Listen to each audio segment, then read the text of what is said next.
Tradoon.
Ontogeny.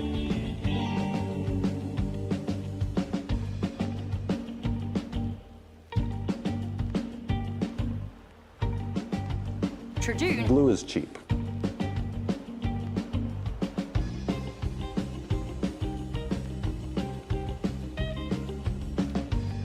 Girder.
We now recognize that birds are dinosaurs. What I study is the long, deep evolution of birds from Mesozoic dinosaurs. The very concept is unimaginable. Why, if that happened, we wouldn't have a chance. How could we possibly hope to fight them? We couldn't, you're right. You're right, Mrs. Bundy. Hurry up, children. Finish your lunch. Are the birds gonna eat us, Mommy? Birds have been on this planet since Archaeopteryx, 140 million years ago. Doesn't it seem odd that they'd wait all that time to start a war? Who said anything about a war? All I said's... Troodon probably fed on our ancestors, the early mammals. It is the most intelligent, adaptable, and successful hunter on the planet.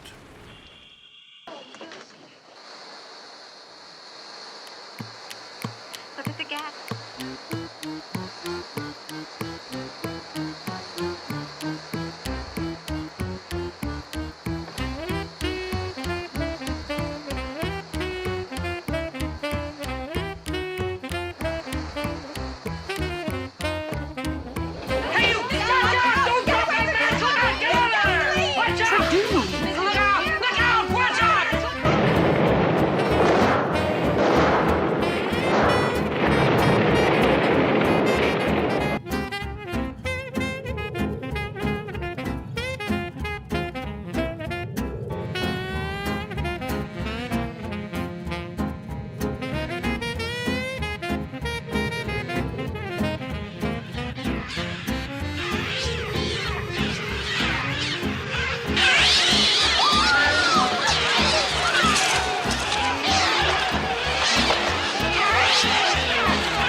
That's not bad for a quadruped. You gotta check your mirrors, just side of your eye. Side of your eye.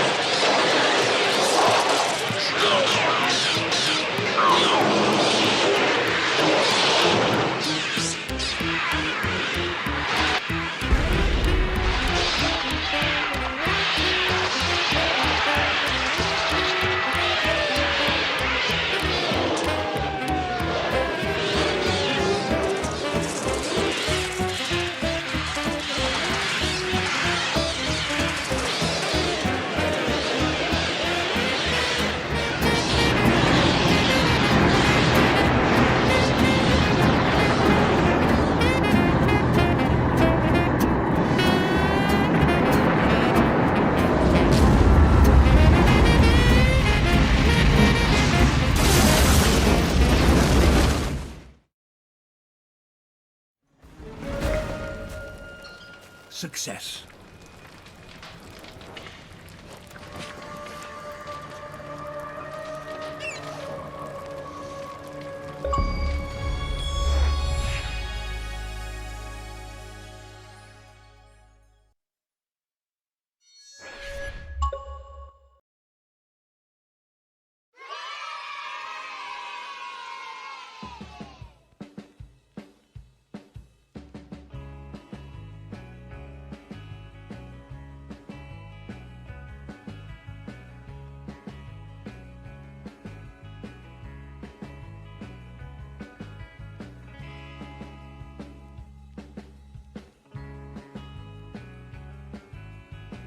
If you're feeling a bit cheated, try blaming the dinosaurs.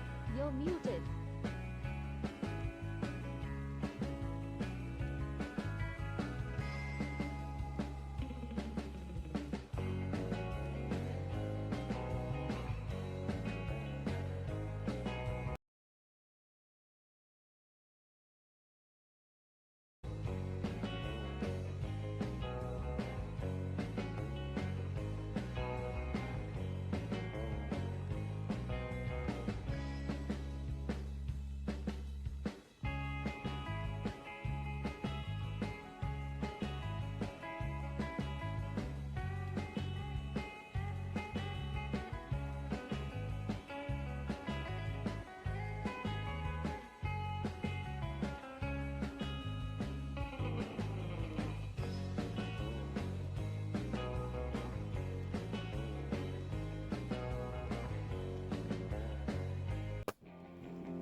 I don't know what kind of OBS error that was, but you could see how the microphone was working before. It showed up in the closed captioning.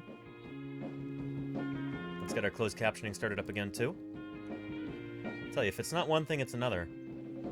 Live broadcasts, you gotta love them. But welcome, everybody.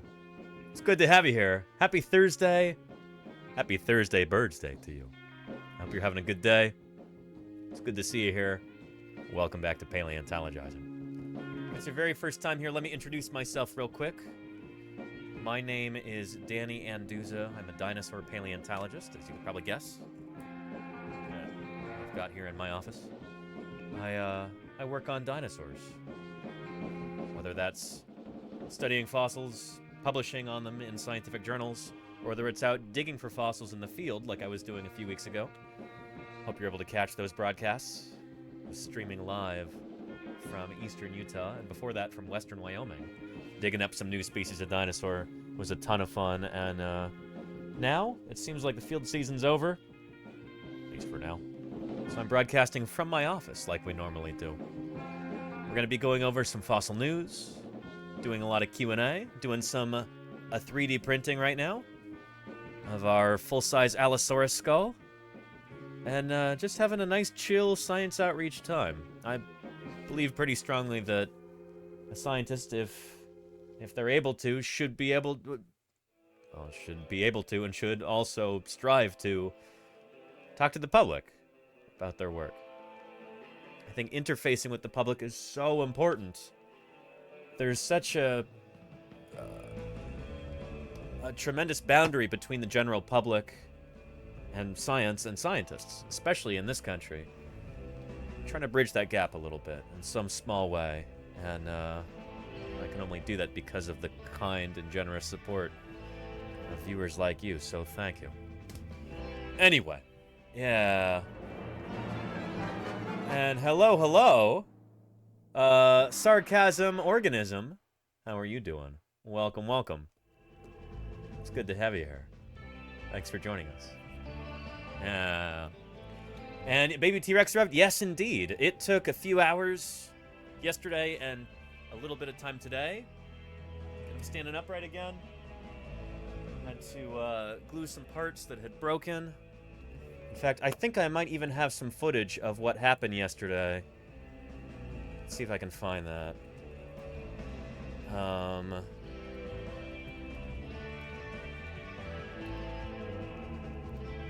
Let's see if I can find that clip. Here we go.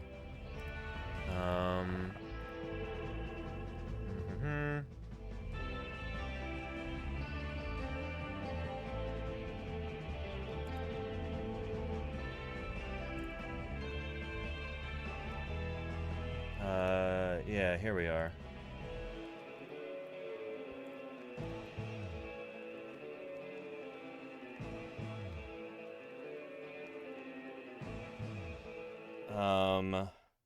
This unfortunately is what happened to our skeletal cast yesterday.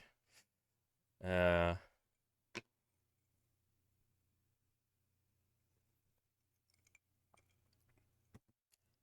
on, let's skip to the...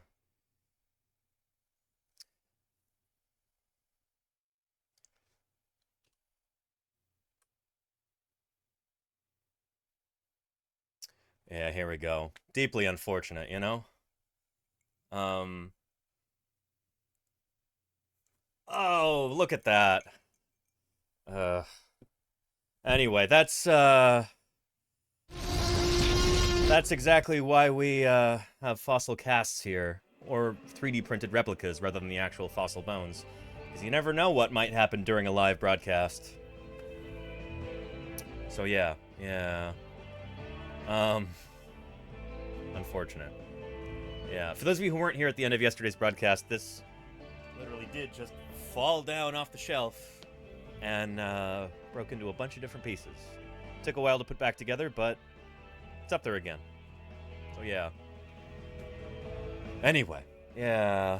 Claire felt so bad. Claire didn't need to feel bad. It wasn't her fault. So yeah. Anyway, again, this is why we have 3D prints and not actual dinosaur fossils on display in my office. And yet glue is cheap, Phalo. Glue is cheap. At least compared to, you know, irreplaceable fossils. So yeah, so no breaks? No, there were definitely some breaks, HD. I had to glue them back together. But, as you can see, it's back up there. I actually have a few of the caudal chevrons need to be put back on right there. But that's okay. Everything else I got put back together, which is nice. Yeah. At least do some histo on it while it was broken, a truck horn. Yeah, it turns out it's all plastic, you know? Because it's 3D printed. Right now, we are printing the teeth. The maxillary and premaxillary teeth on our Allosaurus skull. So, very excited about that. Here we go. Change all your... There you go, truck horn, yeah. And here's the lower jaw. Right here. And I think on tomorrow's stream, or if we go really long today, maybe we'll do it on today's stream. Well, no, it'll be tomorrow. We'll be attaching this to the skull, which is now complete. Except for the teeth. Well, not 100% complete. We're actually going to put 2 more pieces on. It's missing the,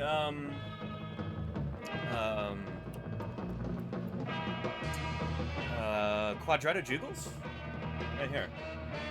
But this is our full-size Allosaurus skull. Very excited about this. Very, very excited. So in just a few minutes, we'll put the last of the pieces on there, and then tomorrow we'll do the teeth. Tomorrow's stream will be extra early, by the way. I'm going to be going from 9 a.m. California time until 1 p.m. California time. So, extra early morning stream tomorrow. I hope you can catch it. Yeah.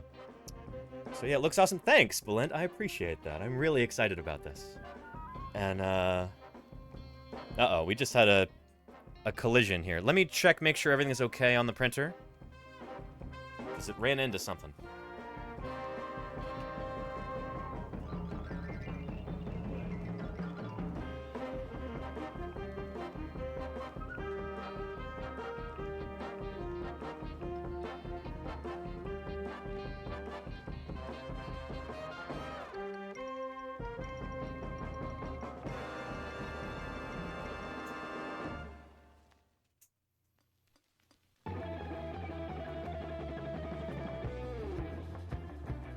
Ugh, hopefully it can recover.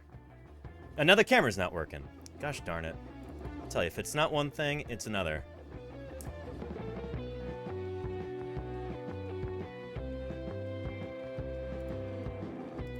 Come on, camera.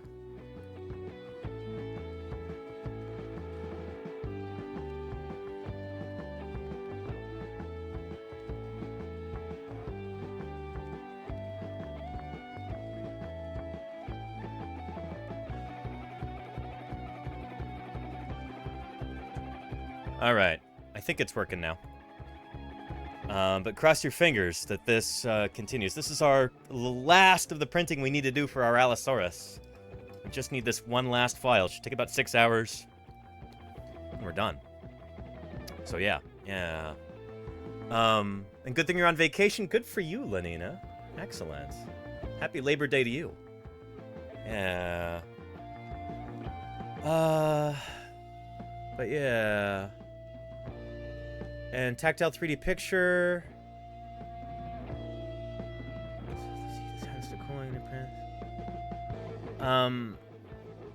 I think my nozzle just might be wearing out, tactile, but yeah, I know what you mean, though. I make sure that I clean the print bed in between each print with some alcohol wipes, but that doesn't always work super well. I really think I might just need to replace my nozzle pretty soon. I've got probably about 500 or 600 hours of printing that I've done for this particular model here, so it's a lot. Yeah. Anyway, Laganuda says you should get a Diamondback nozzle. I mean, honestly, I'm not going to spend $100 plus on a nozzle. I can get them for like $8, and they're just fun, you know. So yeah. They physically can't wear out?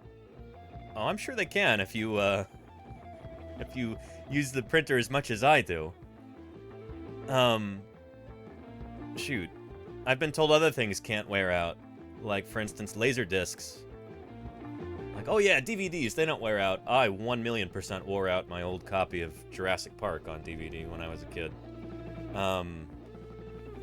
Yeah, I don't know. Anytime somebody says something can't wear out, it's like, you're speaking with a paleontologist here. Holy cow. Given a long enough amount of time, anything can wear out. Even the sun itself, you know? So yeah. Green herring, I agree. Entropy always wins. At the end of the day, yeah. Taphonomy, there you go, Ken, yeah.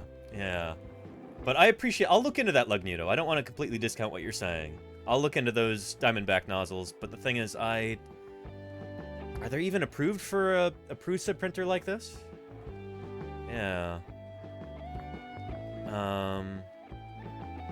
But yeah. Anyway,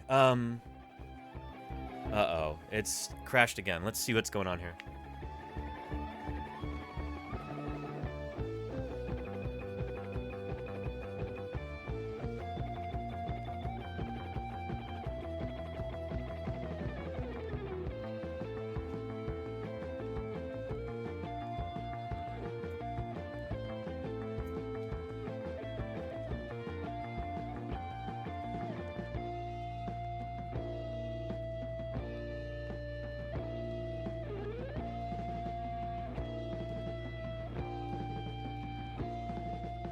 Okay, cross your fingers. Cross your fingers. Yeah. Yeah. The rock hammer and Shawshank. That's the thing. Yeah, we don't really use rock hammers to dig, but that was an interesting... I wonder if you really could dig through a...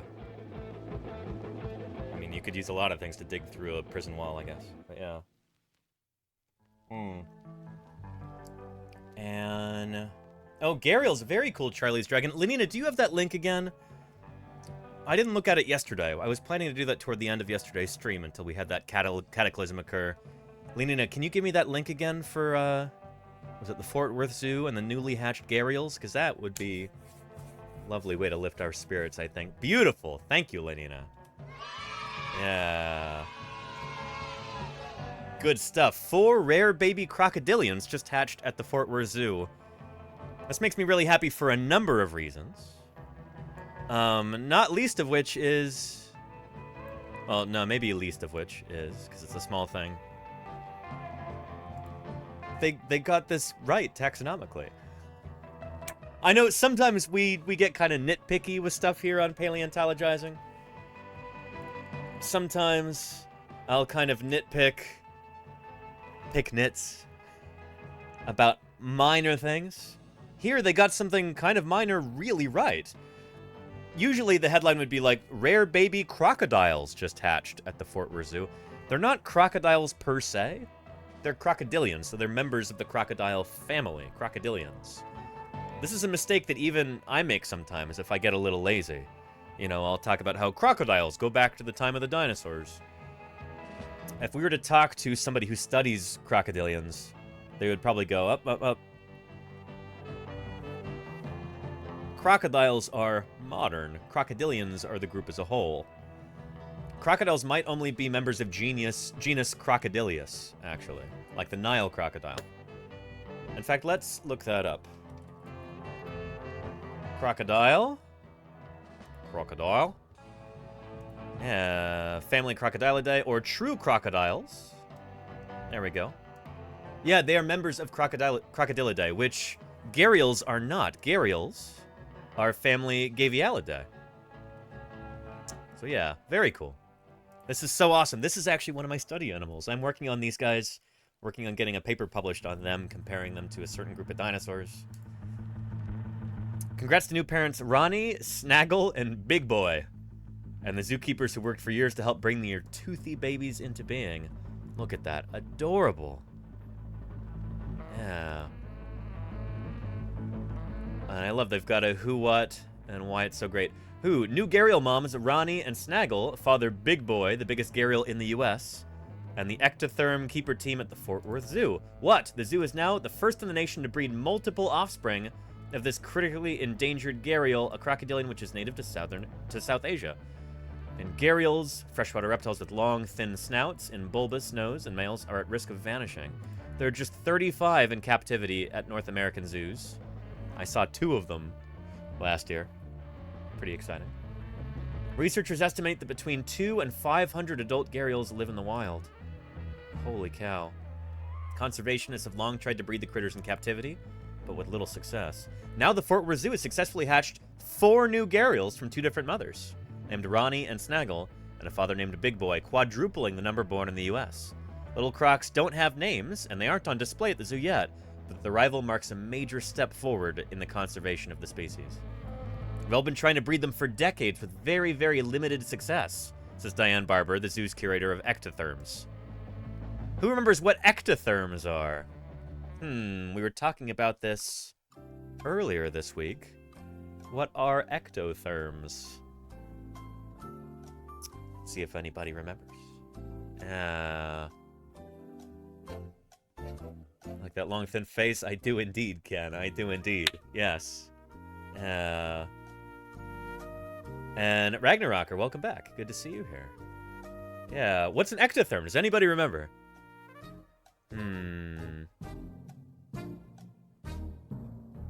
There we go. Yes, cold-blooded animals. They get their body heat from the environment instead of producing it themselves, like endotherms. There you go, Charlie's Dragon, Lenina. Nicely done. Yes. And they are the opposite of endotherms, kind of. Anandusha, yeah. Endotherms. Endothermic creatures are warm-blooded. Ectothermic creatures, or ectotherms, are cold-blooded, which just means that they get their internal body temperature. They can't control it themselves except by going and sitting on a hot rock or sitting in the sun or cooling off in the shade or swimming in the water, that kind of thing. Their internal temperature is dictated by their surroundings. Endotherms, like us, warm-blooded creatures, produce their own heat from inside. Does that make sense? Yeah. So is that Latin? I don't know. Ectotherm, endotherm, it's either Latin or Greek. Yeah.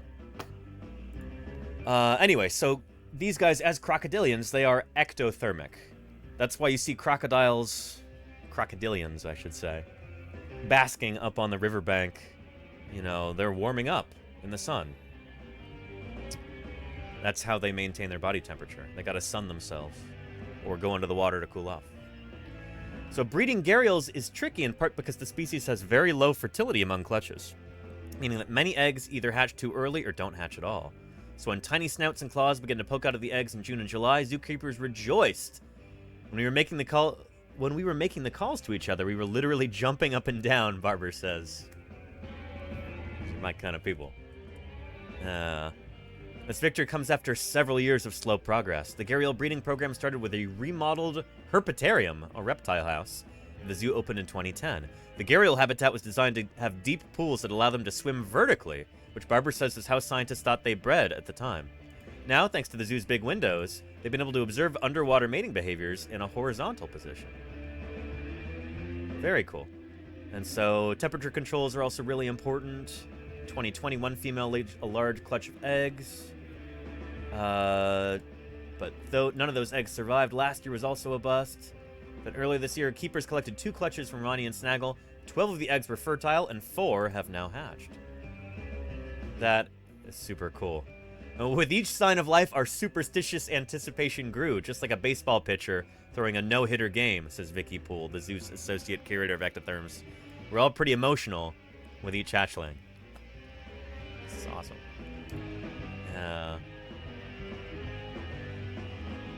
Very cool. Very, very cool.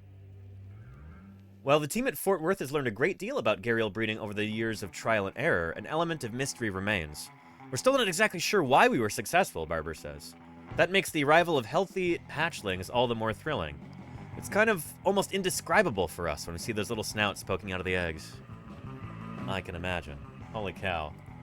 Let's watch a little bit of footage of some gharials, and then we'll get on to some other stuff.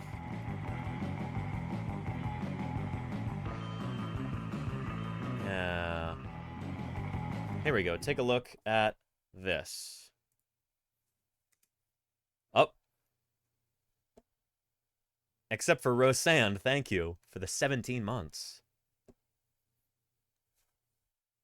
Welcome, Rosand. It is good to have you here. It's Friday morning for you already? Holy cow. Happy Friday. It's still Thursday here. Yeah.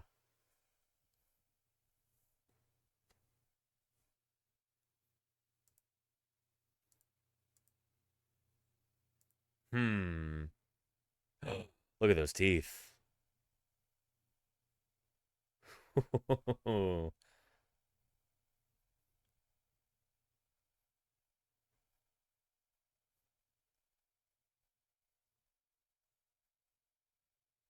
Look at them. It's not true crocodiles, but crocodilians. Yeah. And yep, they are fish eaters, Cooking Fat. Yes, indeed.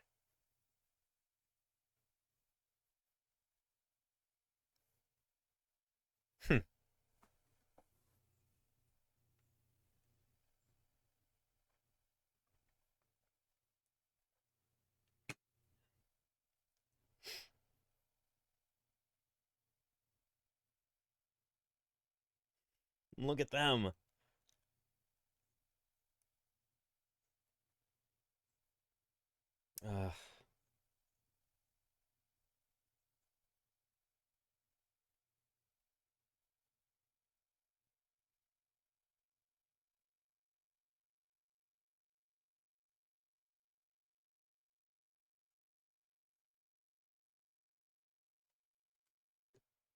There's the raid from Ferret Fawcett.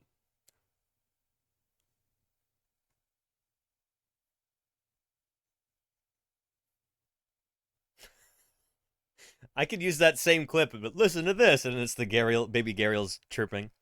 Welcome, Ferret Fawcett. It's good to have you here. Yeah.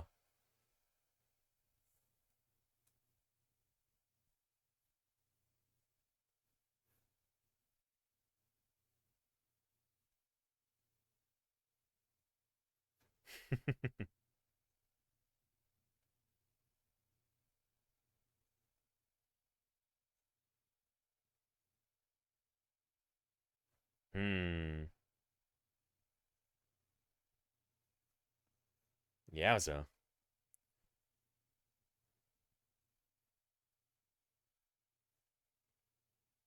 Yep. Yeah. So there are so many different groups of creatures that have evolved very similar jaws to this over the evolution of life on Earth. There's like 9 different times that this same jaw shape has evolved in crocodiles. There's like 3 different crocodilian groups that are alive today that have this same jaw shape. There's gharials, false gharials, and slender-snouted crocodiles, and maybe Orinoco crocodiles too. You could also say are evolving the same general kind of shape. River dolphins have a similar kind of snout shape. Other groups of extinct toothed whales have the same jaw shape. A bunch of different ancient crocodilian groups have also evolved the same thing. Ichthyosaurs are similar. There's similar kinds of amphibians that have got long, skinny snouts like that from back in like the Triassic period. This is a really, really good way of being a freshwater fish-eating animal. It just works. Spinosaurs too, absolutely. Yeah.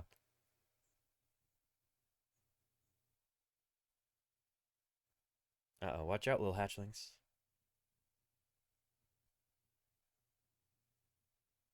Look at those long jaws. Beautiful.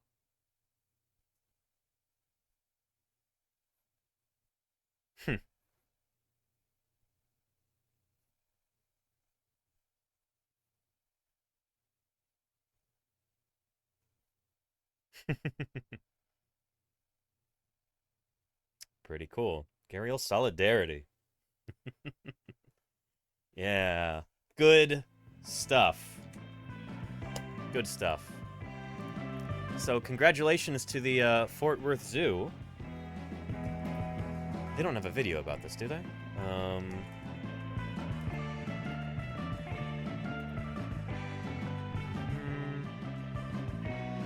Years ago, 4 hours ago. Holy cow! There's video on this. Animal story. Check out the newest residents of the Fort Worth Zoo. It's not there they are. One, not two, not three, but 4 baby crocodiles. Oh, those are tiny. The zoo showed off the little ones this morning. It says the births are a first in the zoo's 114 years. Pretty incredible. Yeah. One of my very favorite extant animals. Gharials are so cool. And someday I would love to be able to travel to India and, you know, volunteer at a Gharial Conservation Center. Yeah. We'll see. It's a bucket list item right there. Yeah. Just a single Gharial mom trying to make it in the big city. There you go, Steely Dan. Yeah. Yeah. Yeah. Anyway. Good stuff. And Javasaurus says the shape makes perfect sense for catching prey in 3 dimensions. There you go. Yeah, in underwater. Yeah, yeah. Oh, and Quiglius, how are you doing? Quiglius has got a question. Do I think some of the water-based dinosaurs went into hibernation or stasis like some fish or amphibians do today? That's the thing, is that you're probably thinking of marine reptiles, which are not dinosaurs.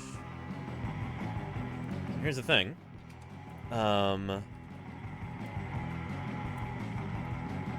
Where's that image? There's a good one. Yeah. All these critters that you see here. Yeah, from these big ichthyosaurs to these short-necked plesiosaurs, long-necked plesiosaurs, mosasaurs, marine crocodiles, nothosaurs, placodonts. What's this guy called? Shoot, I forget. But none of these are dinosaurs. There's not a single dinosaur in this image. These are all Mesozoic marine reptiles, because they come from different branches on the reptile family tree from dinosaurs. These guys, mosasaurs, are actually kind of lizard. Plesiosaurs are a kind of... we don't actually know exactly where they fit. Some sort of weird Sauropterygian. Ichthyosaurs, probably something similar. Yeah. None of these guys are dinosaurs. Would any of them have hibernated? It doesn't seem like it. Because it seems like these guys, for the most part, were warm-blooded. We've got... all the lines of evidence seem to show that they actually generated their own body heat from inside. So they're not like modern reptiles, like crocodilians. They're not like amphibians, where they need that... you know, the ambient temperature dictates their internal temperature. These guys generated their own body heat from inside. And, yeah.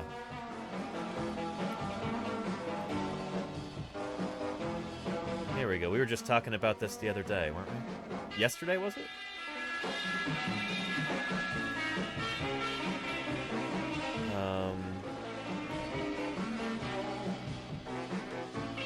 We were literally just talking about this yesterday. Why is it not showing up in the search terms?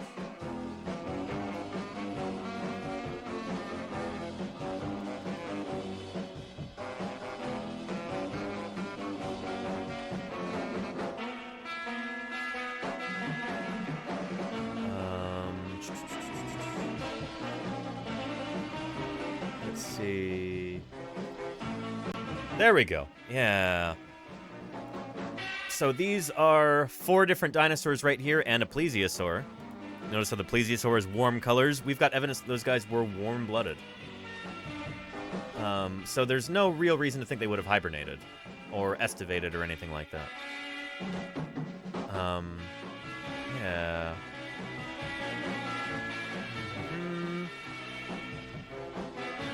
Now, where's the actual paper? There we go. Yeah. Very nice. Very nice indeed. And I think plesiosaurs are also covered under this. Yeah. There we go. Plesiosaur posts at the lower boundary of endothermy, confidence interval. So they're pretty sure these guys are mostly warm-blooded. But they're not as confident about that as they are about the other dinosaurs, except for ornithischians. So yeah. Anyway, I hope that makes sense. Thanks for the question, Quiglius. Yeah.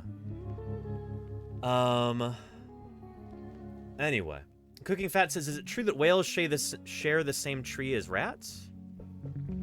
I mean, they're both mammals, Cooking Fat. Yeah. But apart from that, whales and rats are not close relatives. A whale is much closer to something like a hippo or a cow or a llama than it is to a rat. Let me show you. Let's look at rodents here, Rodentia. Some into them on the Tree of Life. Yeah.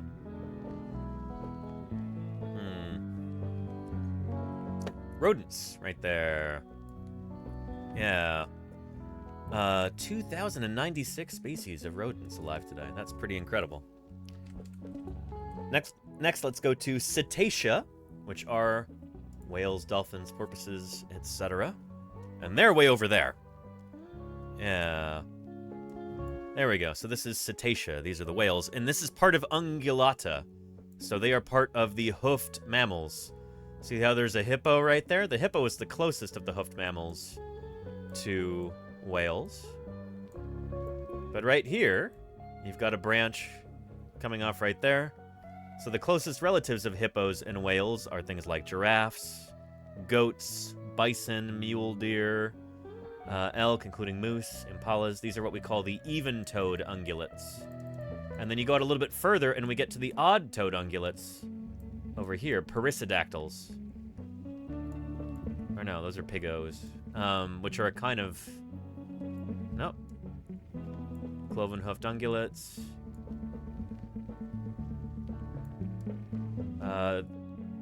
Yeah, where's our perissodactyls?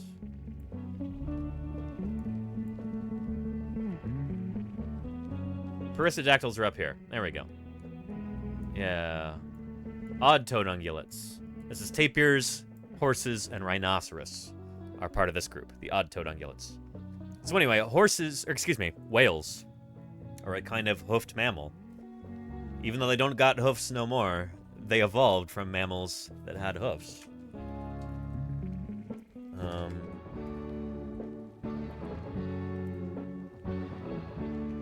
No, YouTube.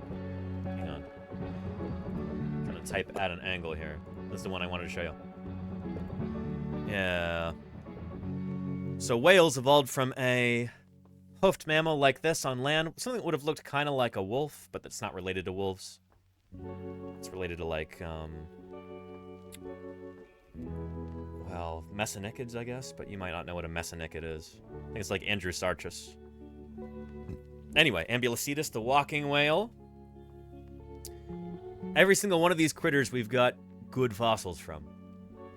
The transition, you know, among whales from the land to the sea is really one of the best documented transitions, major transitions, in the fossil record. We've got a ton of fossils that demonstrate how this transition went. It's pretty cool stuff. Yeah, whale wolf, says Andy. Uh-oh. That's too catchy. Don't say that. People will start repeating it. Whale wolf. Like a werewolf. But yeah, the critters that that whales likely evolved from are like this, Pachycetus. Yeah, may have looked like that. We're not quite sure how to reconstruct it. You know, should it have smooth skin? Should it be fuzzy? Should it be leathery? This is Indo-Hyas, which is similar. That one looks kind of like a big... What is it, a nutria? Looks kind of like one of those rodent-y guys. But anyway, we don't really know how to reconstruct, like, what did they really look like? What did their skin look like? We don't know. But their skeletons look a bit like that. Yeah. Yeah. There we go. Pachycetus, something like that. Pretty neat. Yeah. And Pseudo Meme says that's nuts. It's pretty cool, isn't it? Yeah. I wonder if we can find another good video on evolution of whales.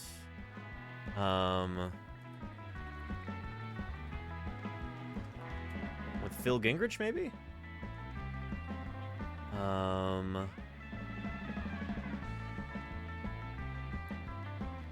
Let's see. Let's take a look at this one. Yeah. At the Museum of Natural History in Paris, one of the birthplaces of paleontology. Oh yeah. They have been Hang on, is that Cuvier right there? I think that might be a bust of Baron Georges Cuvier. Let's see. Paris Museum Cuvier bust. That's him right there. Bingo. Yeah, Cuvier. Really, really important guy. Some call him the father of paleontology.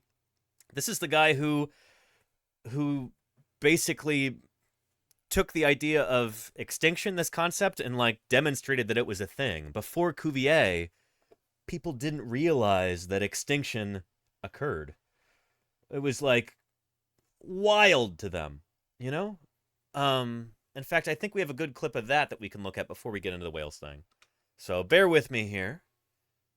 We actually just missed Cuvier's birthday last week, or I would have done a special stream. It completely slipped my mind to check when his birthday was. And here we go.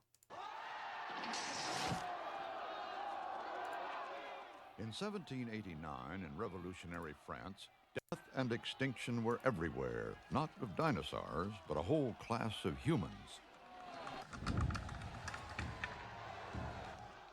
As the guillotine wiped out the French nobility, one man watched the carnage and survived. Yep.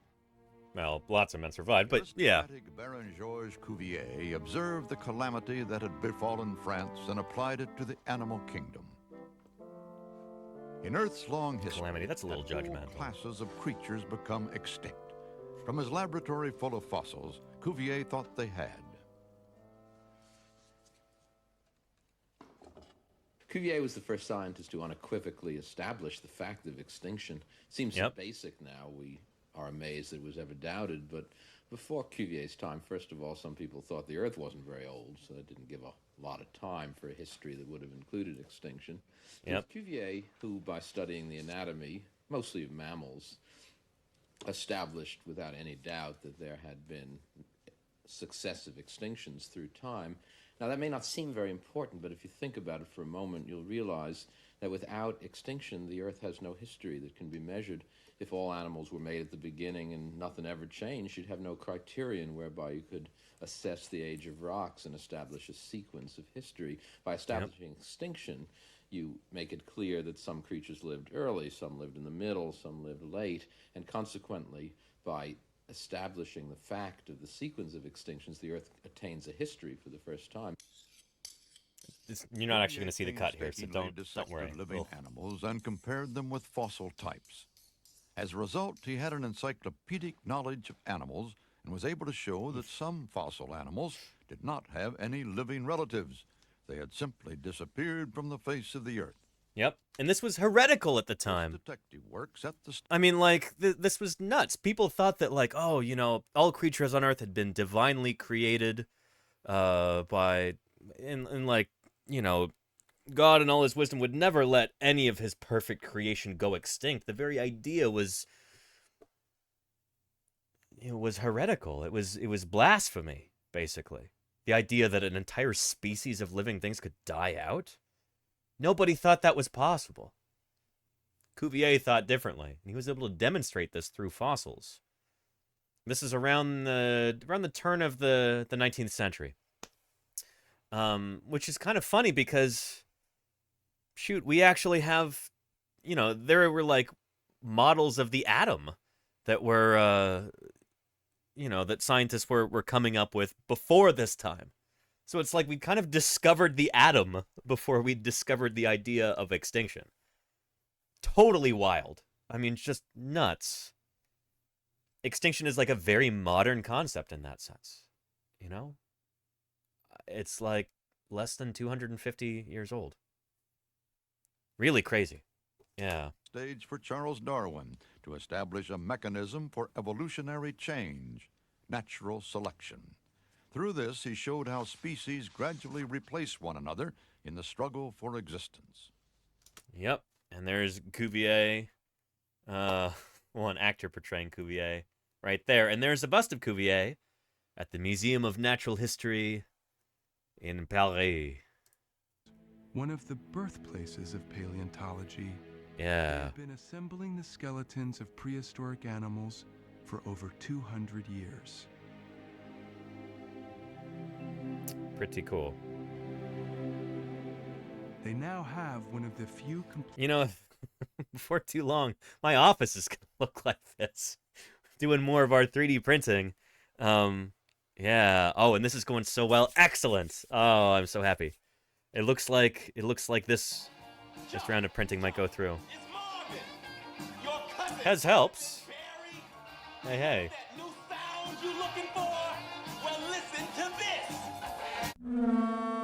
Thank you, Hez helps, for the raid. What's shaking? How was your stream? I hope it was good. Welcome back to Paleontologizing. Good to have you here. Yeah. Yeah, before too long, this is what my office is going to look like. We're well on our way there. And with this Allosaurus skull, which we'll be finishing tomorrow. Holy cow. Yeah, we are getting there. Very nice. Let's continue. They now have one of the few complete reconstructions of the extraordinary whale ancestor. Yeah, there we go. You see it's a quadrupedal animal? Has helped says I raid just to prove that even City Skyline / Sims players visit your stream. That's excellent. Has helps. I've never played either of those games, but City Skylines, I've seen people on YouTube people who make videos on YouTube who are really into like public transit, mass transit systems, like urban locomotives and stuff like that. Stuff that I think is really cool. They talk about City Skylines, and so yeah, seems pretty neat. Seems like there's maybe an overlap of interest there. Cool stuff, because your outreach is that vast. Appreciate that, Hess. Thank you. And Terry Toad, thank you for the 2 months of support. I do appreciate that. Thank you very, very much. Welcome back. How are you doing? Yeah. Anyway, let's continue. Getting into our evolution of whales here. Extraordinary whale ancestor, Pachycetus. Yeah. You see it's a quadrupedal animal with forelimb and hind limbs. It means Yep. that this animal was definitely partly terrestrial. And obviously I'm not familiar with this guy. Crostan de Mouzon. Some objects, gorgeous gargantuans and authentic, because though they died out so long ago, their fossil bones remain, so we know just what they were like and can even sculpt them into still or rather, extinct life. Thursday Birdsday. Welcome, Bertrand Denon. It's good to have you here, and happy Thursday Birdsday to you. We're talking about whales right now, but we'll get into the birds soon enough. It's great to have you here. Happy Thursday Birdsday. Thank you for the 17 months of support. Excellent. it more looks like a dog with a long snout. Pachycetus is one of the strangest surprises of evolution. A whale ancestor that looks like a small wolf with webbed feet for swimming. Pretty neat. The key thing about it is it has elongated... There's Phil Gingrich. ...finger and toe bones, so clearly it's already semi-aquatic. Yeah, it's got those web digits. It's like somebody you could pet.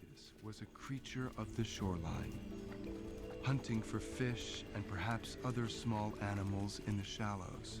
And we think that it was using its longer snout to probe for aquatic prey in the water, and so it was feeding in the water, while almost certainly going out on land to breed and have their young. Once they adapted to life in the shallows, it took 10 million years for the descendants of Pachycetus to become fully aquatic. Why did it take so long? Because to live underwater, they had to change. Oh yeah, a lot of changes that need to take place. It is one of the most remarkable stories of total physical transformation in the annals of evolution. Pretty cool stuff. How something that looked like a wolf dog thing evolved into that. Whales take about 10 to 12 million years to evolve into fully aquatic forms. And during that time, their hind limbs tend to get smaller, and their skulls tend to get longer, and the nares, which is the hole in the skull, It moves back. where the It nose retracts. is, moves up the skull. Yeah. In addition, their forelimbs tend to turn into flippers, and Yep. they get more vertebrae in their back, which makes their bodies longer. Yeah. Pretty neat. Yeah. It is a really nice animation. That's the first time I've watched that video, and I'm happy with it. It's pretty cool. Anyway, so that's whales. I don't know how we got onto whales, but whales are cool, you know? Whales are pretty cool. And the evolution of whales is super, super interesting. Yeah. Whales, my favorite bird, says Ghostly Cool. Oh, no. Today's not all about birds. We're going to get into Thursday Birdsday in a bit. It hasn't officially started yet. I still need to make a opener video for Thursday Birdsday. I've got plans. We're working on it. It includes a song. But yeah. But pinnipeds do not come from Pachycetus. They are a different group of mammals. They're not ungulates at all. Yeah. But yeah, it was me. Whales are my favorite. Sorry for the diversion. There's an excellent book you should check out there than Cooking Fat. Yeah. Here we go. A book by Nick Pineson, who is a paleontologist. The book is called Spying on Whales. There we go. The past, present, and future of the world's largest animals. They're maybe not the largest animals of all time. Ichthyosaurs and dinosaurs may actually have gotten bigger. Still kind of trying to figure that out. But anyway, great book. I would highly recommend it. It's particularly good as an audiobook. So if you're the sort of person who likes audiobooks, whether you're out exercising or doing the dishes or gardening or just like you want something to listen to as you go to sleep, I would recommend this book. It's actually read by the author, Nick Pineson.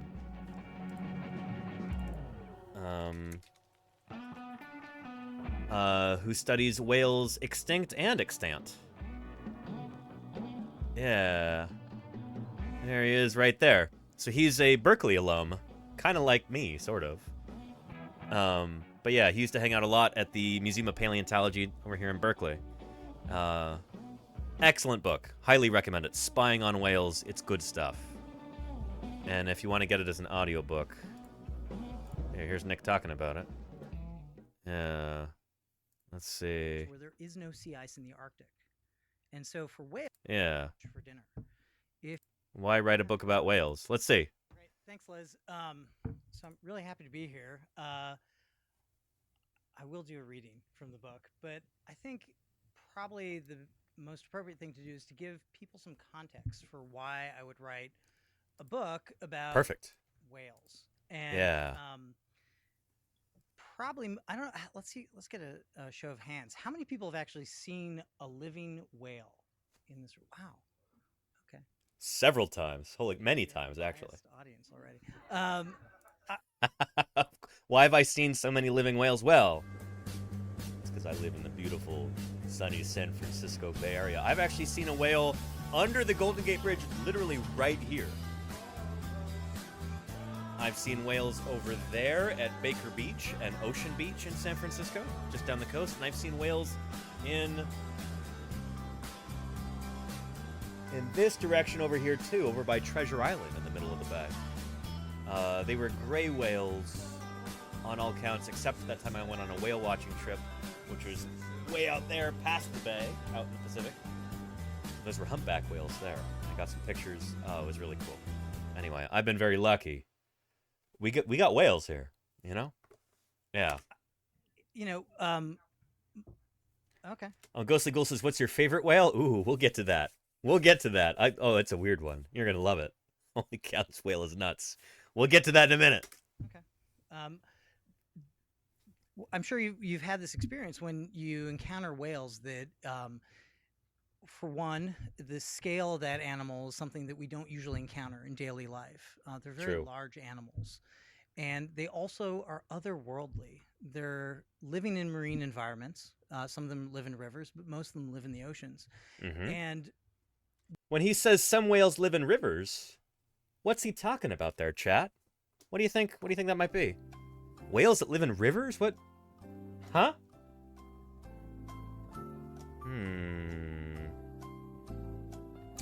Yeah, river whales, of course, as Scary Printer sounds. Whales that live in rivers. Euro whales? Not quite. There's none in Europe.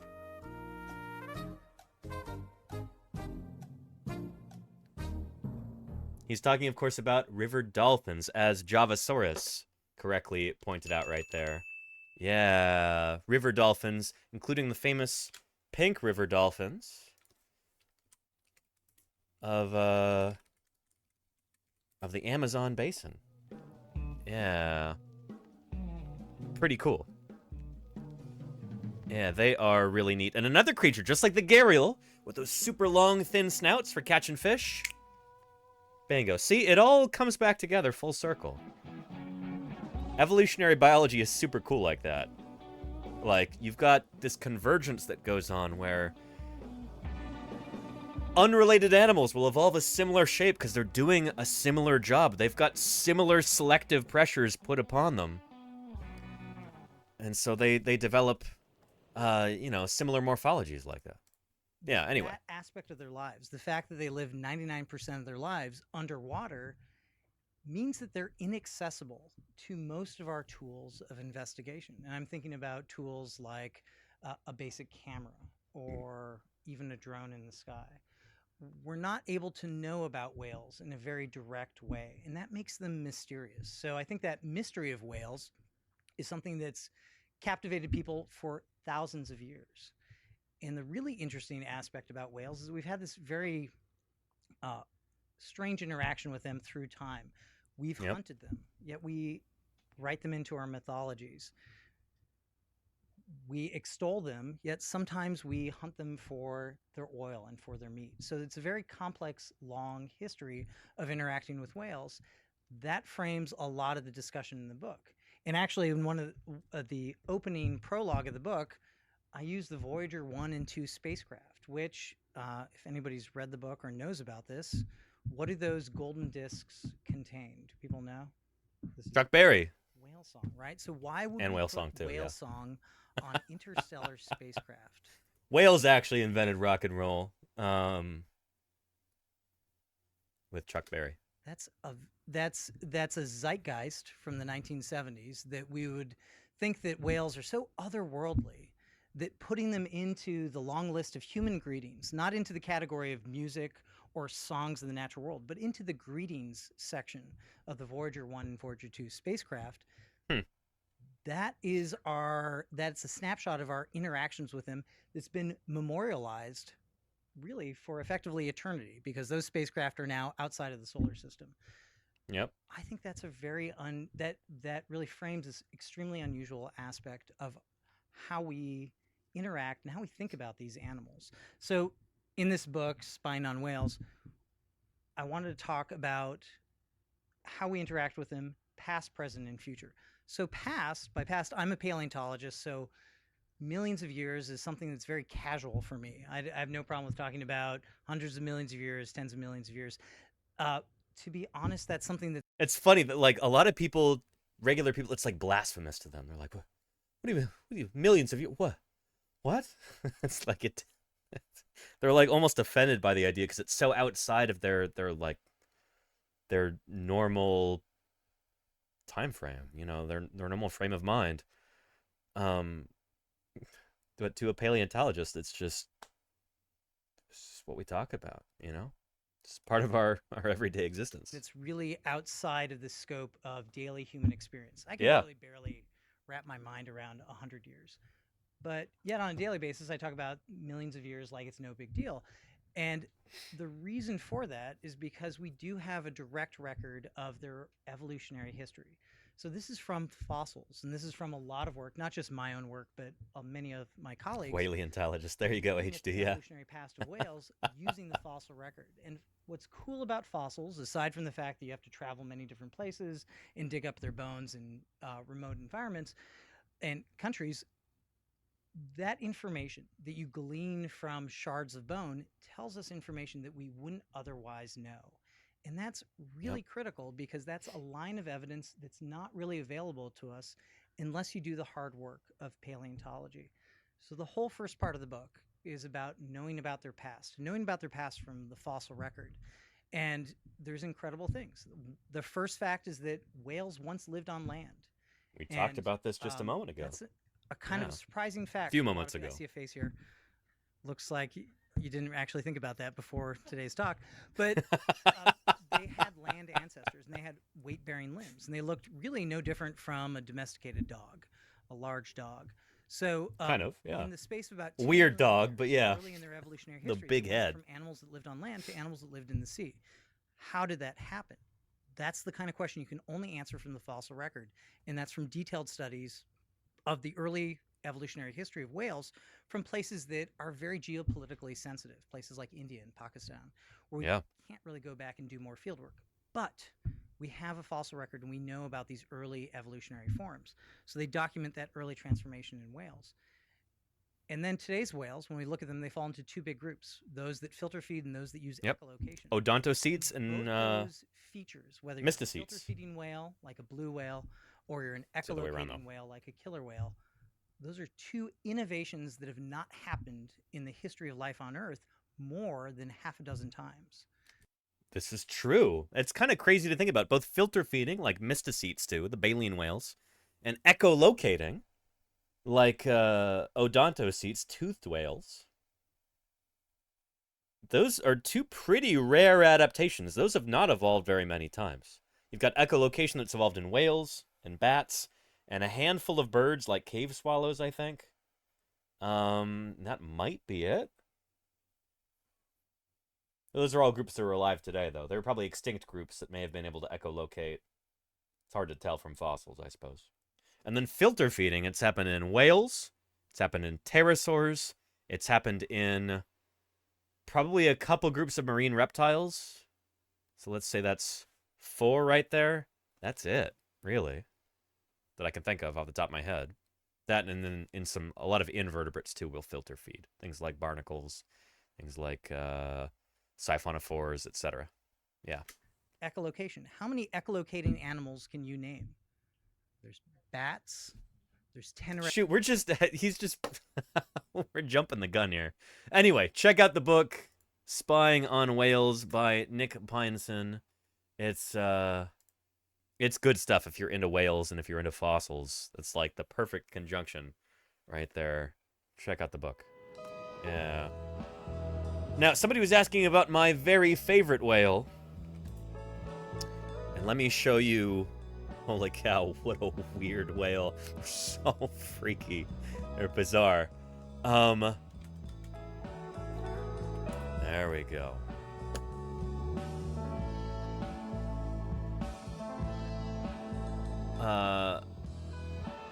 Ladies and gentlemen, allow me to introduce you to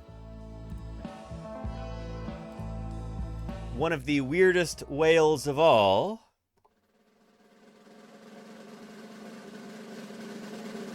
The strap-toothed whale. This is the skull of a strap-toothed whale right here. The males and the females are different. They exhibit sexual dimorphism. So the males have these tusks that come up from their lower jaw, and it goes, and the tusk curves over their upper jaw. So it goes like that. Forms like an X if they grow long enough. And so they can only open their mouths the tiniest little bit. It's extremely weird. This is a view from the front. Of course, this is the end of the snout. The eyes would be over here. That's the forehead right there. strap-toothed whales, incredibly strange animals. Just really, really bizarre. And so the older they get, the longer those tusks get, and then they curve over the front of the snout like that. And they cross over each other. Really nuts. And these are extant. Yeah, they're still around. Absolutely. There's a photograph of one right there. The strap-toothed whale. They're not the... Well, they are actually, I think, one of the biggest of the mesoplodonts. The beaked whales. The beaked whales are my favorite family of whales because they're, not a lot of people know about them. There's another wonderful strap-toothed whale photo, illustration right there. Some of these guys have never been seen alive. Some of them we only know about from carcasses that have washed up on beaches. You know, like this. Some of them have just never been seen alive in the wild. It's really, really cool and weird. Yeah.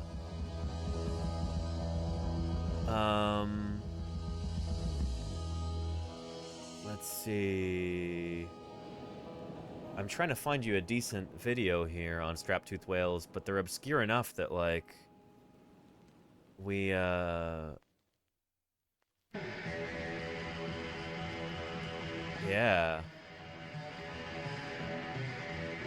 Anyway, there's beaked whales, the family that strap-toothed whales belong to.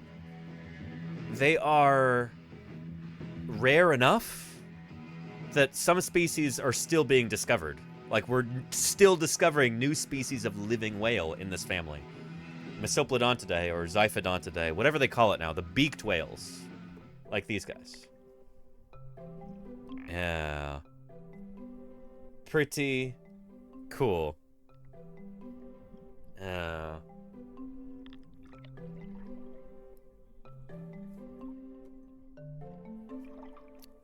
Are these the spade-toothed whale? What are they? What we ended up finding was another beaked whale species. It was clear it was a beaked whale. They surfaced very close to the boat, and then they came to us 2-3 times. They came back to the boat. They were investigated the hydrophone that we put in the water. It was the most amazing encounter of beaked whales that I've ever had. And when they say new, do they mean new to, like, new to us or new to the world, Retzel? Good question. Not like they just evolved. If there were a species that's in the process of evolving, like, into a new species, then it would basically be like a subpopulation or a subspecies. This is new to people, so, like, this species is new to science. People have probably seen them before, but we didn't realize that they were new, like a different kind of whale that's never been scientifically described before. So, like, you'll have to add them to the books. This is a different kind of whale. Nobody realized it was different until now, basically. Yeah. Yeah. Pretty cool. Over the next several days, as we reviewed the data, all the photographs, the underwater images that Sea Shepherd took, the acoustic data that we collected in the vicinity of the animal, it became clear we didn't see Perrin's beaked whale. We saw something new, something that was not expected in this area, something that doesn't match, either visually or acoustically, anything that's known to exist. Pretty neat. Pretty neat.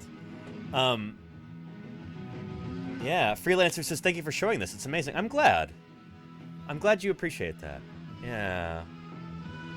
And Gimpleg asks a good question. This is a question I get a lot, actually. And I know you know the answer, Gimpleg, but thanks for bringing it up anyway. How do we know that Megalodon doesn't still exist if we're discovering new whale species? Well, that's the thing. So, Megalodon is an enormous shark.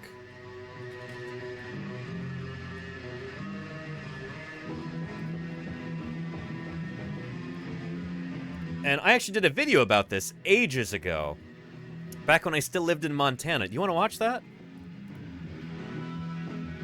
Give me 3 in the chat if you want to watch a video about Megalodon that I made ages ago. Before I ever started on Twitch, before I knew what Twitch was. I was making outreach videos on YouTube. They never really went anywhere. This one's only got 387 views. Well, here's a video about Megalodon. It does briefly go into its extinction. But, here we go right here. Hey there, this is Paleontologizing. I'm Danny Anduza. And this is the Query Cage, where I answer questions from you. Oh boy. A little corny.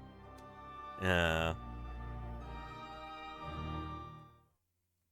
Alright, so Mark also asked, how could they determine how big the Megalodon was if it was a water dweller? Like, where would you find their remains?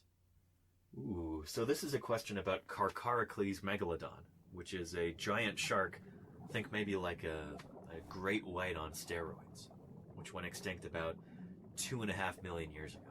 Yep. At around the same time its prey species, like these little whales, disappeared. So that's the thing, is that there was an extinction event where a bunch of whale species died out. I think this is roughly before the first of the Pleistocene ice ages. So that had some sort of effect upon this, but also the evolution of the white shark had an effect on this as well, where it could be that Carcharodon carcharias, the great white shark, those sharks may have outcompeted the juveniles of Megalodon. So it could be because the white shark evolved that these guys went extinct, because they couldn't compete with white sharks when these guys are young. You got to think ontogenetically, you know? There's a couple of papers that came out about this, which are really, really interesting, talking about how white sharks may have just pushed these guys out of their ecosystem and caused their extinction. Yeah, and it is called Otodus megalodon now. There you go, Darth Goof, yeah. Although, if you talk to people like Bobby Bozenecker, he thinks it should be Carcharocles megalodon again. He's got his reasons for that. We ought to interview him on here at some point, especially now that he's left academia temporarily. So, yeah, anyway, here we go. There are a couple of interesting points in Mark's question.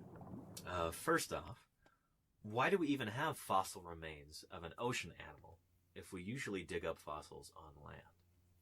Well, fossils of sea megalodon have been found in places like California, South Africa, Japan, Argentina, Australia, all over the world. And those fossils are often found on land. You see, when sea megalodon was alive, sea levels were a bit higher than they are today, and many of these areas were covered with seawater. This is especially true of places like Florida, where there are a lot of fossil shark teeth that get found, including megalodon teeth. That's because, until fairly recently, Florida was mostly underwater. And even today, most of the state is only about 15 feet above sea level. Now, regardless of whether or not you personally accept the scientific consensus about global warming, you really can't deny that low-lying cities like Miami are already starting to get swamped by rising sea levels. He's right about that, you know. All the evidence tells us that if we don't do something soon to fight global warming, then we're going to lose a lot of Florida in the next couple hundred years. And the whole world could end up looking a lot more like it did back when Megalodon was swimming around. But let's get to the second part of the question. How do we really know how big Carcharocles megalodon really was? Well, the real answer is, we don't really know. Now, I don't work on sharks, so hopefully I don't butcher this. But you see, one of the weird things about sharks is that their skeletons are mostly made of cartilage. And cartilage is usually pretty bad at fossilizing. It is. Nearly all of the fossils we have of Megalodon are some vertebrae and a lot of teeth. Near as I can tell, it's usually the teeth that get used for estimating how big the shark was. Estimates vary pretty widely, ranging from about 10 meters, or about 35 feet, all the way up to 30 meters, or close to 100 feet long. The truth is probably somewhere in between there. Yeah. The assumption being that if it had big honkin' teeth, then it probably had big honkin' everything else too. Now, as somebody who doesn't actually work on sharks, I've often wondered, is that really a safe assumption to make? I mean, what if Megalodon just had common... Do I really look that much younger there than I do right now?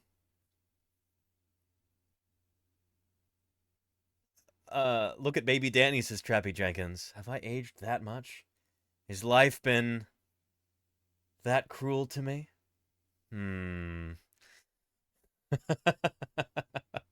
Luckily large teeth. Maybe the way to finally solve this mystery is just to find a really good vertebral series in association with a bunch of good teeth. Ontogeny. That way we can finally know how ontogeny, yes, indeed. Somebody's going to do that someday, and maybe there'll be some young, bright person watching this video right now. Yeah. Anyway, this is before Paleontologizing ever came to Twitch. I designed this logo and everything for, for YouTube. Yeah. Part 3. Did I ever even do a part 3? I'm not sure I did. I think I filmed it. I don't know if I ever actually edited it or posted it. YouTube is just a ton of work, and also the algorithm is worse than that of Twitch, if you can believe that. So yeah. So much nicer being here. Holy cow. I've also never made a single solitary dime on YouTube, but here I'm actually able to make a living, you know? Through the support of this community, I can fund my research and field work, and it's become my full-time job, which I could never dream of on YouTube, you know? So, thank you, Twitch, and thank you viewers, subscribers, supporters.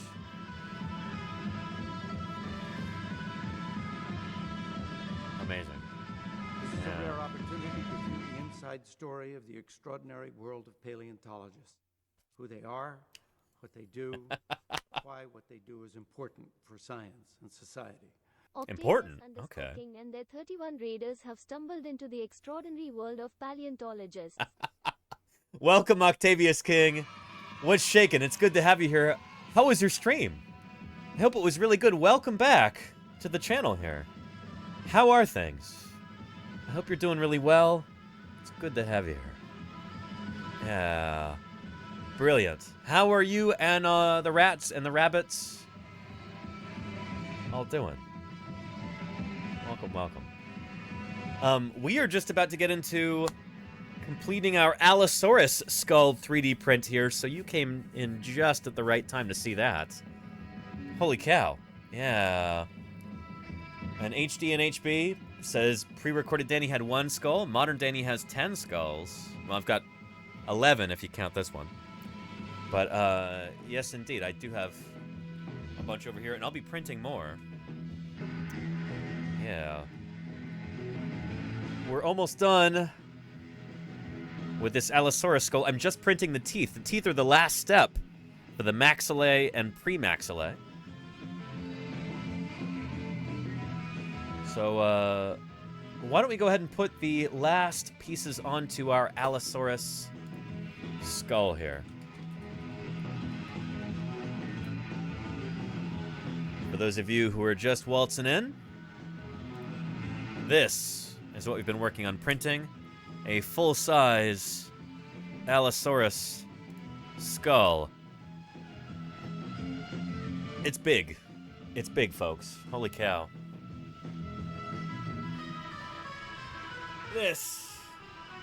These are the lower jaws, the dentaries, angulars and serangulars, and other lower jaw bones like this. This is a big honkin' set of lower jaws here. But it is not as big, boy, as the skull itself. Right here. Holy cow. Yeah. And it is almost done. As you can see, yesterday we put the brain case on. This was huge, getting that done. Very excited about this. Again, we're currently printing the teeth right here. Because the teeth, you can see these open tooth sockets right there. Along here. Yeah, those need to be filled, so we're printing the teeth for those. So yeah. we've got one last bone to put on either side of this, right here. So let's go ahead and do that, shall we? This will be nice because it'll also give it some kind of structural support that it badly needs. Oh yeah. And Freelancer says it has a bird's snout. I mean, a bird has its snout, is more like it. This is what theropod snouts looked like around the time of the first birds. So yeah, birds have this snout, is what you mean. All right, this is gonna be tricky. Look, this is big enough that I can like lean it against the desk as it's standing on the floor. Look. Look at that. It's enormous. It's like it reaches from the floor to my desk. Holy cow, that's big.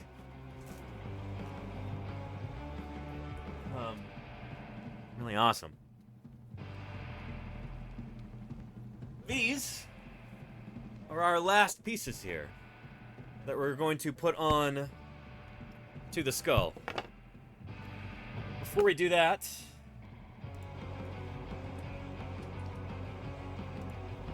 let's figure out what those bones are. I've got an idea, but I want to make extra sure.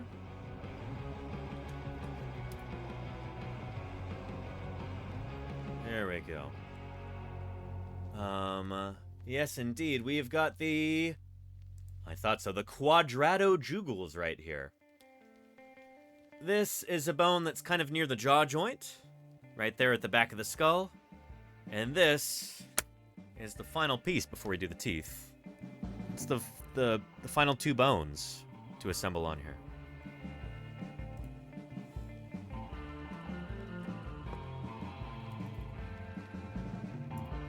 And again, we've got new people here, so you might be surprised to learn that the skull, including a human skull, you know, all skulls of vertebrate animals are made up of a bunch of different bones.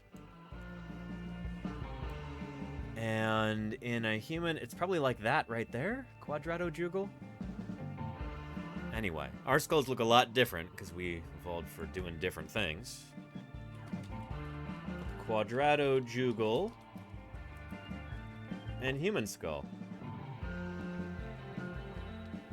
I don't know if we have I don't know if it's called a quadratojugal in humans. Sometimes with human skulls, you've got like special weird names because we have to be oh so special as humans, you know? Yeah. Developmentally, the quadratojugal bone is in the dermal is a dermal bone in the temporal series, forming the original brain case. Squamosal and quadratojugal bones together form the cheek region, may provide muscular attachment for facial muscles. So that's the quadratojugal right there. In Sphenodon, that's the tuatara. Yeah. But where is it in humans? And mammals? Mammals have lost the quadratojugal, with the diminutive quadrate connecting to the stapes to function as the hearing structure. So yeah, in mammals, the quadratojugal has been lost, and the quadrate that's next to it actually got shunted up and becomes one of the inner ear bones, like we've talked about many times in the past. So yeah. Pretty interesting stuff. With that being said, let's go ahead and get these bones glued on there. Oh, I've been waiting for this moment. Let me get my glue.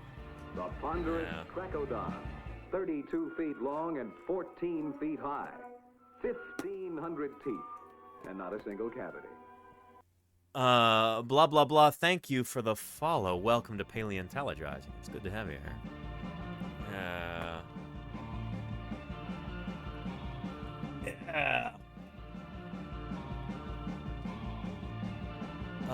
And why is Allosaurus fragilis called Allosaurus fragilis? That's a good question. I think it's probably got something to do with, like, pneumaticity in the skeleton. Maybe the kind of lightweight quality of some of the bones in the skull or something, or maybe in the neck vertebrae. I wouldn't be surprised if it's a neck vertebrae. I don't remember. Yeah. Somebody look that up. Because HD and HB says, why fragilis? The funny thing is, Allosaurus fragilis, its skull is less fragile than that of, like, Allosaurus jamadsoni, who predates it. Allosaurus jamadsoni might evolve into Allosaurus fragilis. We're still kind of figuring that out. But, yeah. Oh, and thank you, Truckhorn, for looking that up. Fragile referring to the lightning features in the vertebrae. There you go. Yeah. Makes sense. Charlie's Dragon says, cool quadratojugal bone, dude. But have you considered having superior hearing instead? Superior in some ways. It's more delicate hearing. But it is, more precise, I suppose. Alright, we're gonna put that bone on right here, and we're at, like, the very limits of what we can fit on camera. There's this that's gonna go on right there. Beautiful. Very nice. Well, we're gonna do our customary method here. Well, first, you know what I'm gonna do? I'm gonna scuff this up with some sandpaper first to make sure that we get a really nice surface for the glue to adhere to. Let's do that. This is a critical juncture here. We want to make sure. Something about how the world was 80 million years ago. And thank you, Fast Now a Word 87. Fast Now a Word, thanks for the follow. Welcome to Paleontologizing. It's nice and scuffed up. Scuffed in a good way. Everything adheres properly. And holy cow, take a look at this lovely bird heralding the arrival of 10 gift subs. Is this bird rated for 10 gift subs? Uh-oh. That might be too many. Oh, shoot. Get out of there, it's gonna blow! Few_bits is overloading the system with 10 gift subs. Holy cow, few bits. That's more than a few bits right there. That is 10 gift subs. Thank you very, very much. Holy cow. Look, we're now at 11 out of 60 for today. Exquisite. Thank you very much. Holy moly. Good stuff, few bits. Good stuff. Thank you, thank you. That's excellent. Appreciate you. Yeah. Let me know if you've got any questions, huh? Alright. Let's continue working on this. Get this nice and scuffed here.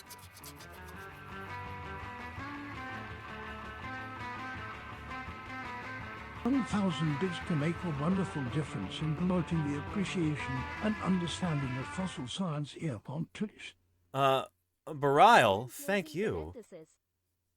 Thank you for the 1,000 bits there.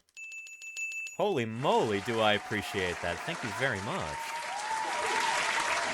Holy cow, that is extraordinary. I appreciate that, Barile. Thank you, thank you. Few bits and Barile, you are, well on our way to getting us a hype train here. Holy cow!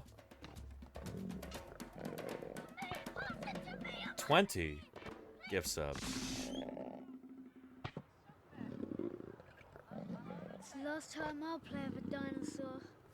Holy moly, few bits! Thank you so much for that. Thank you for putting food on my table. Helping to feed this starving paleontologist. Thank you for your generosity to this community. There's now 30 people thanks to you. 20 plus 10, that's 30. I'm a scientist. 30 people who won't have to watch any ads for the next 30 days. 30 times 30, that's 900. That's 900 viewer days of no ads. Thanks to you. Few bits. Extraordinary. I really, really appreciate that. Very generous indeed, Reaganation. Holy cow. Yeah.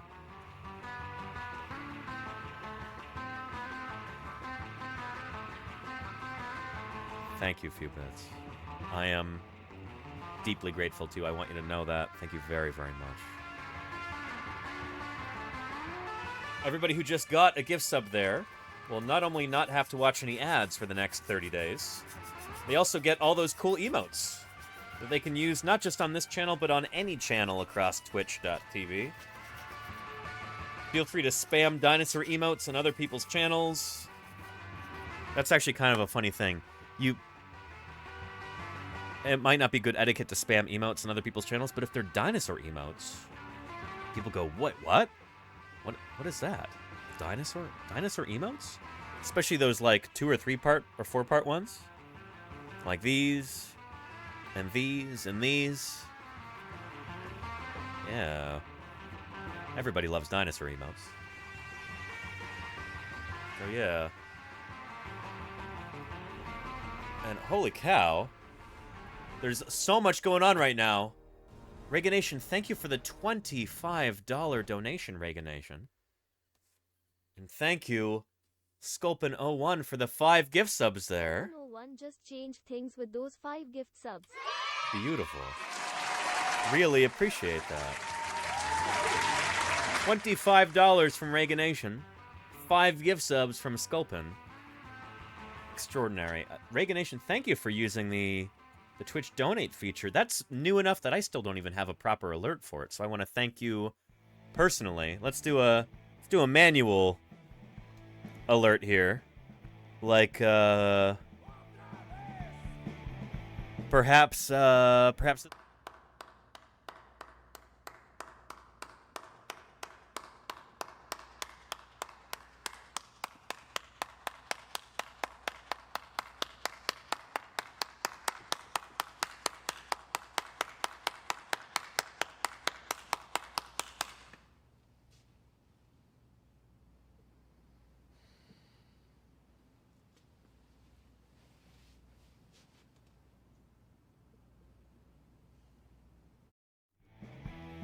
thank you, Reaganation. Really appreciate that. Sorry I don't have any alerts for those yet. And Kuiwewe, thank you for the follow there. Welcome. And thank you, Sculpin01, for those 5 gift subs. Thank you very, very much for your generosity. I really appreciate it. Look, we're at 37 out of 60 now. We're approaching our sub goal. We're more than halfway there. We'll see if we get there. Yeah. And Few Bits says, Paleontologizing, can I ask you to say hi to Seaborn Show? Ancient predecessor of the Allosaurus. Mighty hunter of the Jurassic Age. Giant meat eater with long dagger-like teeth. Yep. WM Steadbot, thank you for the... No, Celestian GC, thank you for the 5 months. Appreciate that tremendously. Thank you very much. CeeLo PSD, thank you for the follow. And WM Steadbot, thank you for the 4 months. Really appreciate that. Squishy Robots. Oh, yeah.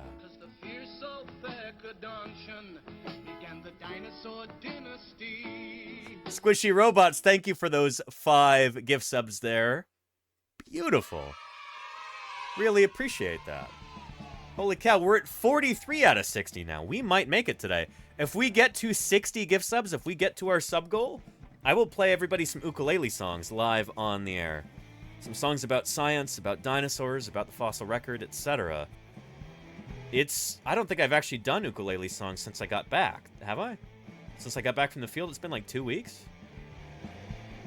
If we get to that, then I'll have to play some songs.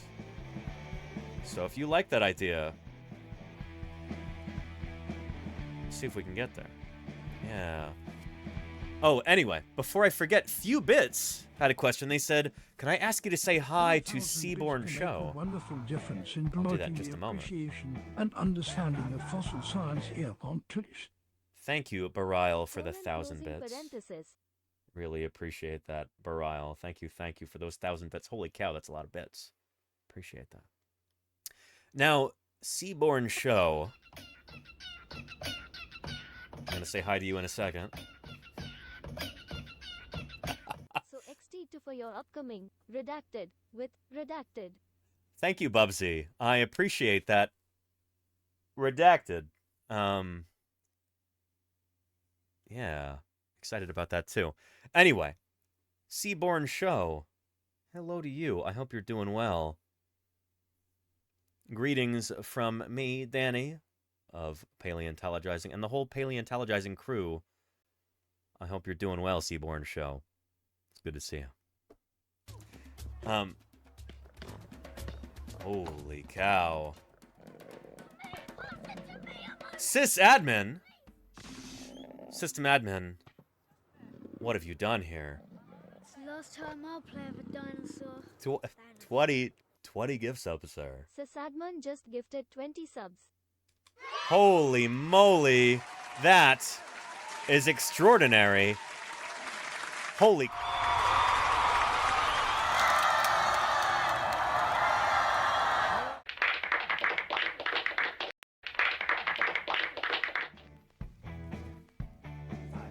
Fantastic. We have now exceeded our sub goal. If you're feeling a bit cheated, try blaming. It's going to be time for some ukulele after this. I got to get this glued on first. And we'll do some ukulele time live on stream. Thank you, everybody. Helping me get there. And Sloppy Salamander. 6 months there. Yippee. Thank you for those 6 months of support. I really appreciate that. And dig up dinosaurs? Andrew Holding, thank you for the raid. Andrew Holding and their 6 raiders want to know what it's like. There we go. Rashter, thank you for the 100 bits, by the way. Big hype indeed. Thank you, thank you. And Andrew Holding, how are you doing? Welcome back to Paleontologizing. How are you? I hope all is well. It's good to see ya. Howdy, howdy. Yeah. Excellent. Yeah.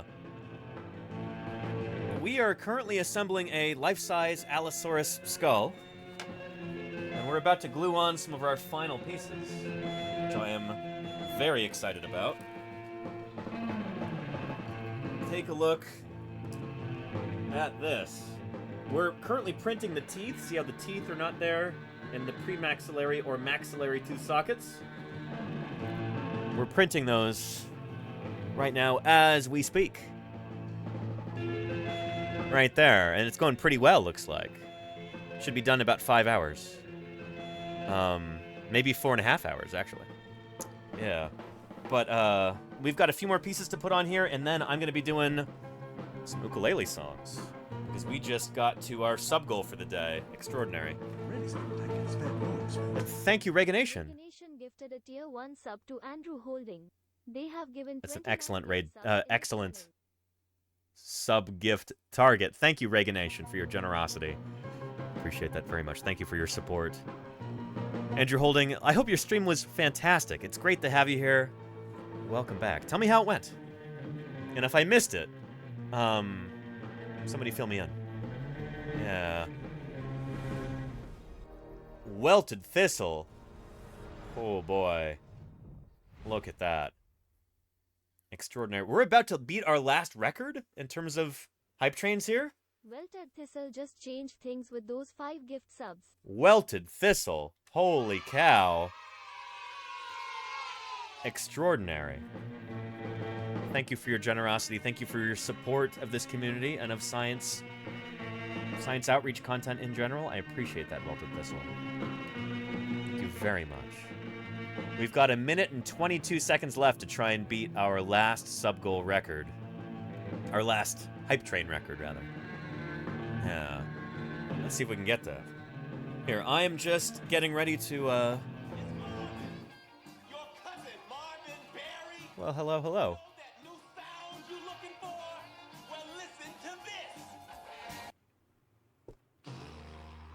Dr. Valvatome. Dr. Valvatome has a new sound for their 4 listeners. Welcome, welcome, Dr. Val, to Paleontologizing. What's shaking? It's good to have you here. Thank you for joining us. How did your stream go? Tell me about it. I don't recognize that name. Is that your first raid here? Welcome, welcome. Yeah. And Limosaurus Roar, thank you for the 300 bits. That is lovely. It really is. Welcome back. Yeah. Good stuff. Good stuff indeed. Yeah. Fantastic. Yeah. Shoot, I'm, again, getting ready to put the 2 last bones, our, excuse me, the quadratojugals on our Allosaurus skull. But first I gotta scuff these up a little bit, get them ready to adhere properly. Here we go.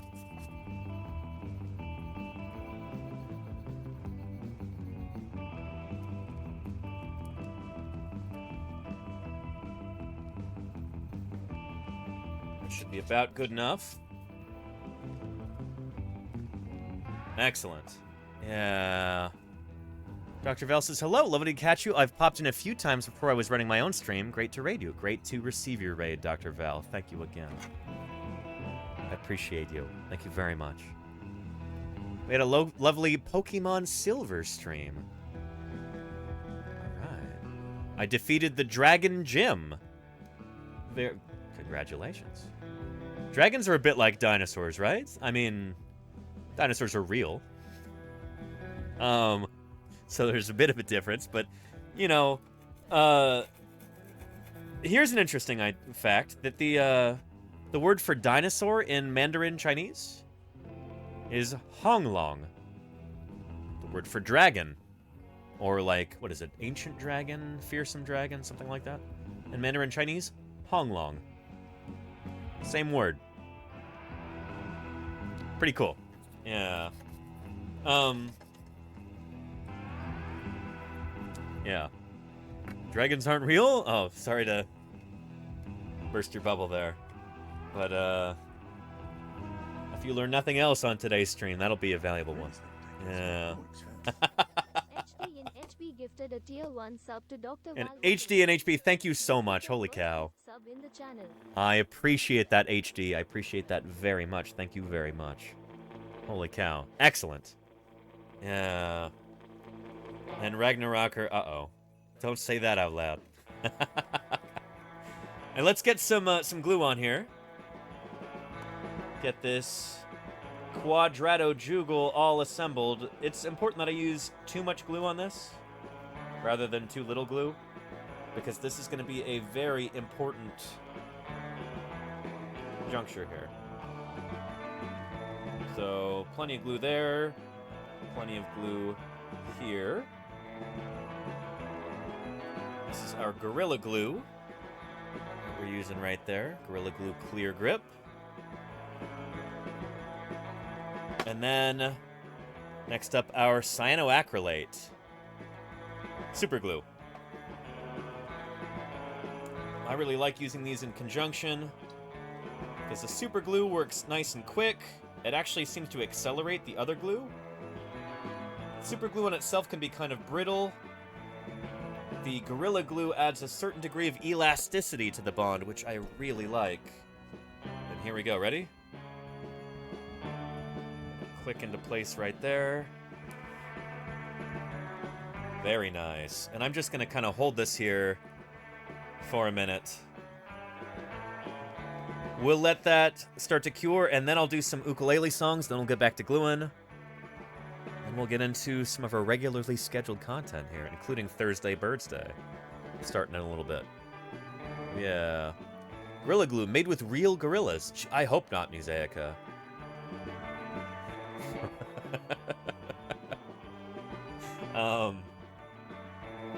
Yeah.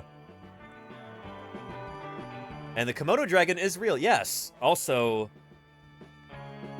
sea dragons, both leafy and stripy? What's the other sea dragon? Leafy sea dragon. And let's look this up.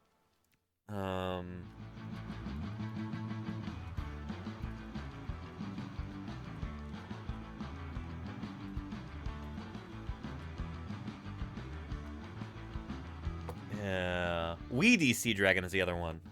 Let's look them up on our Tree of Life. Weedy sea dragon. It would help if I could spell properly with one hand. No results found? You're kidding me. Let's try leafy sea dragon. There we go. They are unusual looking. They're related to pipefish and seahorses, as I recall. But I guess we'll find out in a second here. If I'm right about that. Yeah. Leafy sea dragon. Phycodurus esques. I guess it looks horsey to whoever named it. And there's the weedy sea dragon. That's... Oh, so this is why the weedy sea dragon didn't come up in the search. This is improper data entering in the first place. Sea dragon here is 2 words. Sea dragon there is 1 word? Come on. There's some data discrepancies here. That's not ideal. Yeah. Yeah, and there's also the ruby sea dragon. That's neat.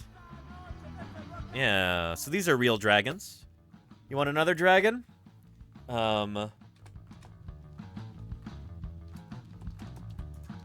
Try the bearded dragon. There we go. Seed Ragon. There you go, Truckhorn. So we're going out of Osteichthyon fishes. Well, out of Actinopterygian fishes, rather. And into lobefin fishes, and then reptiles, and then lizards, and then the bearded dragon. There you go. It's another kind of dragon right there. Let's look for,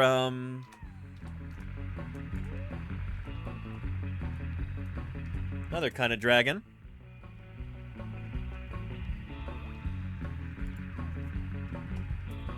It's 1 word. And there's a bunch of these, apparently.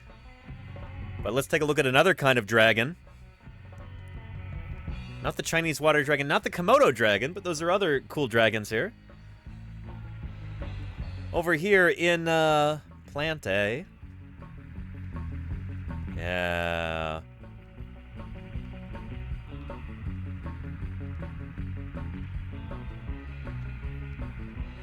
The Snapdragon.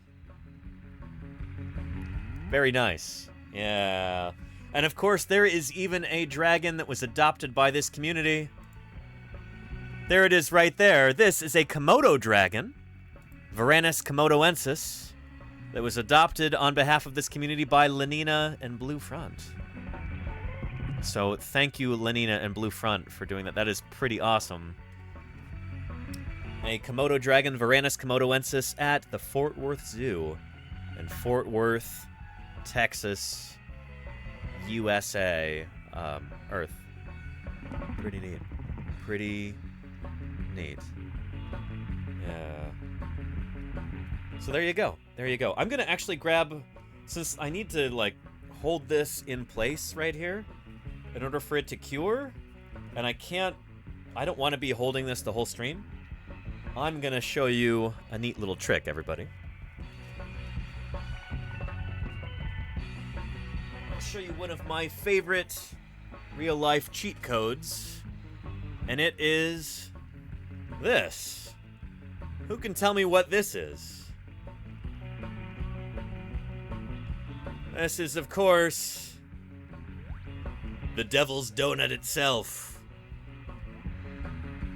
Mechanics wire, aka baling wire. There you go, Lenina. Yes, I use this stuff like on a daily basis for a million different things.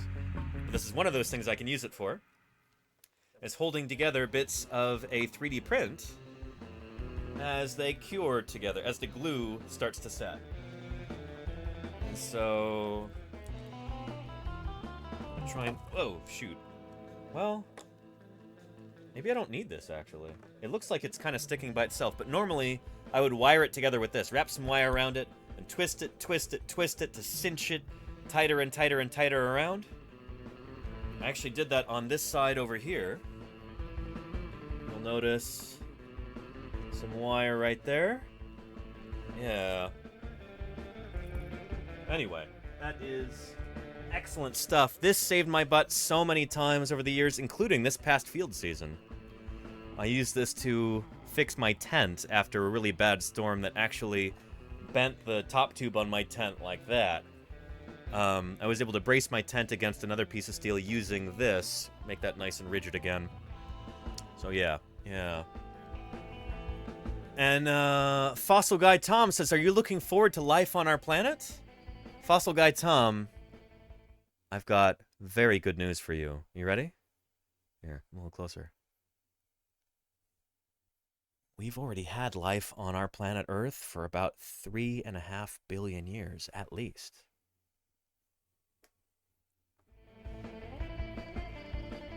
No, you're talking about the Netflix series, right? Yeah, let's watch a quick trailer for that, and then we'll get into some songs. Here, was it Netflix? Welcome, Fossil Guy Tom. It's good to have you here. How did you find the channel? I'd love to know about it. Welcome to Paleontologizing.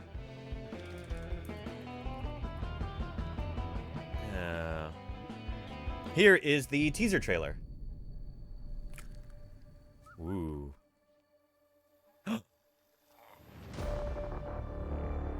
Diplodocus. Just like right here.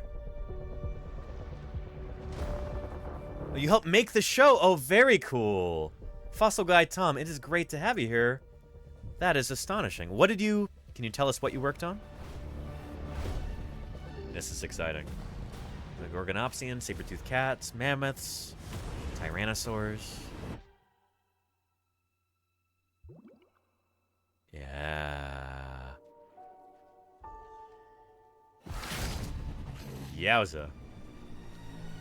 Arthroplura.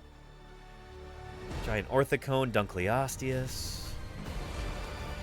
Komodo dragons, Microraptor, Mammuthus primigenius, Lystrosaurus, some kind of Dicynodont, looked like a Titanosaur there. Is the story of life on our planet. And is that Morgan Freeman there? Holy cow. Morgan Freeman himself.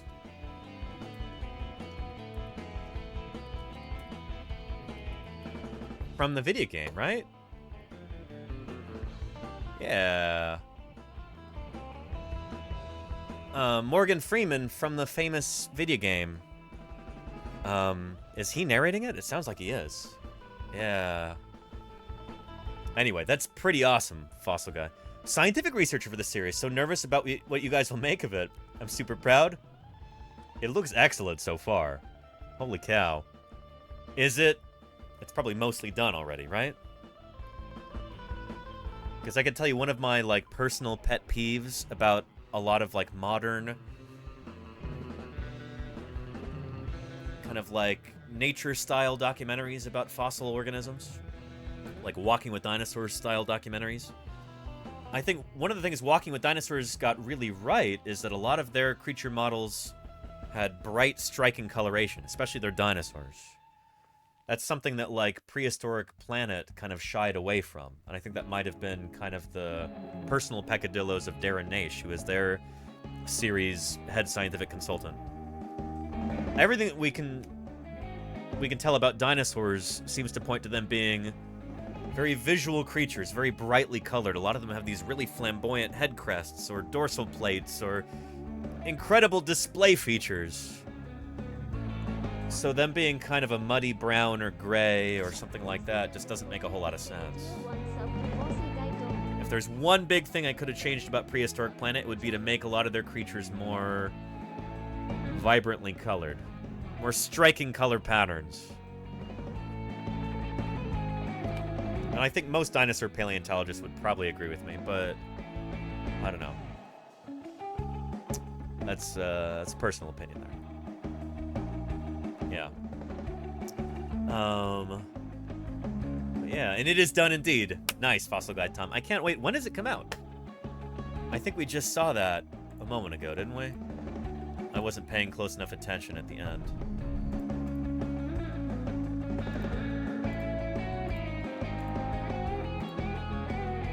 Life on our planet. October 25th. Yes. Super exciting. Well, I'm sure we'll be having some special streams about that if you want to show up for that, Fossil Guy Tom. Holy cow. Yeah, we'll be talking about it. Awesome. Yeah. Yeah, we did that for Prehistoric Planet for both seasons. We'll be doing that for this too. Let me put it on the calendar. Very nice. Well, I promised ukulele songs to everybody. So before we finish up assembly of our Allosaurus skull, before we put our last piece on, let me take out the old ukulele here. Let me change our streaming category temporarily to music. Don't let me forget to rechange it after. But let's change that to music and IRL creative.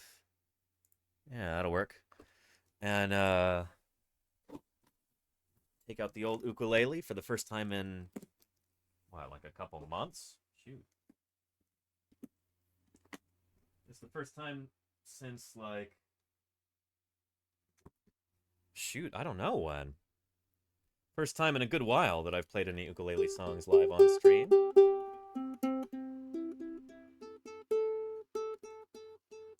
I love that this holds its tune so well.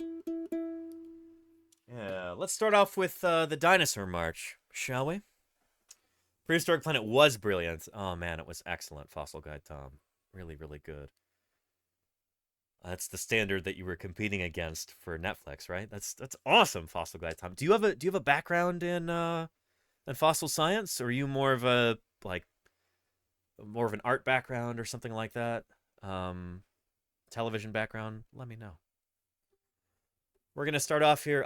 I do not have a background in music at all, but I've learned to play a few songs on the old ukulele because ukulele runs in my family.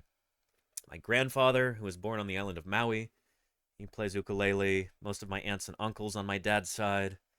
And I'm trying to kind of take that into the next generation here.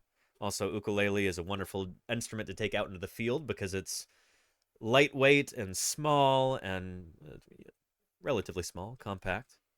And also, when you pull an ukulele out, nobody expects you to be a virtuoso. It's not one of these lofty, highbrow instruments like a cello or a violin. You pull out an ukulele and people go, that's funny, an ukulele. Anyway, let's warm up with the Dinosaur March song. Then we'll do I'm a Paleontologist. Then why don't we do the Galaxy song to wrap it up? So, Dinosaur March goes like this. I did my PhD in fossil shark hydrodynamics. That's super cool, Fossil Guy Tom. What kind of shark? Like hybodont sharks? Or lamniform sharks, or what kind of sharks? Fell butt first into TV and love it. I'm so lucky. That is really lucky. That's super cool. Well, it's great to have you here. I've dug up a few fossil shark teeth in my day in the Hell Creek Formation and the Judith River Formation, but those are like freshwater sharks. And only a handful of small teeth. I've never really worked on sharks much. It's super neat. Anyway, the Dinosaur March goes like this. This is a song that I learned from the music teacher at the school I used to teach at, but I decided to make a few modifications to make it a little bit more paleontologically authentic. Let's see if you can pick out those modifications. It goes like this. Many, many years ago, before the people came, the animals upon the earth, they did not look the same. They lived for 170 million years, but now they are no more. Except for birds, because of course, as we all know, birds themselves are living dinosaurs, as we're celebrating here on Thursday Birdsday, here on Paleontologizing. Strictly speaking, dinosaurs never went extinct because a small group of two-legged, feathered, meat-eating dinosaurs evolved into the over 9,000 species of birds that are alive today. So really, you could almost say that we're still living in the age of dinosaurs because bird species outnumber mammals at least 2 to 1. They were the dinosaurs. There we go. Apatosaurus, Diplodocus, Stegosaurus, Allosaurus, Ankylosaurus, and Triceratops, Tyrannosaurus Rex. So that's the first verse in the chorus, which those were the only two parts that the music teacher knew. I decided I should add my own second verse. I wrote it myself. It goes like this. We can learn about these awesome beasts by studying their bones. Skeletons under the ground that partly turn to stone. We dig them up and we clean them, and we raise them off the floor to build a dinosaur. Apatosaurus, Diplodocus, Stegosaurus, Allosaurus, Ankylosaurus, and Triceratops, Tyrannosaurus Rex. Welcome to the channel, Seaborn Show and Raiders. How are you doing? It's wonderful to have you here. Welcome to Paleontologizing. How did your stream go? I hope it was excellent. And did that greeting that I gave you get clipped, and did you see that yet? Welcome. One of the most singular specimens I've encountered in all my distinguished career. But enough about my work. What did you want to show me, Lisa? Seaborn Show, thank you for the follow. It's great to have you here. Welcome to Paleontologizing. We're in the bit of some ukulele music right now because we have exceeded our sub goal for the day, and that means it's ukulele time. So thank you for that follow. Welcome, Tactical Research, Kui Yuewei, Fanky Panky, and Alexander Koshkin, I think are all new here. Welcome to Paleontologizing. Let me know if you've got any questions. My name is Danny Anduza. I'm a dinosaur paleontologist. I work mostly on dinosaur functional morphology, but I'm kind of branching out into some other aspects of dinosaur paleobiology nowadays too. I dig up dinosaurs in the field. I was live streaming that back in August and July and June. Almost all summer I was out in the field live streaming some dinosaur digs. Check out the VODs or the YouTube page for that. And just trying to do some good old-fashioned science outreach, funny. you know? I mean, Thank you, Alexander Koshkin. Dinosaurs are kind of funny. Thanks for that follow. And our stream was fantastic. Glad to hear that, blah, blah, blah. Beautiful. And my Strelka, how are you doing? Good to have you here. Yeah. How are you doing? Welcome. Let's do our next song. Let's do I'm a Paleontologist. This has become kind of an anthem on this channel. I think you'll see why. The song was originally written and performed to the band They Might Be Giants. It goes like this. I love digging in the dirt. Hang on. I love digging in the dirt. There we go. With just a pick and brush.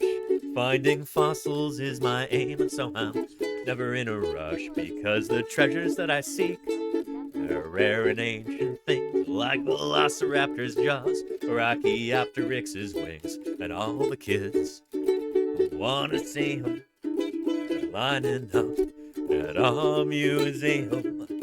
I am a paleontologist. That's who I am, that's who I am, that's who I am. I am a paleontologist. That's who I am, that's who I am, that's who I am. Could it be an herbivore, crushing plants with rounded teeth, or a ferocious carnivore who moves so quickly on its feet? It's like pieces of a puzzle I'd love to try and solve. It's so much fun to think about how a species has evolved, and all the kids who want to see them, they're lining up at our museum. I am a paleontologist. That's who I am, that's who I am, that's who I am. I am a paleontologist. That's who I am, that's who I am, that's who I am. That's who I am, that's who I am, that's who I am. That's who I am, that's who I am, that's who I am.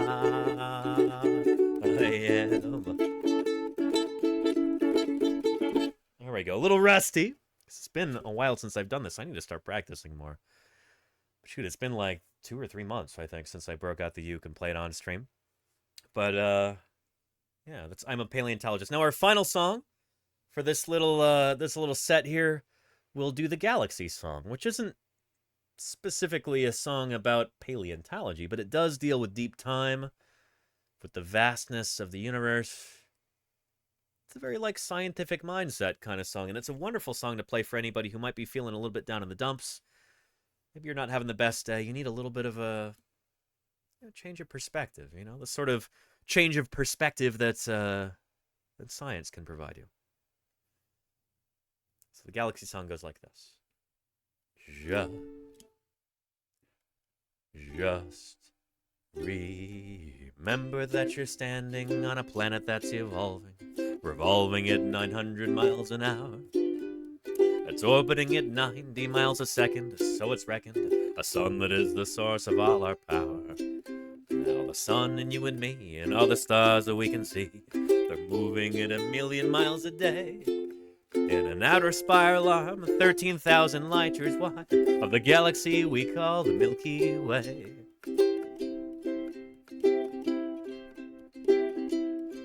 Now our galaxy itself contains 200 billion stars. It's 100,000 light years side to side. It bulges in the middle, 13,000 light years thick, but out by us it's just 3,000 light years wide. Now we're 30,000 light years from galactic central point. We go around every 200 million years. And our galaxy is only one of millions of billions in our amazing and expanding universe. Whoa, whoa, whoa, whoa, whoa,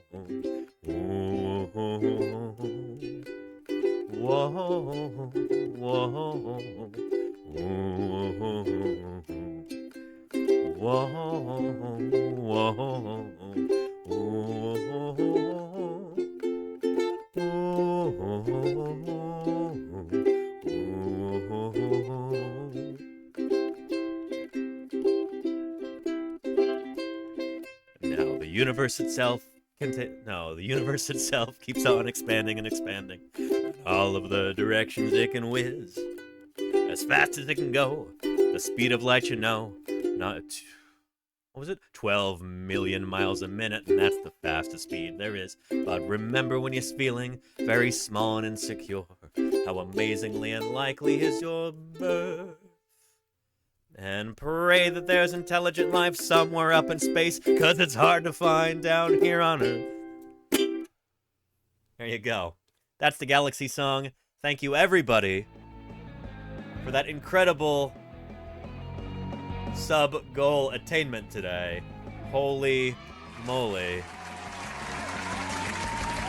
I appreciate that more than you know. You're putting food on my table, keeping this young scientist off the streets. Thank you for that. It's hard out there. Thanks for helping me make my living here on Twitch. That's extraordinary. Thank you, Panky. Thank you for the follow. Welcome, welcome. And Megatronus, thank you for the 11 months of support. Didn't thank you yet, Megatronus. Thank you, thank you. And a few bits. Thank you for gifting blah, blah, blah. 5 minutes ago. I appreciate that gift sub from you. Thank you, thank you. Here, let's, change our category again back to science and technology.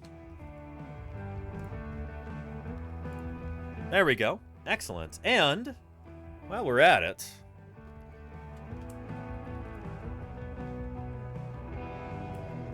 let's check out the science and technology category. And holy cow, we will be way at the top of this once it registers that we've switched back to this category. That's okay. Huh. One of my goals here on Twitch is to try and grow the science and technology category. Get other people to stream science content here on Twitch. And, yeah. To that end, we are going to be, we're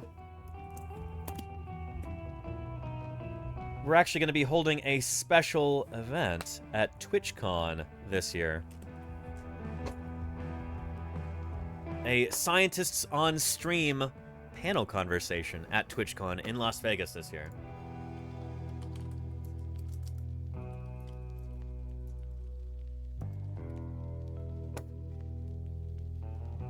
There we go.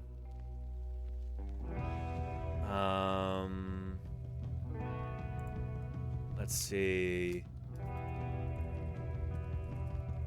I don't know if I actually have a link to... No, there it is. Yeah, bingo. Beautiful. Yeah. Who's this dingus right here? We've got other wonderful science streamers, such as Moo Hoodles, who herself is a science communicator. Nerduino is a former NASA scientist who streams here on Twitch.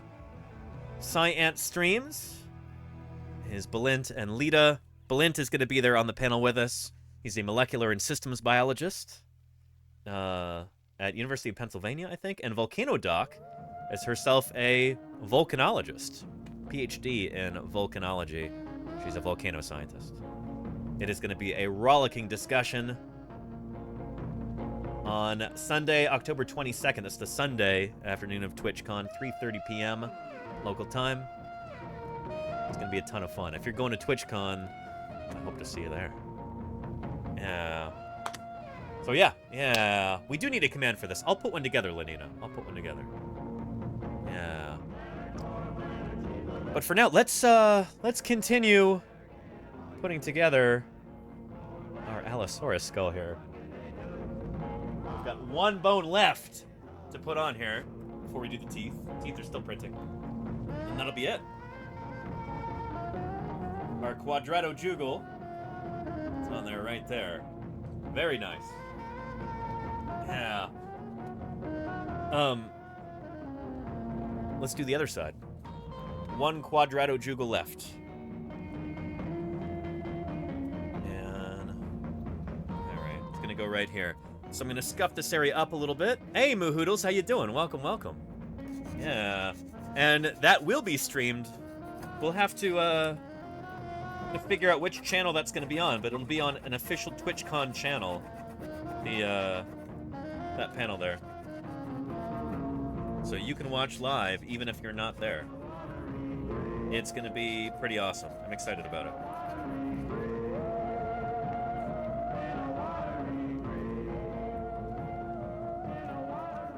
Alright.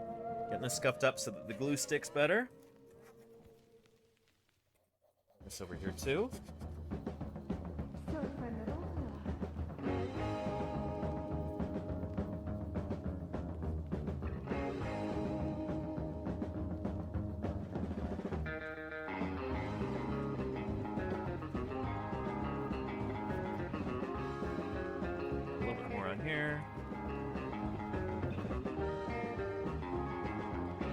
Excellent.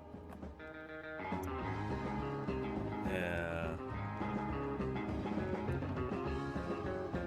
And this is not a real fossil, Quay, no. This is a 3D print that we've been working on since since the spring, really. Since before I left for the field. And we are putting on the last bone right here. Teeth notwithstanding. We're going to be doing the teeth tomorrow, and then attaching the lower jaw to the upper jaw. Oops, I forgot to sand this down. That's okay. The other glue will take a minute to cure. Scuff this up so it sticks better.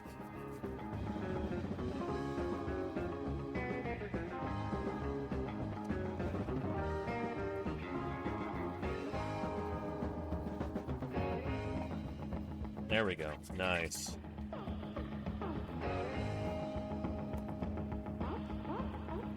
Excellent. Now, for our super glue.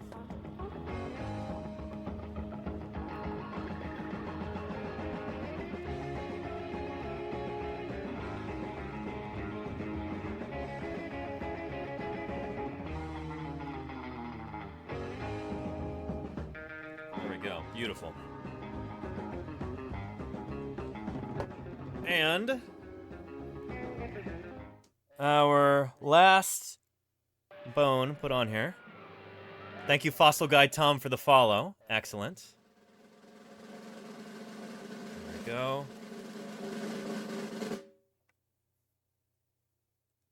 we have it. Very nice. Dare I say, excellent. Very nice. I'm just going to put some pressure on this for a while as it sets. Yeah.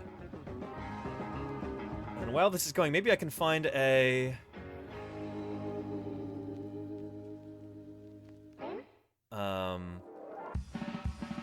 And yep, it's an adult Allosaurus. Blah, blah, blah. Indeed. Yes. I have a juvenile Tyrannosaurus up here.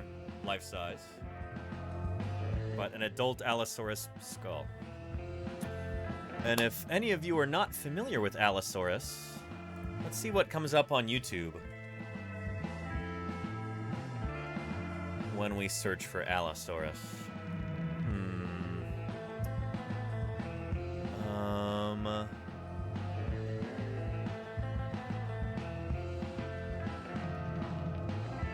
Let's see if we can find maybe a clip from when dinosaurs roamed America or something like that.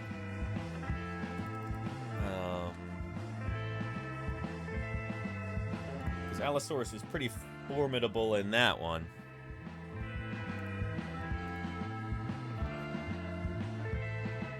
Here we go. Take a look. Most advanced flesh eater of its day.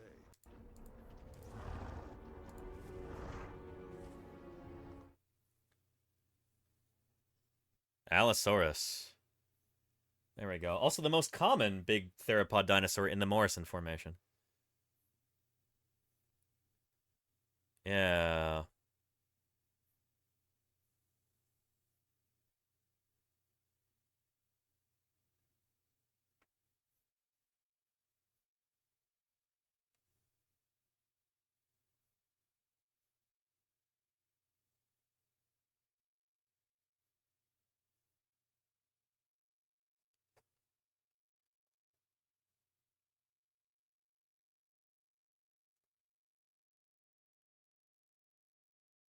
Yeah. Oof. Poor Apatosaur there. Yowza. Oof.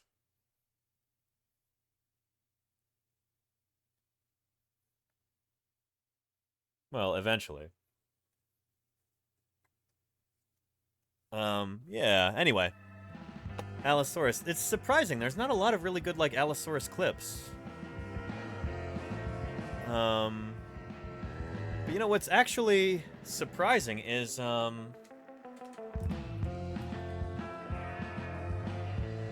Allosaurus model in Jurassic World Evolution 2 is pretty good.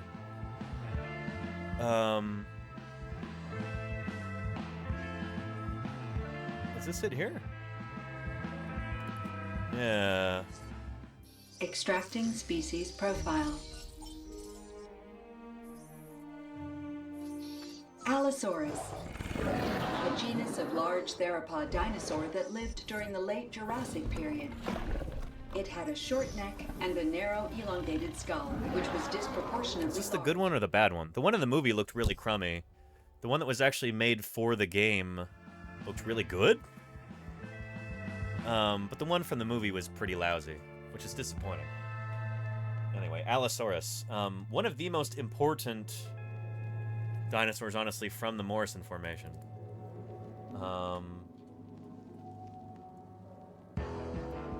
And one of the places it's best known from is the Cleveland Lloyd Dinosaur Quarry.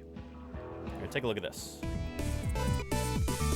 Sorry, it's so loud. Let me turn it down. The Jurassic period lasted from about 200 to 145 million years ago. And toward the end of it, a bunch of dinosaurs somehow died at what's now the Cleveland Lloyd Dinosaur Quarry in Utah, creating the... Which has since been christened Jurassic National Monument. There's a new national monument in Utah, Jurassic National Monument. This just happened like a year or two ago. Yeah. We were supposed to visit here, actually, on the pre-meeting field trip back in June. Me and a bunch of other paleontologists, went on this big rollicking field trip across Utah, looking at different dinosaur sites. We were supposed to go here, and they were closed on like a Thursday morning or something. Kind of ridiculous. Maybe Wednesday morning? So they need some more funding so they can stay open at least 5 days a week. Ugh. But yeah, you've never seen a more disappointed group of paleontologists, you know? The densest known bed of Jurassic dinosaur fossils. Over 60% of the fossils found in this death trap have been Allosaurus, a top predator of the Jurassic. Long before T-Rex, Allosaurus was the king of scary bitey things. Ever since the quarry was discovered in 1927, scientists have been scratching their heads as to why a bunch of reptiles, especially so many predators, could just march in there and die. In a study published this week, though, a team of researchers have created a clearer picture of the environment at the site using two main lines of evidence. They used X-ray techniques to study the geochemistry of rock formation and looked at wear patterns on tiny fragments of bone that paleontologists might typically gloss over because they're too small and busted up to help with species identification. 148 million. Sorry, folks, park's closed. That's the thing, is that there was no sign out front. You just get to the parking lot, and there's a chain that went across the road. And that was it. No sign saying that what the park hours are, the National Monument hours are, you know, and this is like 20 miles outside of town, so it's like you're driving for 20 miles on these dirt roads in the middle of nowhere, and then you get there and there's just a chain, and just really poorly done. You can kind of tell that this was named a national monument under the Trump administration because they botched it majorly.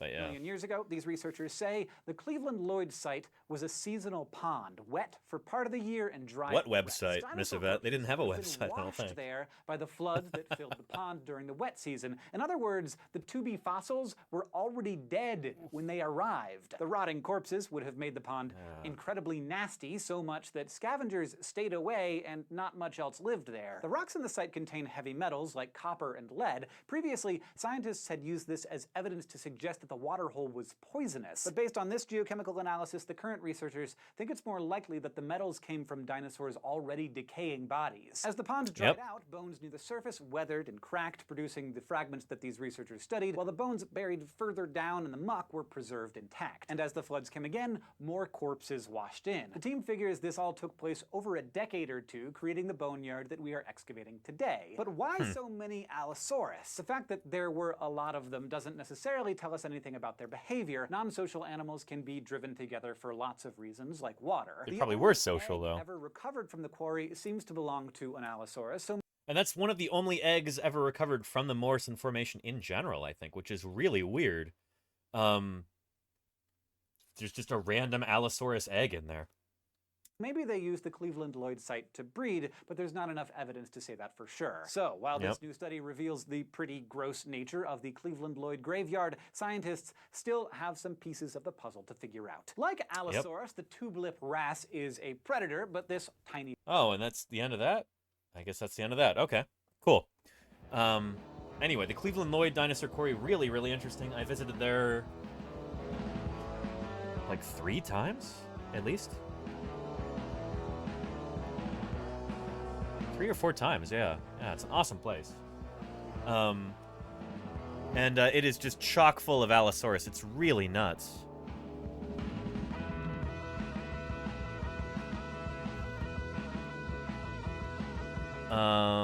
Yeah, take a look at this. This is some of the surrounding landscapes there in Emery County, Utah. And I don't know if...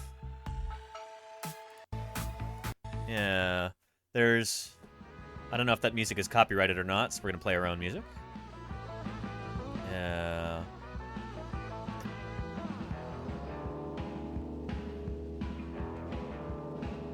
Yeah, pretty cool.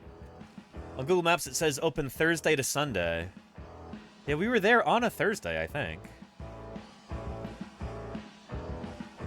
Anyway. Ooh, does anybody recognize this skull right here? Who is this right here? We may or may not have a similar skull from the same animal right here. Yeah. Camarasaurus. Yes, indeed. Yeah! This is neat because this display has got predatory dinosaur skulls. We've got Ceratosaurus, we've got Allosaurus, and we've got Torvosaurus right here. And there's a crocodile. Crocodilian, rather. This might be Goniopholis right here? Yeah, Torvosaurus. We now know Torvosaurus' skull actually looked a little bit different from this. Ethan is actually working on a new publication on that. And Camarasaurus, Stegosaurus Camptosaurus, I think? And then there's the Allosaurus skeleton right there. Very cool. Allosaurus is super overrepresented. There we go. So there have been some buildings built over the actual dig site there to protect it from the elements. And there are a ton of Allosaurus fossils throughout here and in the next building too. It's pretty extraordinary. Yeah.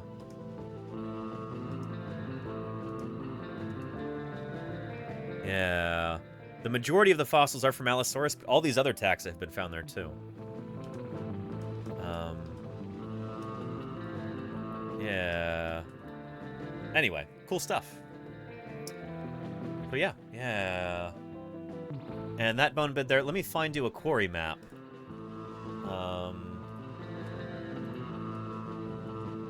Quarry map.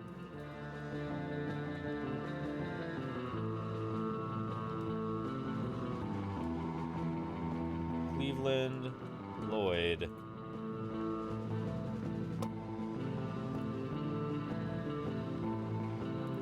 There we go. I wish we had like an interactive one. This is about as good as we're gonna get. So this is a map of the bones. Every single one of these little colored splotches is a dinosaur bone. The green is Allosaurus. So as you can see, or Allosaurus, Ceratosaurus, Marchosaurus, Stoxosaurus, Tinicolagrius, and Torvosaurus. So these are all theropod dinosaurs through here. And that's the vast majority of that is Allosaurus. Stegosaurus is in red, Camptosaurus in blue, and Camarasaurus and Barosaurus are sauropods in yellow. They've got the biggest bones, but not very many of them. So yeah, pretty cool. So there's so many predators, it's crazy, Lenina. Like, why in the world would you have so many different predatory dinosaurs all stuck in the same spot? One of the ideas is that this was a predator trap. That basically, this was like a pit that... Here, let me see if I can find you a clip. Big Al.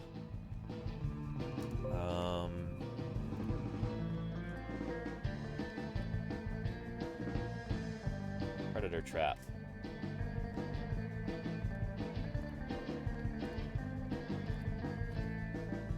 There we go. This is Allosaurus here.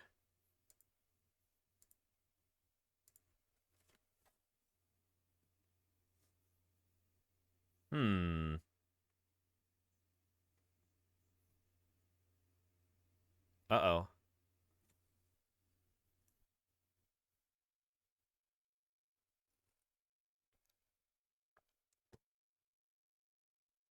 Yeah.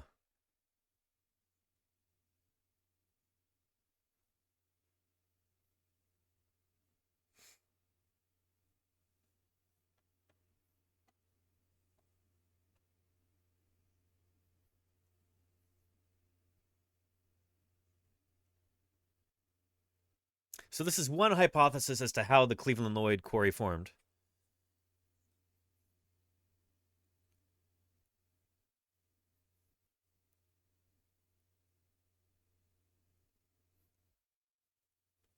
So the idea is that meat-eating Allosaurus would come gather to feed here, and then they'd get stuck, and then they would die, and then that would attract more Allosaurus, and more Allosaurus would continue to get stuck.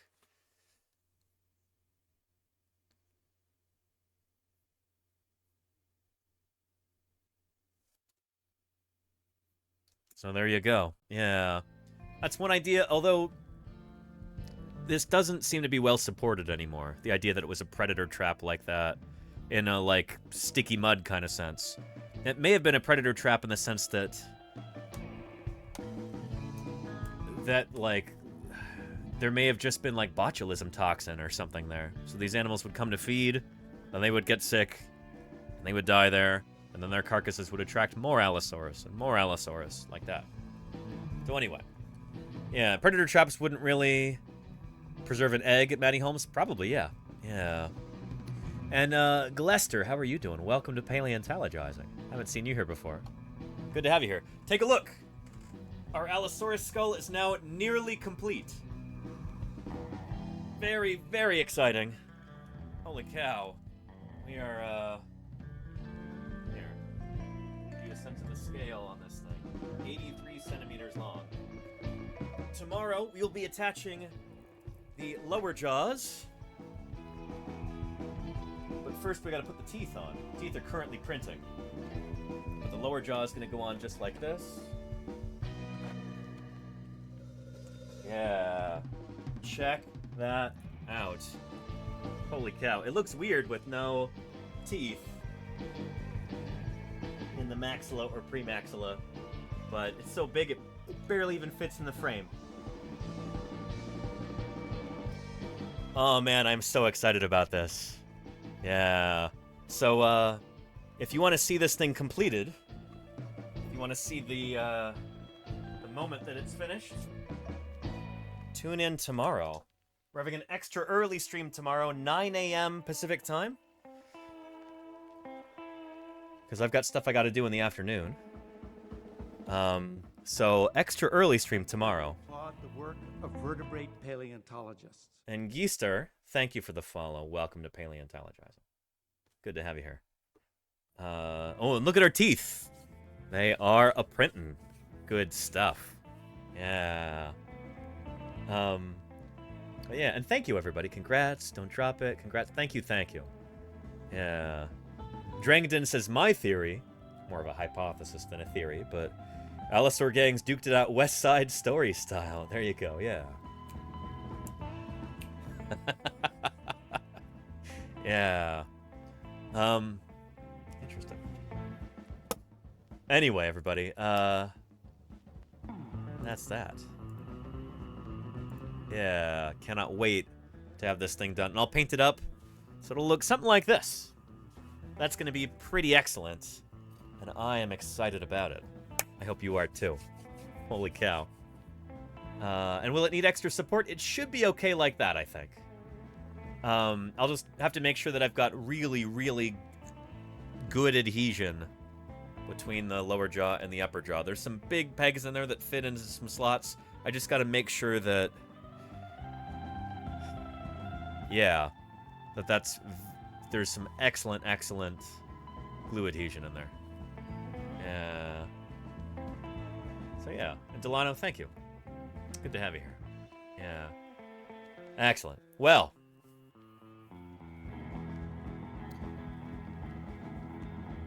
You know what time it is right now? I think it's Thursday Birdsday time. So without further ado,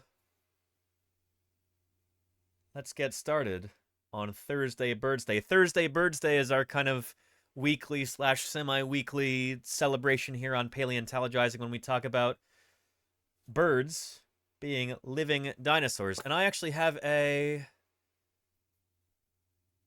Here, let me find that. This will be new to some of you. I put this together for Thanksgiving a couple years ago. But, where did that go? I don't have it on the Stream Deck, so I've got to find it on here. Halloween cold open, Streamiversary. Thanksgiving cold open 1. Let's try this. Thursday Birdsday. Take a look.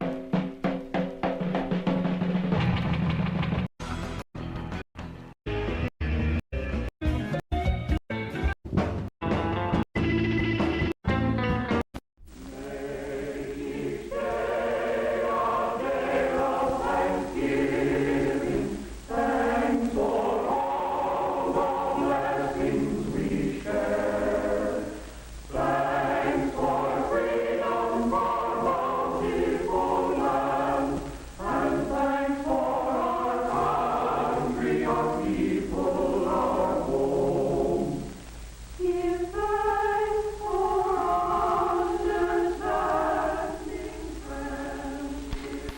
I'm Bill Johnson. Around here, they just call me Dad. I've been trying to read, but I just can't seem to do it. Thanksgiving Day. We Johnsons had a good Thanksgiving, the best we've ever had. And I can't help thinking that what made it better was a real feeling of thankfulness. And that's odd, too, when you consider the shape things were in when I got home from work yesterday.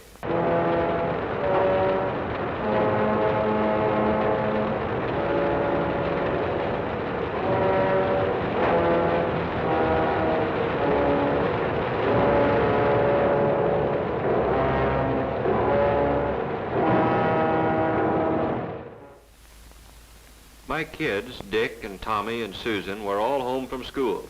And of course, Mother and the baby were there. His kids will. Mine were living tomorrow right along with today, looking forward to Thanksgiving. And like most men, I'm glad it was Mother instead of me who had to break the news to them. Tomorrow's Thanksgiving. Turkey and dressing and pie and cake. And fruit salad and whipped cream and cranberries. Gee, I can hardly wait. Me too. Well, you know, children, we've had a lot of expenses this month, and, well, your father and I thought that... Well, the truth of the matter is, there just won't be any turkey this year. No turkey for Thanksgiving? Oh, I'm going to make a pumpkin pie. We'll have plenty to eat, but, well, we'll just have to get along without turkey. Mom, you don't mean it. It won't be Thanksgiving at all. Even the pilgrims had a feast.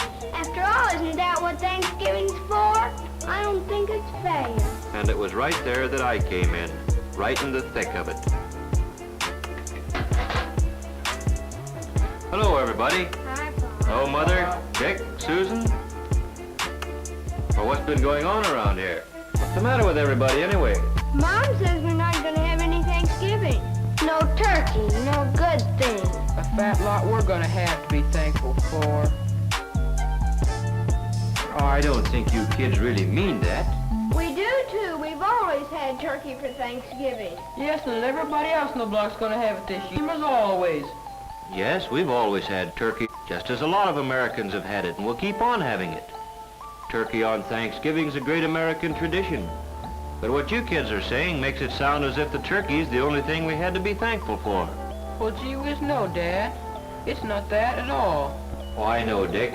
With turkey, it's easy to lose sight of what Thanksgiving really means. Dinosaurs. Dinosaurs. Dinosaurs. Thanksgiving really means. Dinosaurs. We now recognize that birds are dinosaurs. Birds are dinosaurs. Birds are dinosaurs. Jack Horner told us that birds are dinosaurs. Do you agree with that? Absolutely. Dinosaurs. Dinosaurs.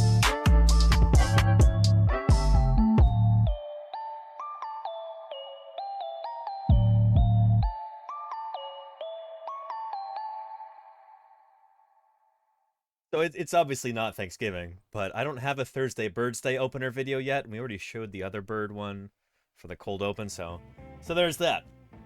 Welcome to Thursday Birdsday, everybody, and happy Thursday Birdsday to you and yours. A happy Thursday Birdsday to us all. What is Thursday Birdsday, you ask? Well, I'll explain that in a video that I'm going to make for this occasion in the future, but Thursday Birdsday is when we celebrate the dinosaurian origin of birds by sharing bird pictures. During your week, while you are out and about, outside of the house, away from the computer, hopefully, if you happen to see a bird, snap a picture of it. It could just be a little brown blob, you know, snapped with a camera phone from far away, whatever. We'll try and figure out what kind of bird it is, and we'll talk about it. Thursday Birdsday is an excuse to go outside and enjoy the natural world and notice the living theropod dinosaurs that are all around us. It's really not what paleontology is like. Calamity Now, thank you for the follow. Welcome and happy Thursday Birdsday to you. So when you take a photo of your bird, post it to the Discord, and we'll go over it here. And we've got quite a few today, it looks like. Holy cow. Shayrank says, I missed Birdsday, but I have some good news. The baby birds on my balcony have grown. I couldn't see them, but I could hear louder chirps. Very nice. Yeah. And Rizu Daegu has got... this is a classic Thursday Birdsday photo. I don't know what kind of bird this is. It's big enough to maybe be a raven or something, but what's going on with the top of its head? I don't know. But, looks birdie to me. Yeah. Yeah. Yeah. Great horned owl. It could be. I could kind of see that if the point on the head is one of the ear things on the owls. Could be. Could be. Yeah. It looks like a pretty big bird too. If that's like a normal sized roof peak there. Yeah, it's a blurred bird. There you go. I vote cat, says Teapot. Well, yeah. Oh, and Okami Kuna had a question. What did they want to know? Let's see here.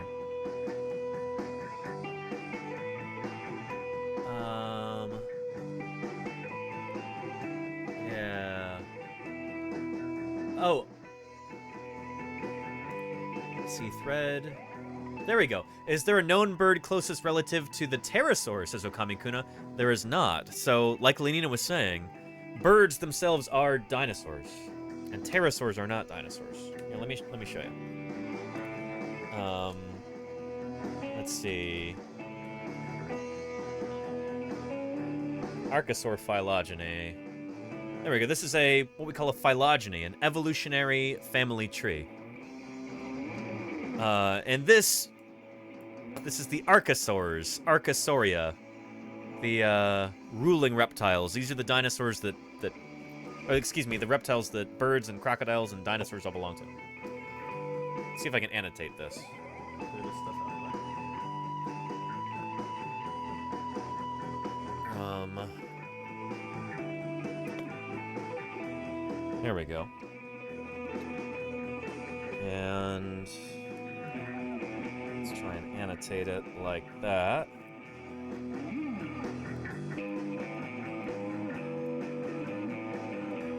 There we go. Nice. It works.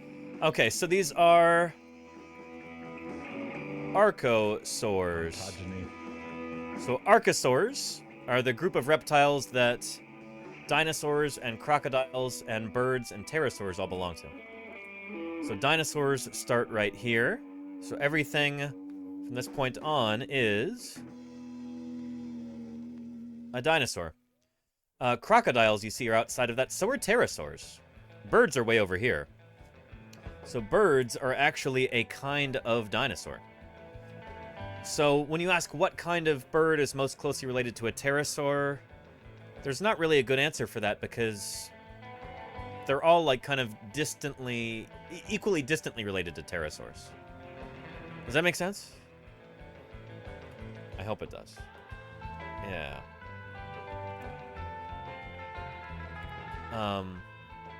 Yeah. Anyway, yeah. So yeah.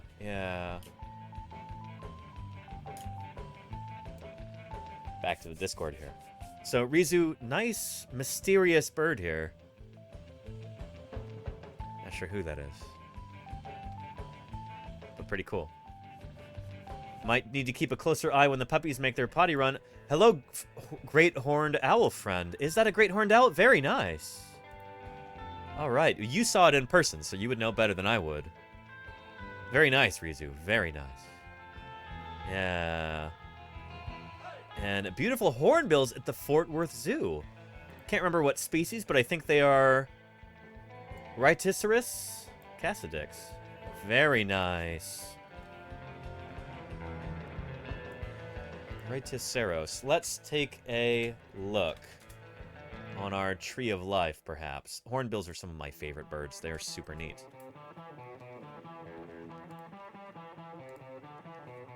Let's try that with an A instead of an O.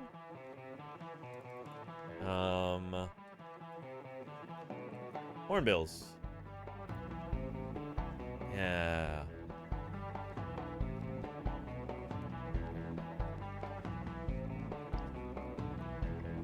And Galrock says, did any dinosaurs sing like birds, or is that a relatively recent evolution, or do we not know? We mostly don't know.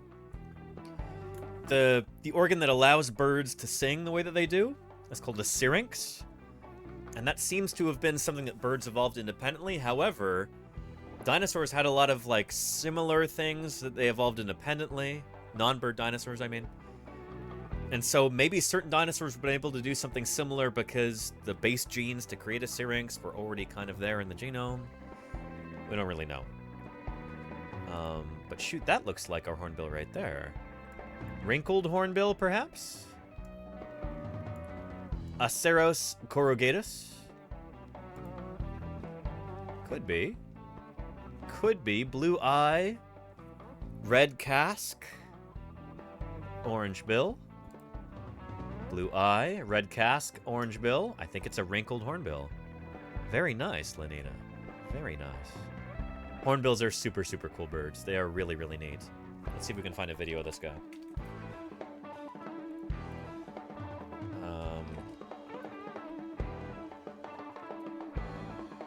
Yeah. Here, take a look. Yeah, nice. Downtown, walking fast, faces pass, and I'm homebound. Thanks for the everything paleo science shake. Thank you for the 3 months, Okami Kuma. Birds are Dinos 3. Really appreciate that. Thank you for your ongoing support. It means a lot. Yeah. Hi, my name is Emily, and I'm one of the Indonesian keepers that gets the opportunity to work with our two wrinkled hornbills. We have a male and a female pair in this exhibit. I wouldn't have guessed she was from Indonesia, but that's okay. Who is 16, and Bayu, who is 19. Bayu's our male, and Ayu is our female. Wrinkled hornbills can live up to their 30s under human care. So our guys are doing pretty good. They're about middle-aged right now. There are about 45 different species of hornbill in the world. It's really distracting when it moves between the different audios. Couldn't they have just used the same recording the whole time? What happened? They're found mostly in Africa and Asia. These wrinkled hornbills are found in the evergreen forests and the swampy forests of Indonesia. And they're called hornbills because of that big bump on the top of their heads. It's called a casque. And that bumpy just like I said. It helps their calls go really far in the forest, so a lot of animals It's also for display. These guys are a really cool species to get to talk about because of their really unique nesting behavior. So Ayu and Bayu have had 2 successful chicks here at the Fort Wayne Children's Zoo in the past 2 years. And we're hoping already doing those amazing nesting behaviors that they're so well known for. Audio's just getting worse. So wrinkled hornbills But they're beautiful birds. for life, and that's because of those nesting behaviors are so complex. The female relies very heavily on the male during breeding season. So if you see in our exhibit, they're exhibiting some awesome breeding behaviors already. So what these guys are called in the wild is called cavity nesters. Yeah. That means that they'll They find nest in a big hole in a hole tree. or cavity in the trees, and that is where they will build their nests. So they'll find a hole similar to our nest box back there. You can see she has a hole there. Very funny HD. Different casque. In front, kind of making a little, kind of like a seal. And she'll actually sit in there for a really long time and make that seal very, very close together. So there's just a little slit at the end. So the male actually works on bringing her materials to create that seal. He'll bring her mud and feathers, different foods, and they'll make it until it's a very small slit at the end. So you can see she's made some progress on our cavity that we have. Look at that. She works on it every day, and he brings her lots of materials. So here at the zoo, we give them some stickier foods during the summers to make that seal really well. So they'll work on that, and she will spend her entire night. Some Amantia. Reanimated bit, yes. Oh boy. Yeah. So she'll sit on a clutch or a group of eggs, up to 3, so 1 to 3 eggs usually. and she'll sit and incubate those eggs for about 30 days, and then after 30 days they hatch, and they'll still stay in that cavity in the tree for another about 70 days until they get strong enough, and those chicks will actually break through the seal that the mom has created. She'll help a little bit. But they'll help break through that seal, and then they are fully able to go out and into Amazing. the wild. Pretty cool stuff. Pretty cool stuff indeed. Thank you for sharing, Lenina. Yeah, wrinkled hornbill. Pretty awesome. Pretty awesome. Now, knobbled hornbill. Oh. Ms. Art Rules, I think we had it right there, but you were very close. Those might even be sister taxa. Wrinkled hornbill. Writhed hornbill. Where's the knobbled hornbill? Oh, knobbed hornbill. There we go. Right there. So yeah, pretty close. Pretty close. Very nice. HD and HB says, what appears to be a golden pheasant wandering on a Newport Beach parking garage? Escaped pet? Blown in by Hurricane Hillary? That's nuts. HD and HB? Wow. Golden pheasant. Let's look these guys up. Jump from hornbills to golden pheasants, which I think are galliform birds. They're related to chickens. Golden pheasant. 1, 2, 3, 4. Yeah. Way over there. Yeah. It does look like a golden pheasant. Chrysolophus pictus. Yeah. Nice. Really does look like that. Yeah, what happened there? Where are they native to? Golden pheasants. Native to mountainous areas of western China. But feral populations have been established in the UK, Canada, the US, Mexico, Colombia, Peru, Bolivia, Chile, Argentina, Uruguay, and the Falkland Islands, Germany, Belgium, the Netherlands, France, Ireland, Australia, and New Zealand. So these birds are all over the place nowadays. You might have just seen a feral one at Newport Beach. Pretty cool. Pretty cool there, HD. Pretty cool. Thanks for sharing. Yeah, that's the exact hair color I want. Yeah, tell the barber, you know, this is what I want. Give me one of these. Yeah. Oh, and Drington. Yeah, they're not the most intelligent of birds, I suppose. You cannot pull that off, Green Herring? It's not for everyone, I suppose, but it looks really good on this bird.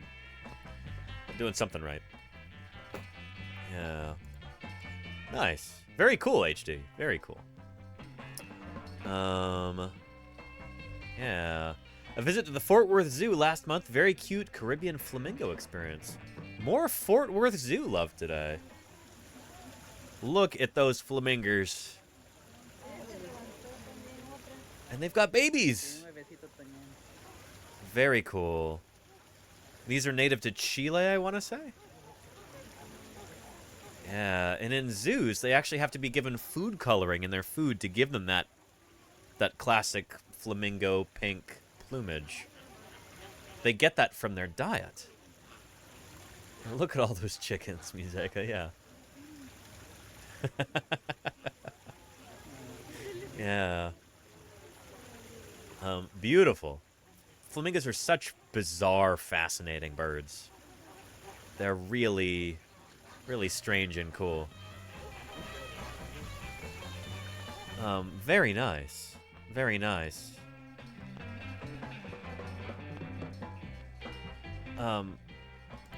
Super cool. Here, let's see if I can find a video about flamingos.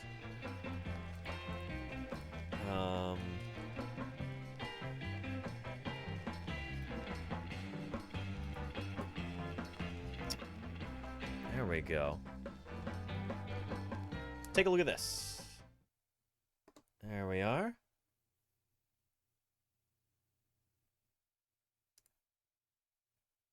Caribbean flamingos.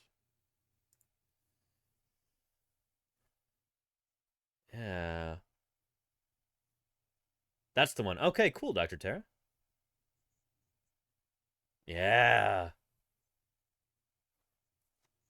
We were talking about how, earlier in the stream, many of you were here for that, we were talking about how rare echolocation and filter feeding are, when we were talking about whales. How rare each of those different adaptations is, filter feeding and echolocation. Flamingos are an example that I forgot. They have evolutionary adaptations for filter feeding.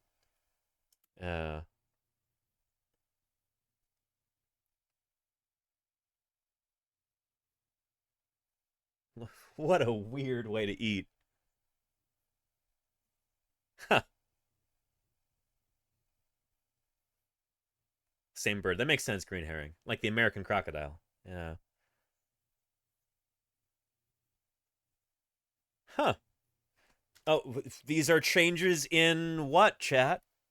Changes in what? From hatchling to adult, the bill curves? Oh, there's got to be different species. You know, look how different the skull is. You know, there's no way these are the same species. Those are changes in ontogeny. There you go. Yes, indeed. Yeah. Yep. Yep. There you go, Lordy. Yeah. How you doing, Lordy? Welcome back. Milk. Wait, but milk is a mammal thing. How is... Huh? It's called crop milk. Watch. Yep.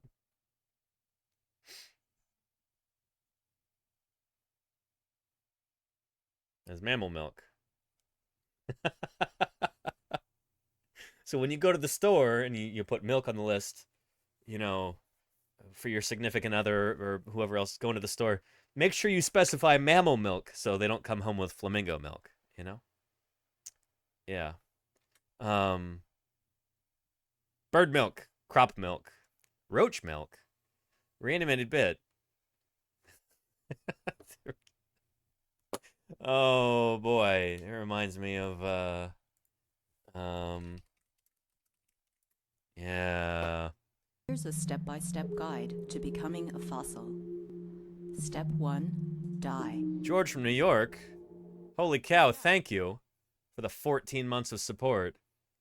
Really appreciate that. Yeah, anytime you're, you know, you put milk on the shopping list, maybe, you know, make sure you're not falling for this. You know? Please accept this kickback as a token of our esteem. Thank you, Fat Tony. However, in the future, I would prefer a nondescript briefcase to the sack with a $sign on it.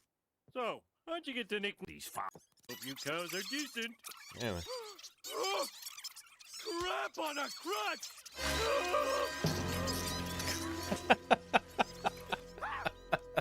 Milking rats! Milking rats! Rats? I'm outraged. You promised me dog or higher. Hey,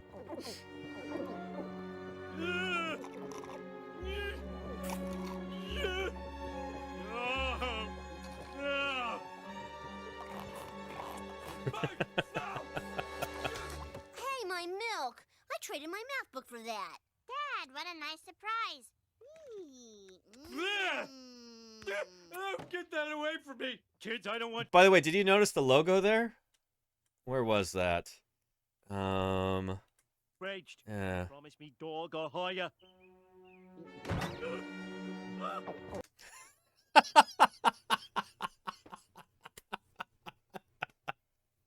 Genuine animal milk. Oh boy, yeah. Wait, no, where's the funniest bit is here. Yeah. Break it down.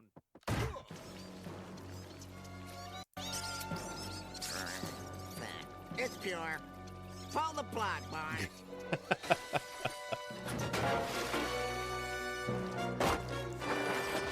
Run free, little vermin.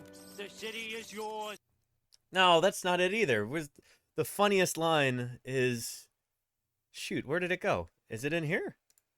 Come on now. Yeah, here we go. Little vermin, the city is yours. And so, as the rat's milk is returned to the sewers, the circle of life is complete. Fat Tony, do you have any comment? I don't get it. Everyone loves rats, but they don't want to drink the rat's milk? Sorry, that was the line I was trying to find this whole time. There you go. So yeah, next time you put milk on the shopping list, make sure you specify from what kind of animal. Cow milk, maybe? So you don't end up with rat milk, or maybe more adorably, flamingo milk.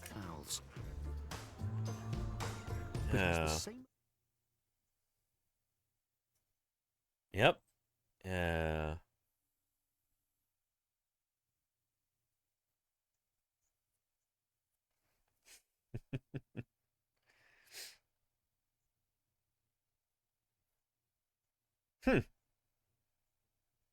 Pretty cool.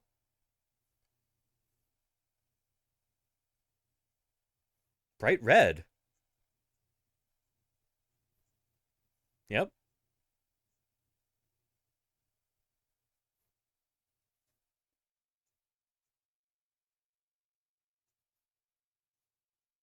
Like brolactin. There you go, George. Yeah.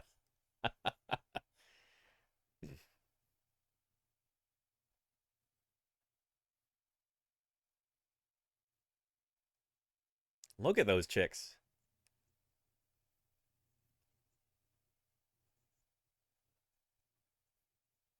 Pretty cool. Pretty neat stuff. Flamingos. Some amazing dinosaurs there. Pretty darn cool. And thank you very, very much, Dr. Tara, for posting that. Super, super neat. Man, Fort Worth Zoo getting a lot of love here on today's stream. It's very deserved. Now, Green Herring, who often produces some of our very best Thursday Birdsday, Thursday bird photos. And stories, too. Green Herring says, looking for warblers during fall migration is very difficult from the spring. They no longer have a reason to show off. Some species lose their bright colors, and in general, they sing a lot less and hide a lot more. Green Herring, do you have, like, experience in nature writing? I feel like this could be in a magazine or a book or a newspaper article or something. Like, this is good stuff, Green Herring. Holy cow. Fortunately, some species are still flashy enough to be easy to spot, like this beautiful male American redstart. Holy cow. He was flitting rapidly around the bushes eating insects. Hopefully he got some of the mosquitoes. Lol. This is a pretty tough photo to get, especially while I was being eaten alive. Thank you for your service there, Green Herring. What a gorgeous, gorgeous bird photo. Just exquisite. An American redstart.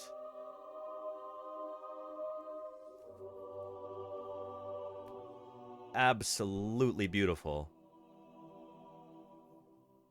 Amazing. That is incredible. An American redstart. What are they related to? Here, let's look them up. American redstart. There's some sort of passerine bird, I presume. Maybe close to like grackles or something? Flycatchers? What are they?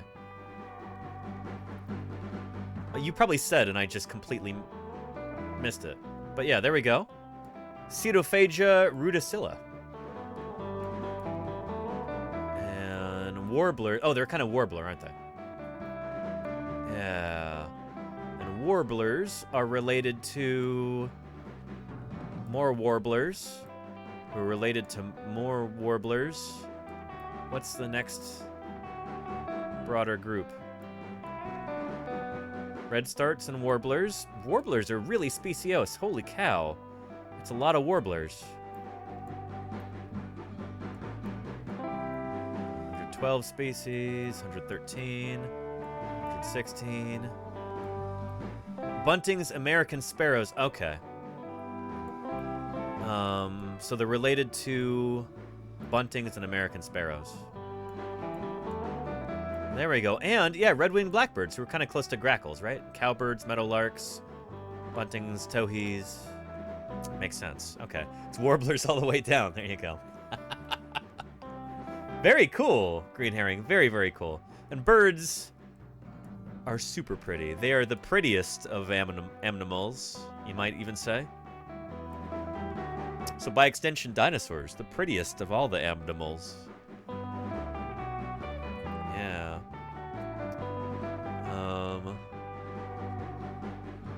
And Gabrielle says, I remember I had a teacher that soaked his skin with kerosene every time to do field research. He always said that commercial repellent is too weak for mosquitoes. Oh boy. That's dedication, and maybe some kind of cancer. Yowza.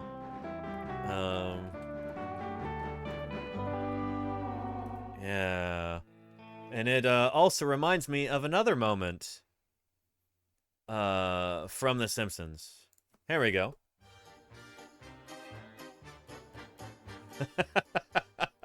She'll go 300 hectares on a single tank of kerosene.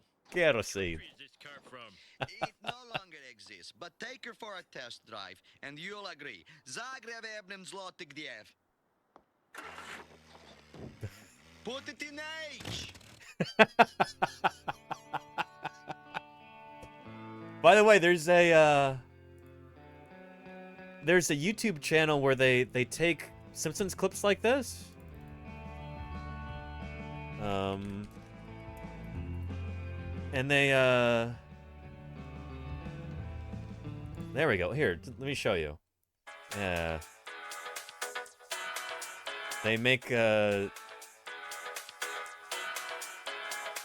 like music videos out of them. It's pretty good stuff. Yeah. Bet Medler knows it. Yeah. Take her for a test drive.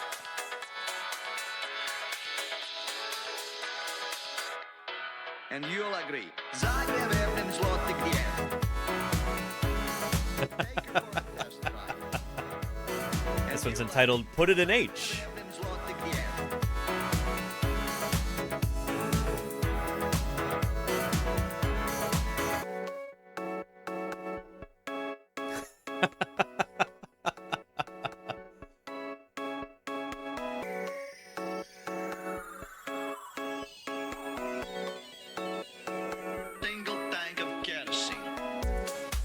Anyway, you get the idea.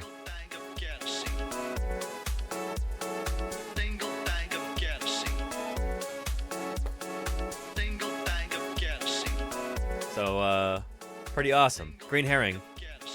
Thank you. And Shogun says, in my front yard in Texas, Cathartes aura. That's, Eastern vulture? Yeah. Very nice. So these and turkey vultures, usually their ranges do not overlap. So if you're on the east coast of the U.S., these are probably the vultures that you're familiar with.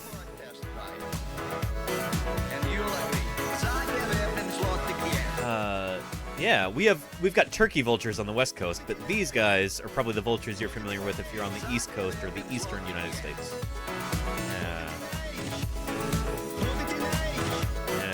H for accelerate. There you go, Musica. Yes, indeed. Very nice, Shogun. So these are a cool kind of New World vulture.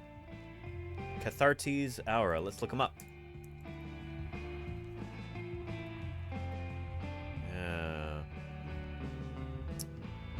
Well, this says turkey vulture. Those are not turkey vultures, though. Those are eastern vultures, I think. Yeah. East Coast gets both. Is that right, green herring? I didn't know that. Yeah, so these are not yellow-headed vultures.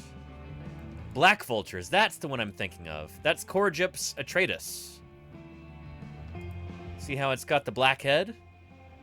Yeah, that's different from a turkey vulture. Very cool. Very cool. And you've got black vulture emotes from Dr. WD-40. That's super cool. Green herring, that's awesome. Can we get a shout out for Dr. WD-40? If you want those cool emotes, go subscribe to Dr. WD-40. He probably encounters them on his stream all the time from Florida, right? He probably sees them live on stream with his really cool camera. That's really neat. Wall Street vultures. Yeah, they are the worst kind. They're highly invasive, George from New York. Yeah. Should really be captured. And... Yeah. Yeah, Neverwinter Fool. Very nice. A tricolored heron. At Ocean City, New Jersey. Very nice. In May. Super cool, Neverwinter. Tricolored heron.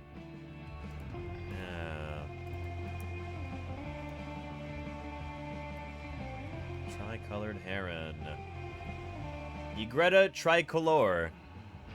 Name delivers what it promises. Yeah. Very nice. Very nice. Look at that crazy curve to that neck. Oh, herons are so weird. Their trachea actually like goes behind. It like twists around from the front to the back of their. I'm not describing this well, but the trachea, the windpipe. In humans, you know, it's in front of our vertebral column. It's in front of your neck vertebrae. In herons, I think at first it's in front and then it loops and it goes behind the vertebrae, getting closer to the skull or something like that. It's really wild. Heron trachea. Yeah. So this is a wonderful blog if you're interested in sauropod dinosaurs or in birds. Herons don't just lie, they cheat, or at least their tracheas do. This beautiful image is bird 52659 from Florida Museum, a green heron, Buteroides virescens, a CT scan and published on Twitter. And holy cow, so these are the neck vertebrae right here in green. Greenish blue. So that's the vertebral column. Going like that. Crazy bends to their vertebrae already. But there's their trachea right there. And look. So at first it's in front, and then it goes behind the vertebrae. Ugh. But, holy cow there. George from New York, thank you for those 5 gift subs. George from me really wants ukulele with those 5 gift subs. I really appreciate that, George. Thank you. Thank you. That is splendid. And I really appreciate it. And thank you for the 15 months of support, by the way. 14 months of support. George, did I not see that? Thank you, George. Appreciate you. Thank you. But yeah, that's crazy. That's crazy. There's their windpipe. It just goes on the side of the neck bones and then behind. What are they even doing? That's nuts. Yeah. Yeah. The vertebrae of the neck are pulled into a strong curve. The trachea doesn't bother and just sort of hangs there from the base of the head to the top of the lungs, cheerfully crossing over, i.e. passing to the side of the vertebral sequence. So the trachea here is not much more than half the length of the vertebral sequence. That's nuts. And now this is the opposite of what we see in some birds. Here, for example, is a trumpet manucode. I don't even know what that is. Phonogamus carundreni, a bird of paradise. Illustrated in Katrina Van Grau's book, The Unfeathered Bird.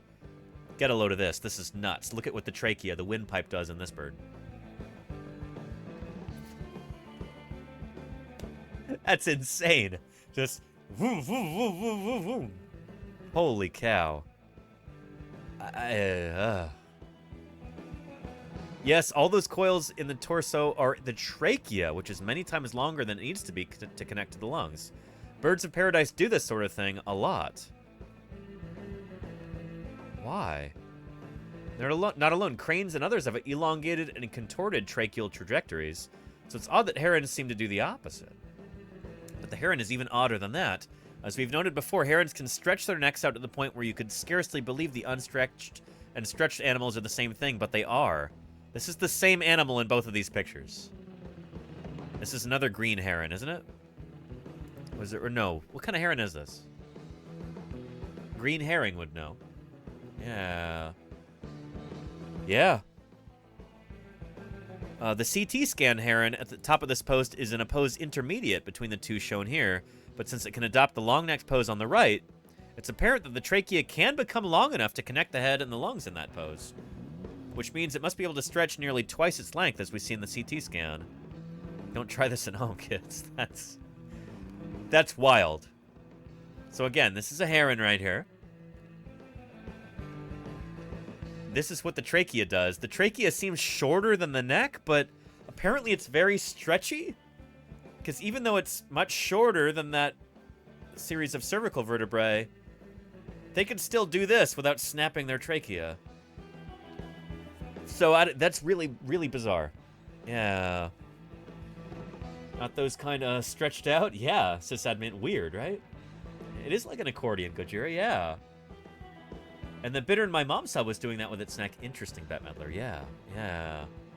That's pretty cool. Their necks go zoop, says Green Herring. Amazing. Herons, are some of my favorite birds. I was looking at them for a paper that I'm working on. Hopefully being published soon. Yeah. Yeah. What does their esophagus do? Pretty much the same thing, I think, HD, yeah. Let's protect our fossils, because if they're removed, America loses them forever. Thank you, Calamity Now, for subscribing. That is a recurring subscription right there, and I want to mark this occasion. Thank you very, very much for that, Calamity Now. Not only does that mean you won't have to watch any ads for as long as you stay subscribed, you get an uninterrupted paleontologizing experience. You also get all those cool emotes. In all the world, there are fewer than 40 full-time dinosaur paleontologists. Bet Meddler, thank you for those gift subs. 3 of them are leading this expedition. Really appreciate that, Bet Meddler.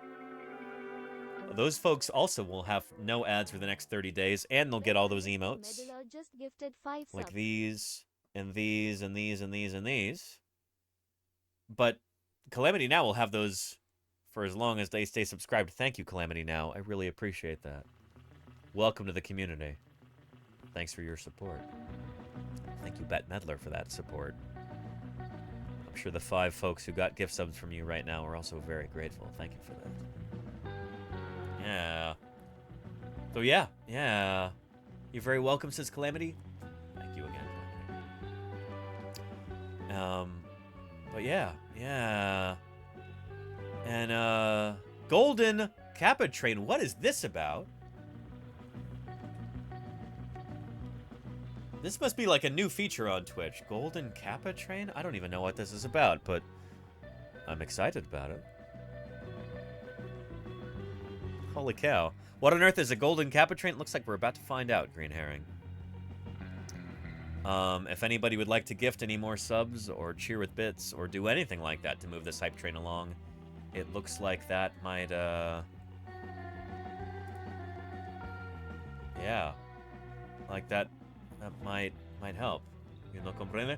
No sé. Mayoría del espacio? No sé.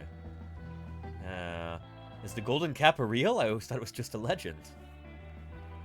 I don't know. Yeah. If you're feeling a bit cheated, try blaming the dinosaurs. Thank you, Kodali. Good stuff. And Green Herring. Thank you for those 100 bits. Makeaway, thank you for the 21 months of support. Happy Thursday Birdsday. Look at that beautiful starling there. And Though it may not seem like much, 500 bits goes a long way towards supporting science. Our treat here on Twitch. Thank you, Recovering Chemist. Really appreciate that. Try blaming the dinosaurs. For science. Thank you, Green Herring. Holy cow. Likely that we're here today because, by the luck of the draw, dinosaurs who had been dominant over mammals in ordinary times got felled in a mass extinction. Except for the birds, of course. Thank you, Field of Kush, for the 11 months of support. Weird adult. Bits goes a long way towards supporting science. Our treat here on Twitch. Thank you for the 500 bits there. 283 baby. Though it may not seem like much, 500 bits goes a long Thank you for those 500 Gal Rocks. Science. Our treat here on Twitch. Really appreciate that. Holy cow. From that sub gift. Thank you, Galrox, for paying it forward. And thank you, Makeaway, for 5 gift subs there. Holy cow. That is extraordinary. And I really appreciate it. Good stuff. Really wants ukulele with those 5 gift subs. Thank you, Makeaway. And thank you, Dark Tarkanis, for that gift sub there. All these bird alerts. Excellent. If you're feeling a bit cheated, try blaming the dinosaurs. And Nova Silence Twitch, thank you for the 100 bits. Look, we're 94% of the way to a level 4 Golden Kappa hype train. Yeah. Holy yeah, hang on a minute. I think one of my roommates needs to get my attention. Third, it may not seem like much. 500 bits goes a long way towards supporting science. I'll click here on Twitch.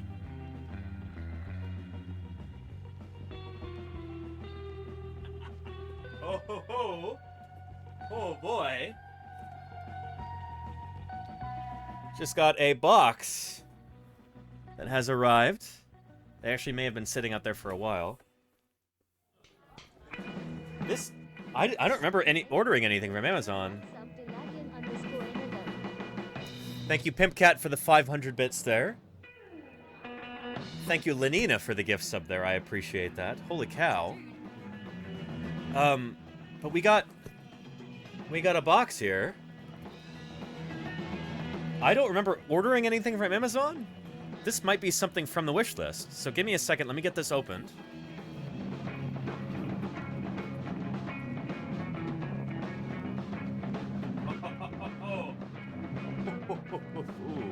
Oh boy. Oh boy. I was worried about this. See, we're printing the teeth of our Allosaurus skull right now. This is the last part of our Allosaurus. This should be done by, well, tomorrow on stream we'll put those teeth on, we'll get this thing finished up. But I'm like almost out of 3D printer filament. Well, I was until...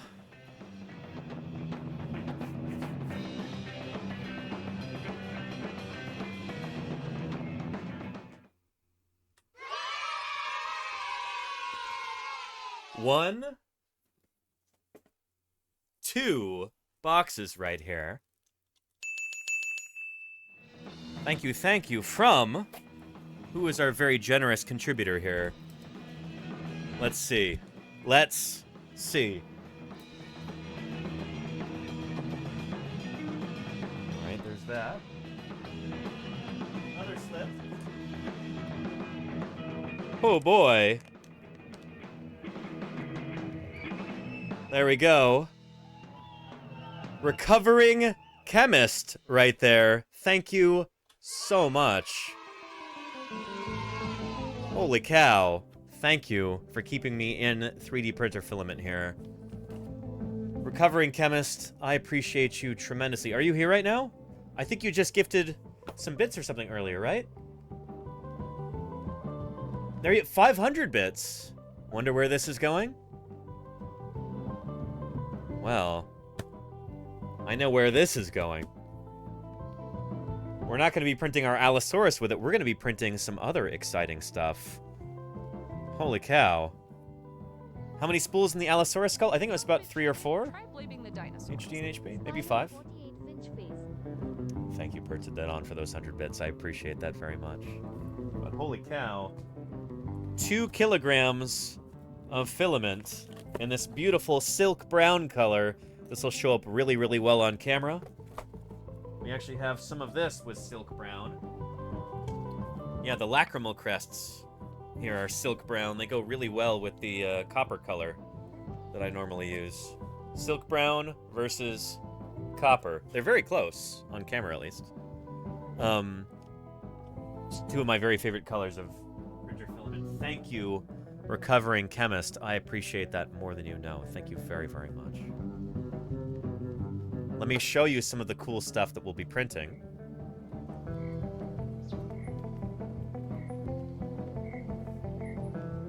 And who is this? 10 gift subs. Uh-oh.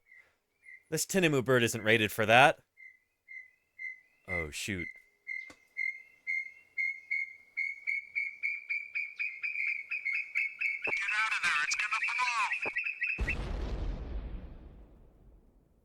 My queue is overloading the system with 10 gift subs. Holy cow, Makeaway. Thank you, thank you. I really appreciate that. That's extraordinary. Thank you, thank you. And Teapot, did you just convert a gift sub into a recurring sub? Teapot, thank you very, very much. I appreciate that sincerely. Welcome to the channel. Thank you for your support. Excellent. It's great to have you here. Make away 10 gift subs there. 10. There are now 10 more people. Won't have to worry about any ads at all. If this keeps up, you're going to have to play ukulele again? Well, shoot. If we can double that sub goal, then I will. I've got more songs. We can do it. Yeah. Good stuff. Thank you, Makeaway. Thank you, Teapot. Lovely. Lovely. I was just going to show you this is one of the things that I would like to print coming up here. This is a life-size Plateosaurus skull and cervical vertebrae. These are scanned from a museum in Germany, I believe. If you're a bit cheated, try blaming the dinosaurs. And thank you, Panda Kaizen, for the 100 bits. That is lovely. It really is. Thank you, thank you. Yeah. Oh, from Frick, Switzerland. Very nice. Anyway, I would like to print this. And also... Yeah. And the music when the Plateosaurus arrived in the first episode walking out. Yeah, Birds are Dead On. Shoot, you want me to play that for you? Let's see if I can find you that song. Let's see.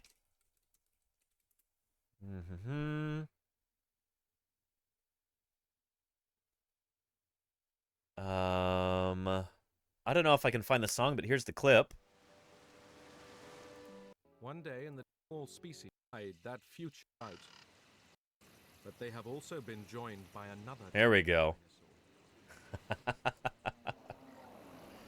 Yes, indeed. Plateosaurus.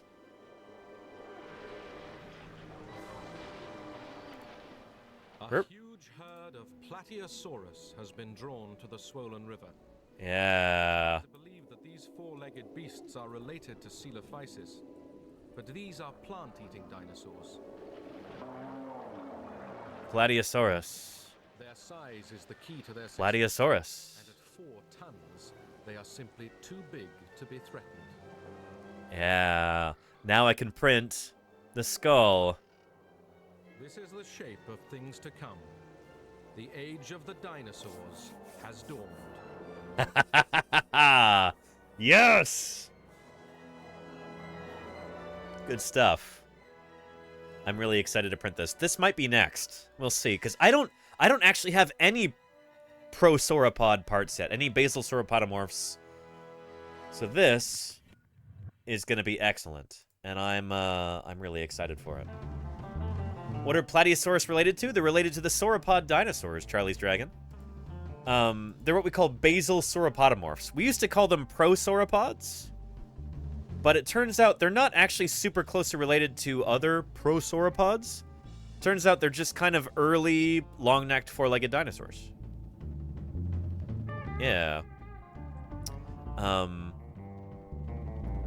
Yeah, pretty cool animals. Pretty cool animals. Plateosaurus. Pretty neat. So yeah, and it is a photogrammetry. No, it's either that or a scan. Let's see, Nova Silence. If you're feeling a bit cheated, try blaming the dinosaurs. Sorry, that's way too loud. Let me turn it back to where it was. Good, okay. Thank you, Niffler, for the 100 bits there.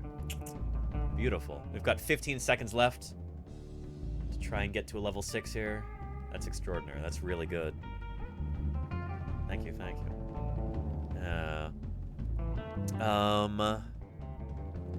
I don't know if this was photogrammetrized or if it was CT scanned. I think it was probably photogrammetrized.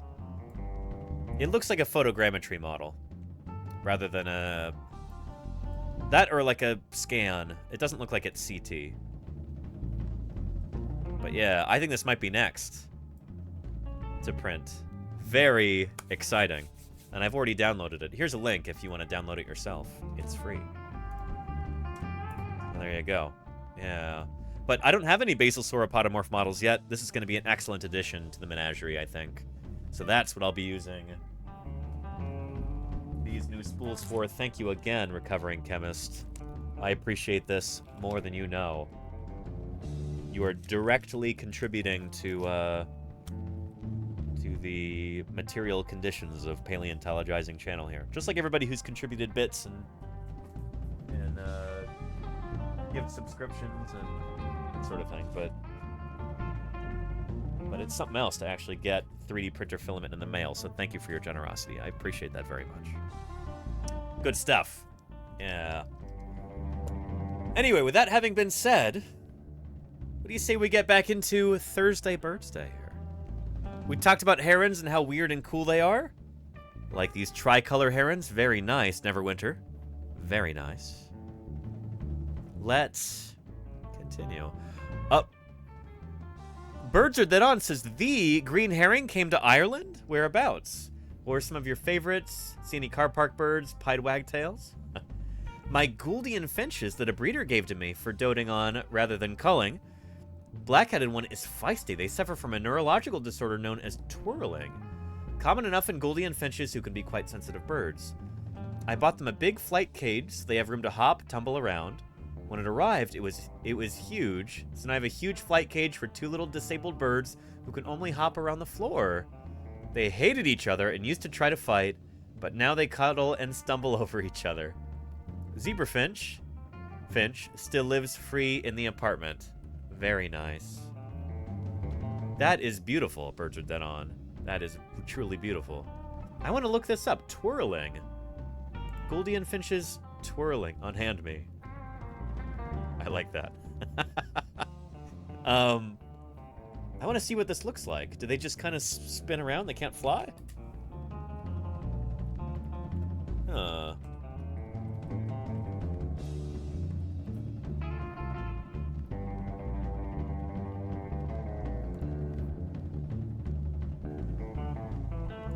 Huh. Oh, wow. So they kind of hold their head at a weird angle?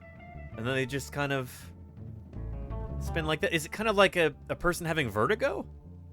Where you just like, your balance is kind of thrown off? Huh.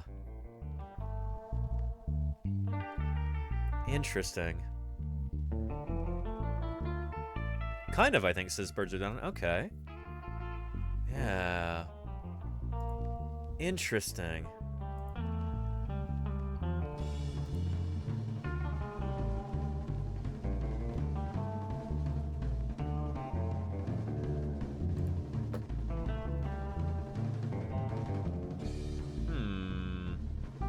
Twirling Gouldian finch. Yeah, interesting. It almost reminds me of like when an actinopterygian fish, when their swim bladder isn't working properly and they're just kind of like swimming upside down or like, I don't know, sideways or something like that. It's kind of like the bird's head is doing this, where it just can't keep it properly oriented. Interesting. But that's beautiful, Birds Are Dead On, that you've given these birds a second lease on life. You've taken such good care of them. Big paleontologizing salute to Birds Are Dead On. Thank you for being a kind human being and taking care of those birds. That's pretty cool. Thank you, Birds Are Dead On. Salute.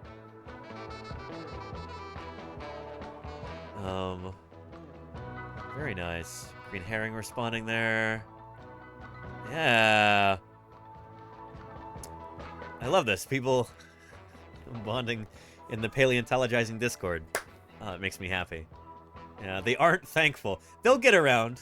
I mean, they hated each other at first, right? Birds Are Dead On. Now they're best buds. I'm sure they'll come around to you. Yeah.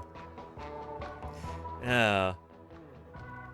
Bette Midler has got 4 turkeys, 3 visible. 3 visible and 1 invisible turkey. That's pretty cool. Moving through the park and alley in Minneapolis. First I've seen it at this apartment since moving in 3 months ago. Very nice. Turkeys. I saw some turkeys by my dad's house in Martinez a while ago. That was pretty neat.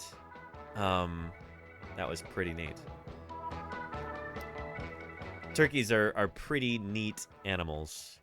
And they were actually... We were talking about this earlier this week, weren't we? Extinction versus extirpation. The California turkey actually went extinct at the end of the last ice age, during the Pleistocene. California turkey went extinct, and then turkeys were reintroduced to California from the eastern United States back in like the 70s or something. And they've really taken off here in California. They're all over the place now. But cool that you've got them in Minneapolis too. Pretty neat. Classic Thursday Birdsday photo. Just a bird that you encountered while out and about. Very nice. Thank you, Bette Medler, for posting that. Turkeys. Cool birds. Yeah. Meow House has got a scarlet macaw here. Look at that face. Look at those intricate feathers and the skin and how they all just kind of... Pretty neat. These are some neat birds. They really, really are. Very nice, Meow House. Very nice. By the way, I like your profile image there. Mona Lisa with crazy hair. I like it a lot. And Scarlet Macaw, Folsom Wren Fair. Very nice, Meow House. Beautiful bird there. Just gorgeous. Really nice. Really, really nice. Yeah. What a gorgeous boyd. A truckhorn has got some little goosey dudes. Andean geese and Sebastopol geese, I believe. Really, really. Beautiful. That's awesome. Geese, other, sometimes underappreciated birds. But man, do they have moxie. Geese they're the sort of birds that'll gladly pluck your eyeballs out if you bother them. If you cross them. Do not cross the geese. They're pretty cool. They are pretty cool. Very nice, Truckhorn. Very nice. And Nova Silence has got some rainbow lorikeets in the front yard. Look at them. These are like some of your classic, super brightly colored birds. Rainbow lorikeets.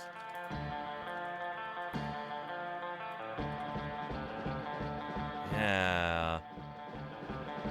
This is the sort of bird where, like, you go to a print shop and, like, you ask how much are the color prints, and they point to a sign, and there's a color printout, and it's got a rainbow lorikeet on it. And it says, color prints, 38 cents per page. It's such a colorful animal. Like, one of the most colorful animals on the planet, honestly. Lorikeets are so cool. They're very, very neat. Yeah. Look at that bird. Yeah. It's so cool that you've got those in the front yard, Nova Silence. I feel like we all have birds in our lives that we might kind of take for granted because they're just around. They're all over the place. But some other person who's not from around there, who's interested in birds, would, like, they'd be so excited to see that bird. You know? I'm lucky enough to have a bunch of birds like that here in the San Francisco Bay Area. I've got pelicans that they'll fly right over my apartment. Big brown pelicans. And some people would be so stoked to see them. Think about like a birder in, I don't know, in the middle of Kansas. She would be so excited to see a brown pelican. Holy cow, that'd be so exotic to her, you know? I feel like we've all got birds like that. What's your bird like that, chat? There's probably some kind of bird that you think is kind of ho-hum because you see it all the time, but somebody else would be astonished to see it. What is that bird? Cormorants, somewhat inland in LA. Nice. Erica's Amber's little stinger. Yeah, yeah. We get a lot of double-crested cormorants and Brandt's cormorants here in the East Bay area. A wood pigeon. No one wants to spend time with. There you go, Niffler. Yeah. You get excited to see all birds. That's a good answer, Lenina. Yeah. Roadrunners, says Babzilla. I don't have roadrunners here in the Bay Area. I would be over the moon to see a roadrunner. Holy cow. Meep, meep. That'd be super awesome. Blue jays, says Ashby. We don't have blue jays here either. We do have another kind of bird called a scrub jay. Once in a blue moon, I'll see a Stellar's jay up in the Oakland Hills. But yeah, yeah. Nice. A guy excited and astonished to see house sparrows must exist. That was me when I was a kid, Truckhorn, yeah. Yeah. There are some house sparrows that lived inside my school. They, like, lived in the hallway growing up. And they nested inside the school bells. Like, inside the bell. They would build their nest in there. And the bell worked, and it was super loud. But they lived in there. Yeah. Check Sigana. Epistocomus Hoatzin. I'm familiar with the Hoatzin, its evolution. You have Hoatzin where you live? Hoatzin are one of my very favorite birds. You have those where you live? Are you from Central or South America? Holy cow. Yeah. Crows are hummingbirds. Hummingbirds are cool. HD, yeah. Yeah. Oh, Amazonia, but I saw it in the collection. Oh, nice. Nice. Thagomizer is envious, too. Hoatzin are... They're like a legendary bird in dinosaur paleontology, too. Because of their like, kind of cool connection to birdy dinosaurs like Archaeopteryx. Yeah. Yeah. Hoatzin, here we go. Yeah.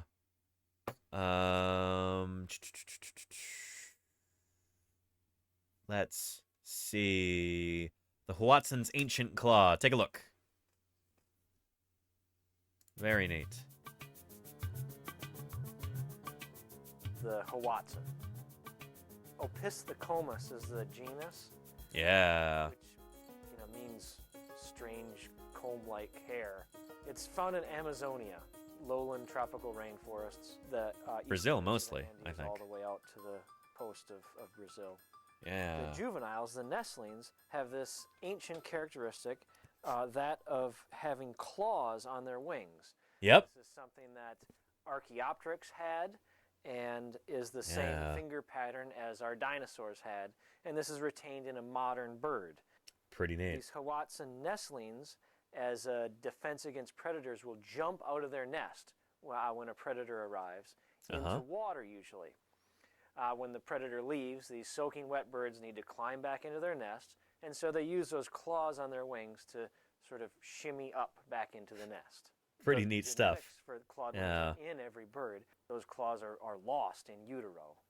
The Hoatzin has retained this as its primary anti-predator defense. Others use camouflage. Some have covered nests. Other adults are aggressive. It's just natural selection. Whatever lane works best, the species retains that. Pretty cool. Where is the clip that the alert comes from? There it is. Yeah. Archaeopteryx was certainly well equipped for climbing, for its wings still carried 3 fingers, each ending with a hooked claw. Yep. Ideal for clinging onto twigs. And there are birds today with very similar ones that give a clear hint as to how it might have used them. These are young Hoatzin, sitting on their nest in a South American swamp, still guarded by their parents. A Hoatzin chick has an adventurous disposition and starts clambering about when it's only a few days old.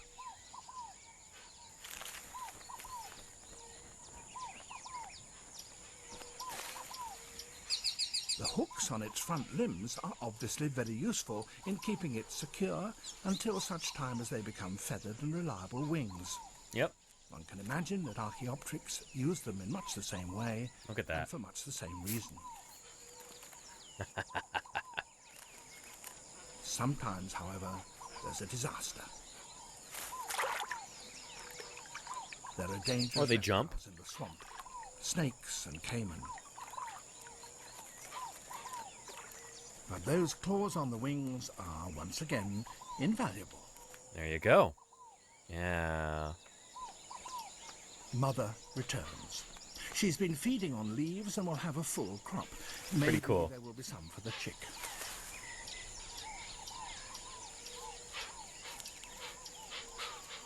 They're also one of the very few truly herbivorous birds in the world. They eat almost entirely plants. And that's like it. Yeah. The Hoatzin, of course, like all modern birds, doesn't have bony jaws with teeth like Archaeopteryx, but a lightweight beak. When did that important change take place? A while ago. Yeah. If we wanted to find that out, we could look at this video on when birds had teeth right here. But, right here. But we're not going to do that right now. We'll do that another Thursday Birdsday, I betcha. Right now, we got to get through these. Thank you, Nova Silence, for posting your rainbow lorikeets. Pretty awesome. And what, you got photos here of them. Holy cow, I didn't realize they'd be up close like that. They're gorgeous. Holy moly. Really lovely. These rainbow lorikeets.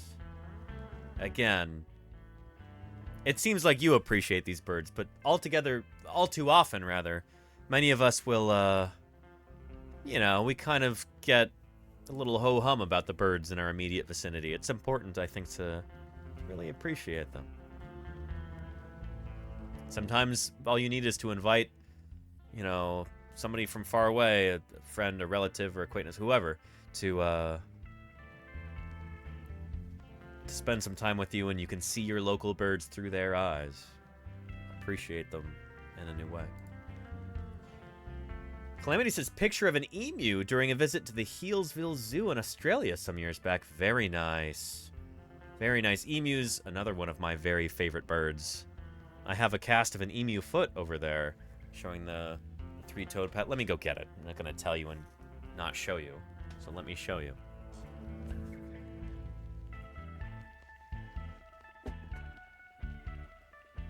There we are. Here is our emu hind foot.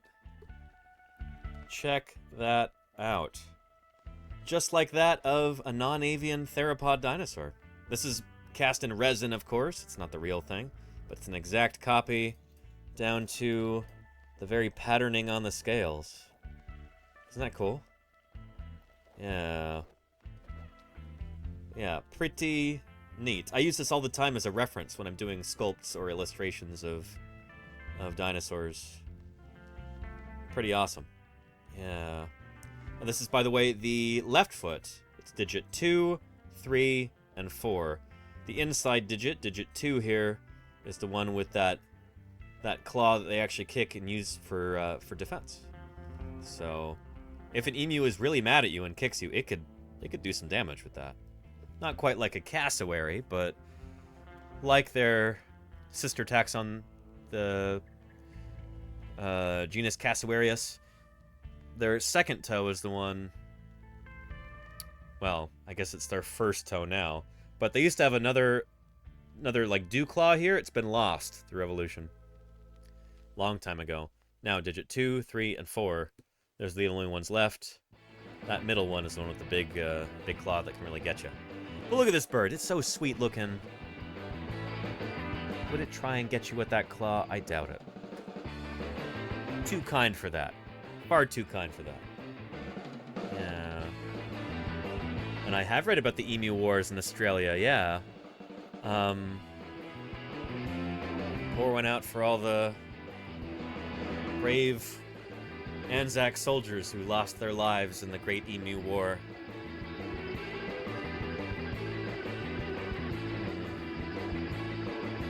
Does that grant you 3 wishes?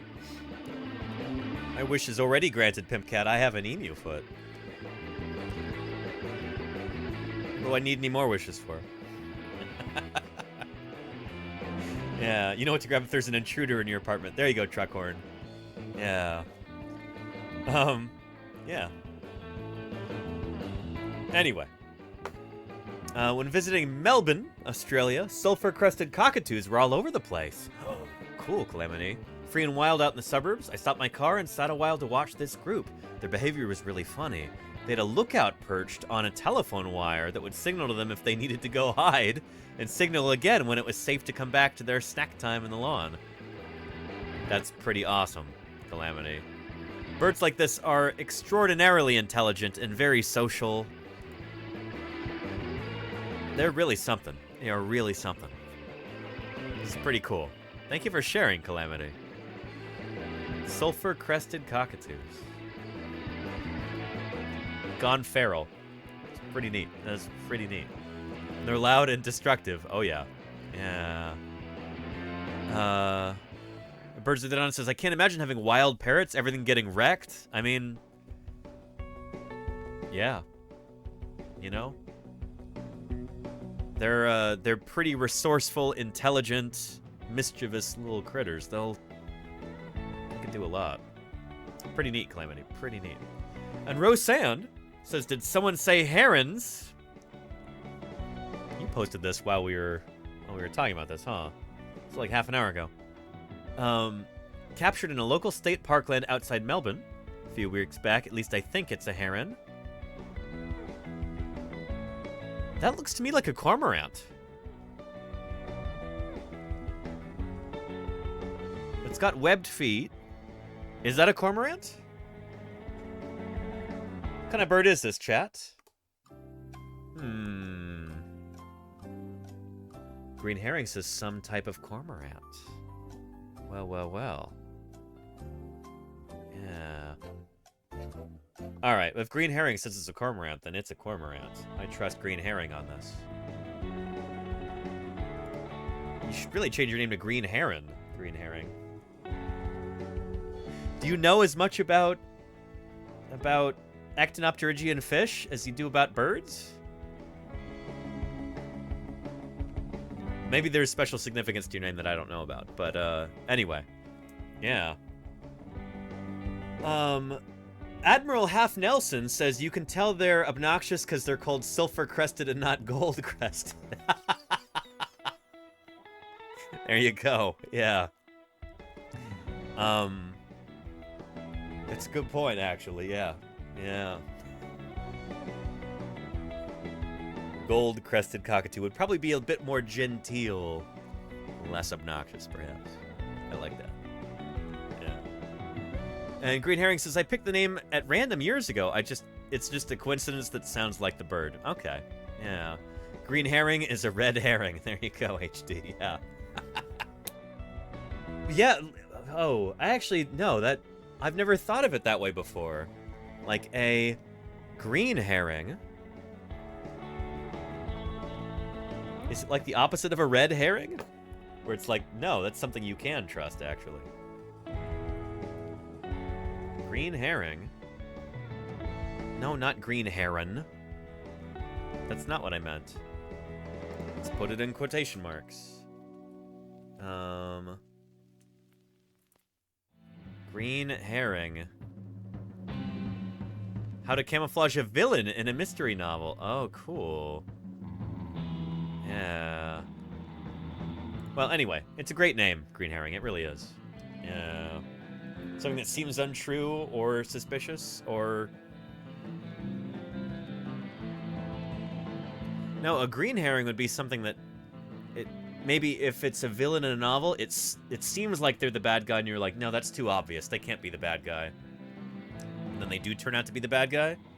That sounds like a green herring. As opposed to a red herring, which is meant to throw you off the track. A green herring is to make you think that it's that. And then it is that, maybe. And you're like, it's too obvious. Is that what a green herring is? Writer's Digest. Dmitry Vorontsov offers mystery writers another way to hide a story's villain that is opposite of the famous red herring, the green herring. Yeah. The herring in this case is really supposed to be green, and that's what makes it so much fun for me to write about. Red herring is misdirection. Yeah.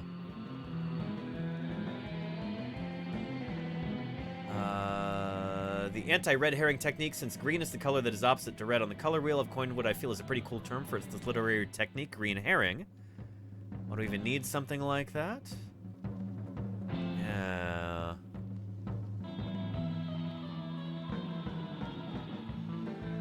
Present the audience another character who is not as conspicuous or spectacular, but obviously a terrible person who has the motive, means, and opportunity to commit the crime that's being investigated.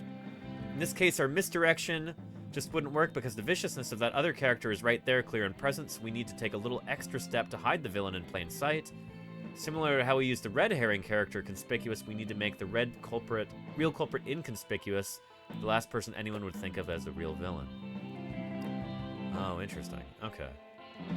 Well, I'm confused about this, but a little bit, but I'll put the link in the chat. You can, if you're writing a mystery novel, maybe that'll be helpful to you. Yeah. Something that seems untrue but is? Something. Remember a herring, something different. There you go, George, New York, yeah. There you go, HD, yeah. Where were we? Thursday Birdsday. Yeah, cool cormorant there you got, Rosand. Very nice. Yeah. Cormorants. Also cool birds. Yeah. And people are talking about herrings and Monty Python there. You do know that herrings have also... Not herrings. Cormorants, excuse me. Have also been part of the Monty Python canon there. Let's see. Here we go. I believe it's here. Yes. Yeah.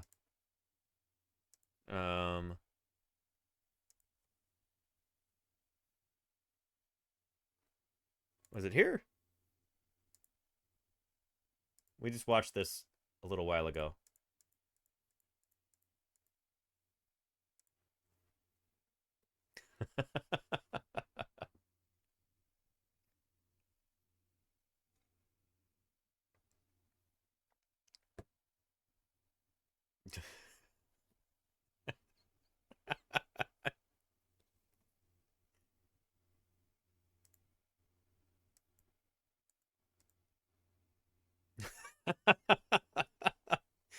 Then the cormorant part. Anyway, and they do the...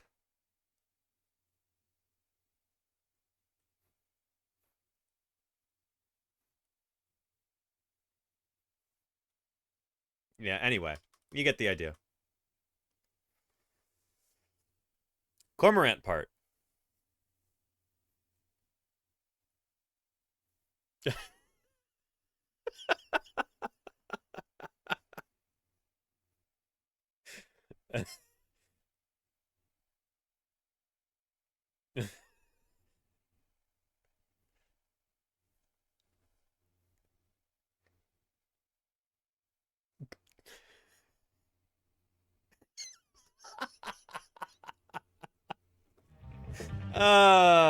Oh, anyway, hang on.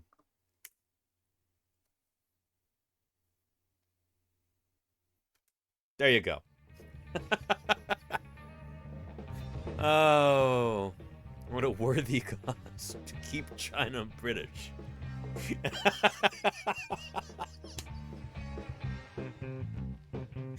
Oh, boy. Anyway, cormorants. Cool birds. Cool birds. Thank you, Rosanne, for posting this picture of the cormorant and not rubbing linseed oil into its feathers. That would be an unkind thing to do. Yeah. And pileated woodpeckers from Eric the Great. Check out these birds here. Just two of them hanging out there. Interacting. Beautiful.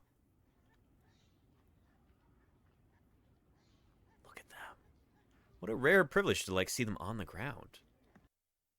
Not clinging to the side of a tree.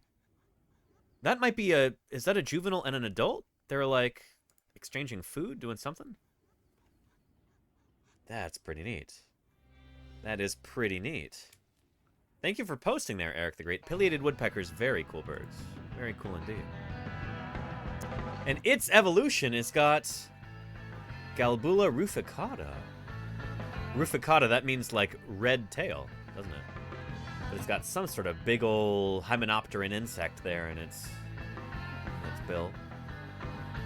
Galbula ruficata. Let's look up this bird.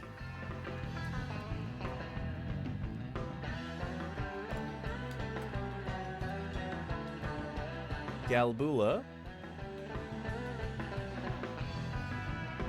ruficata, the rufous-tailed jacamar, or hacamar? Is it jacamar or hacamar? Let me know.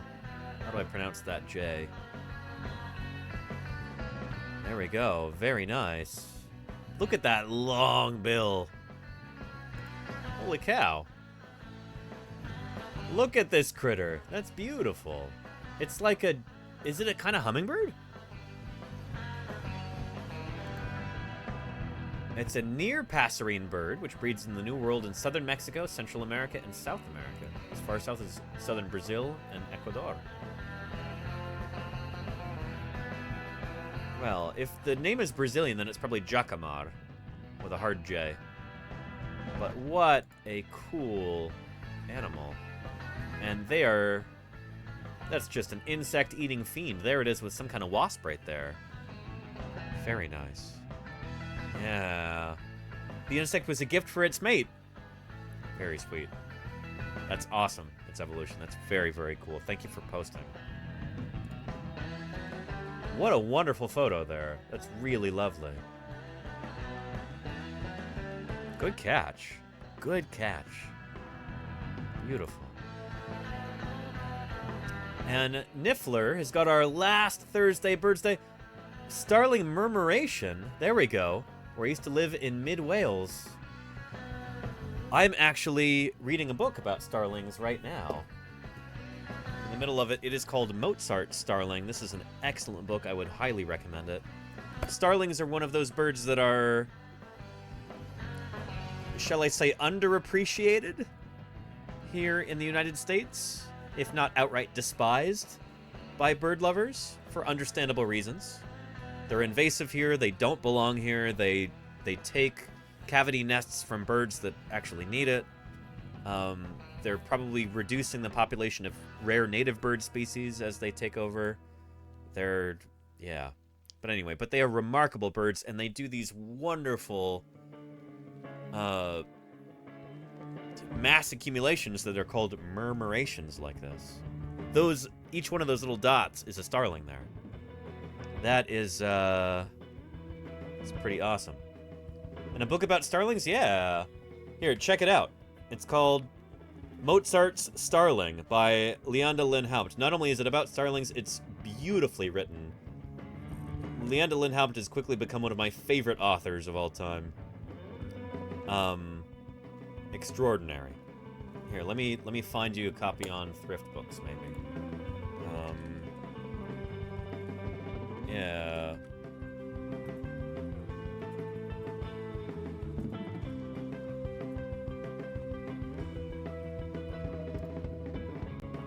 There we go. Yeah, you can get this good condition hardcover for less than $6 US plus shipping. There you go. Check it out. Excellent book. I'm really loving it so far. Let's find a starling murmuration here. Yeah.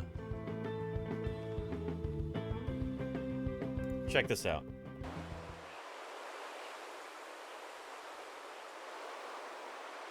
This is, I think, one of the most remarkable sights in nature. This is a group of living things, starlings, dinosaurs.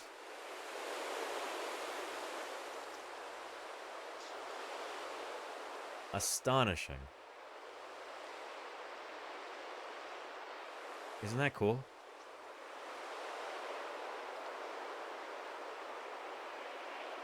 These birds are so numerous. And this is just something that they do as a matter of course, just naturally. Too loud, too loud. Way too loud, sorry. Oh boy, I still had it turned all the way up from the Monty Python video. Yeah.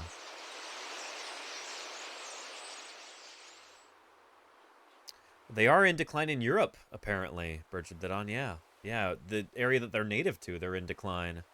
But man, are they doing well here in the US.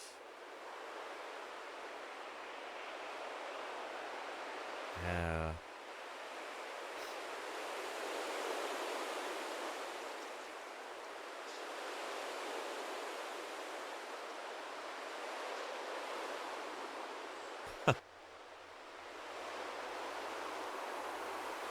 So this is just something they do in the evening before they settle down to roost, before they go to sleep for the night. They will do this. I don't know what the purpose is. I don't know why they do that, but they do it. It's pretty wild. Pretty wild. Yeah. There's another one there.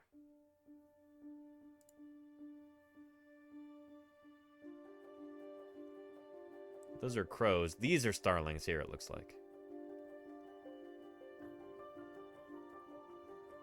Yeah. Really extraordinary.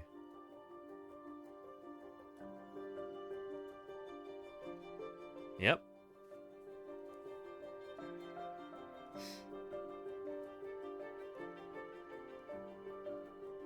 Murmuration. There you go.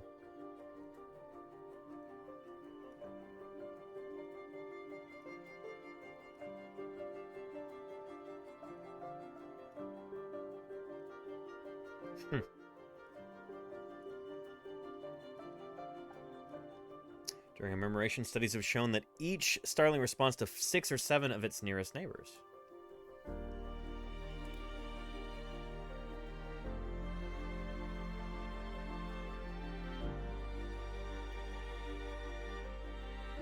Truly beautiful. Despite its mesmerizing beauty, the reason for this phenomenon is still a mystery. They're probably just having fun, you know? These are fun-loving birds. Spirited, intelligent, mischievous. It's believed that murmurations protect starlings from predators as well as keep them warm at night. It's probably just a way for them to kind of practice social cohesion as well. Really, really cool.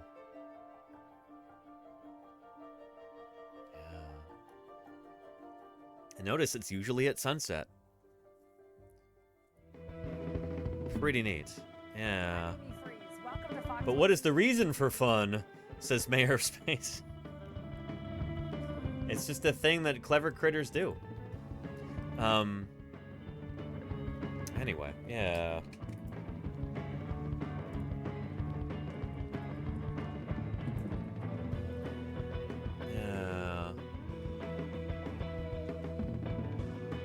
And here, let's check this out. Is that the author there of the book? The idea for this book was really sudden, actually. I had heard about the story of Mozart's starling for years, probably even decades.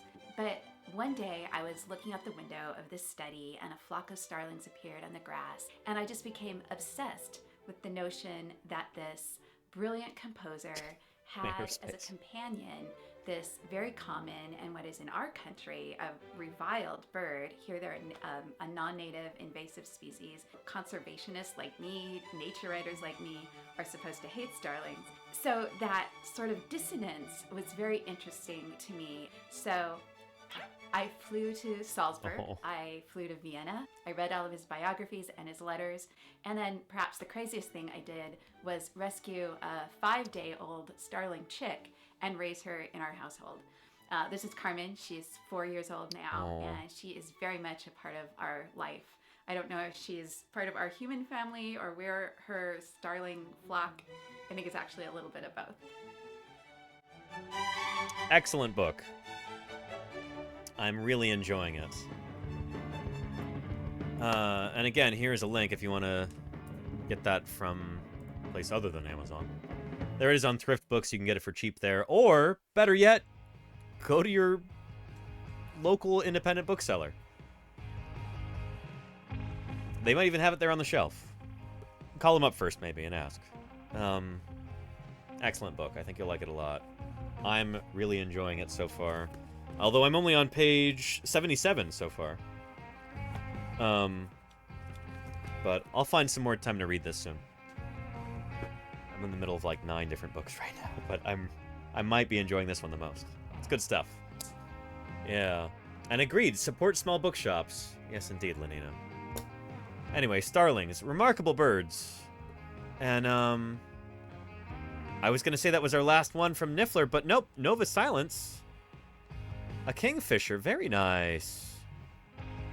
This is not the kind of kingfisher that we have here in the Bay Area. What is this? Is this an Australian kingfisher? Pretty neat, Nova Silence. Thank you for sharing. Yeah. Very nice. Now, let me show you my Thursday Birdsday bird, which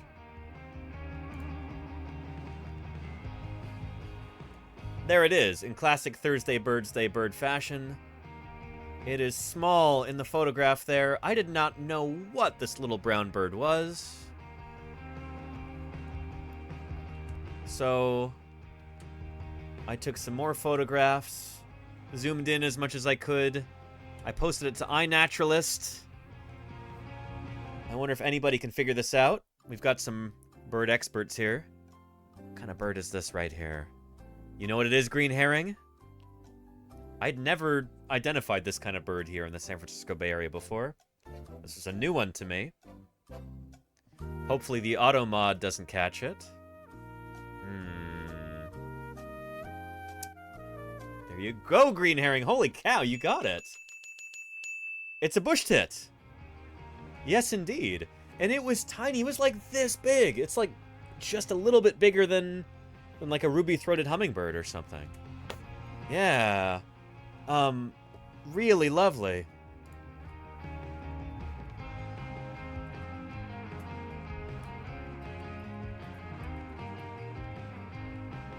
There we go. American bush tit. Look at those eyes. What a little floof. Yeah. Do they... That looks very different from this one. But yeah. Yeah. Pretty cool critter. Let's see if we can find a video of them.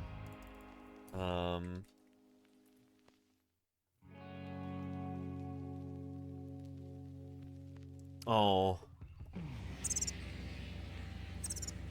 Oh. All cold in the rain. They're such small little birds. Yeah. So this is the same bird that I saw over in Alameda, California a few days ago. Snapped some photos. I'm like, what in the world is that little bird? And iNaturalist was able to figure it out for me. Very nice. So yeah. Yeah. Cool stuff. Cool stuff. Anyway. Thank you, everybody, for your Thursday Birdsday contributions. Happy Thursday Birdsday to you. Happy Thursday Birdsday to us all. Tomorrow, we will be doing our final assembly of our Allosaurus skull. Attaching the lower jaw to the rest of the skull. After, of course, we put on the teeth that are currently printing, which are still missing from these sockets here. So if you would like to see the final assembly of our Allosaurus skull occurring live, tune in tomorrow. Early stream tomorrow, 9 a.m. California time. because I've got things I got to do in the afternoon. Important, cool stuff coming up. So we had to change our time around a little bit. 9 a.m. tomorrow morning. And with that having been said, it is now time to wrap up today's broadcast.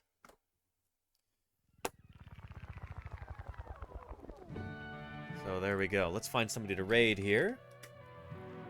As our credits come up. Man, they're going fast today. Everything has got to go by in 1 minute. And we had so much support today. It's been incredible. Thank you to everybody whose names are shown up there in the chat. Really appreciate that. Holy cow. Good stuff. Yeah. And let's go right into science. Or no, we raided into science yesterday, right? Let's raid into Moohoodles. And, Astrobiology Nerd does some Starfield? Let's go see what that's about. Alright, everybody. Thank you to everybody whose names are shown up here in the chat. Whether you got gifted a sub, whether you gifted some subs, whether you contributed bits, or a Twitch donation, whether you raided in, whether you moderated today, thank you mods, whether you just lurked or asked questions or whatever, I'm so glad you were here.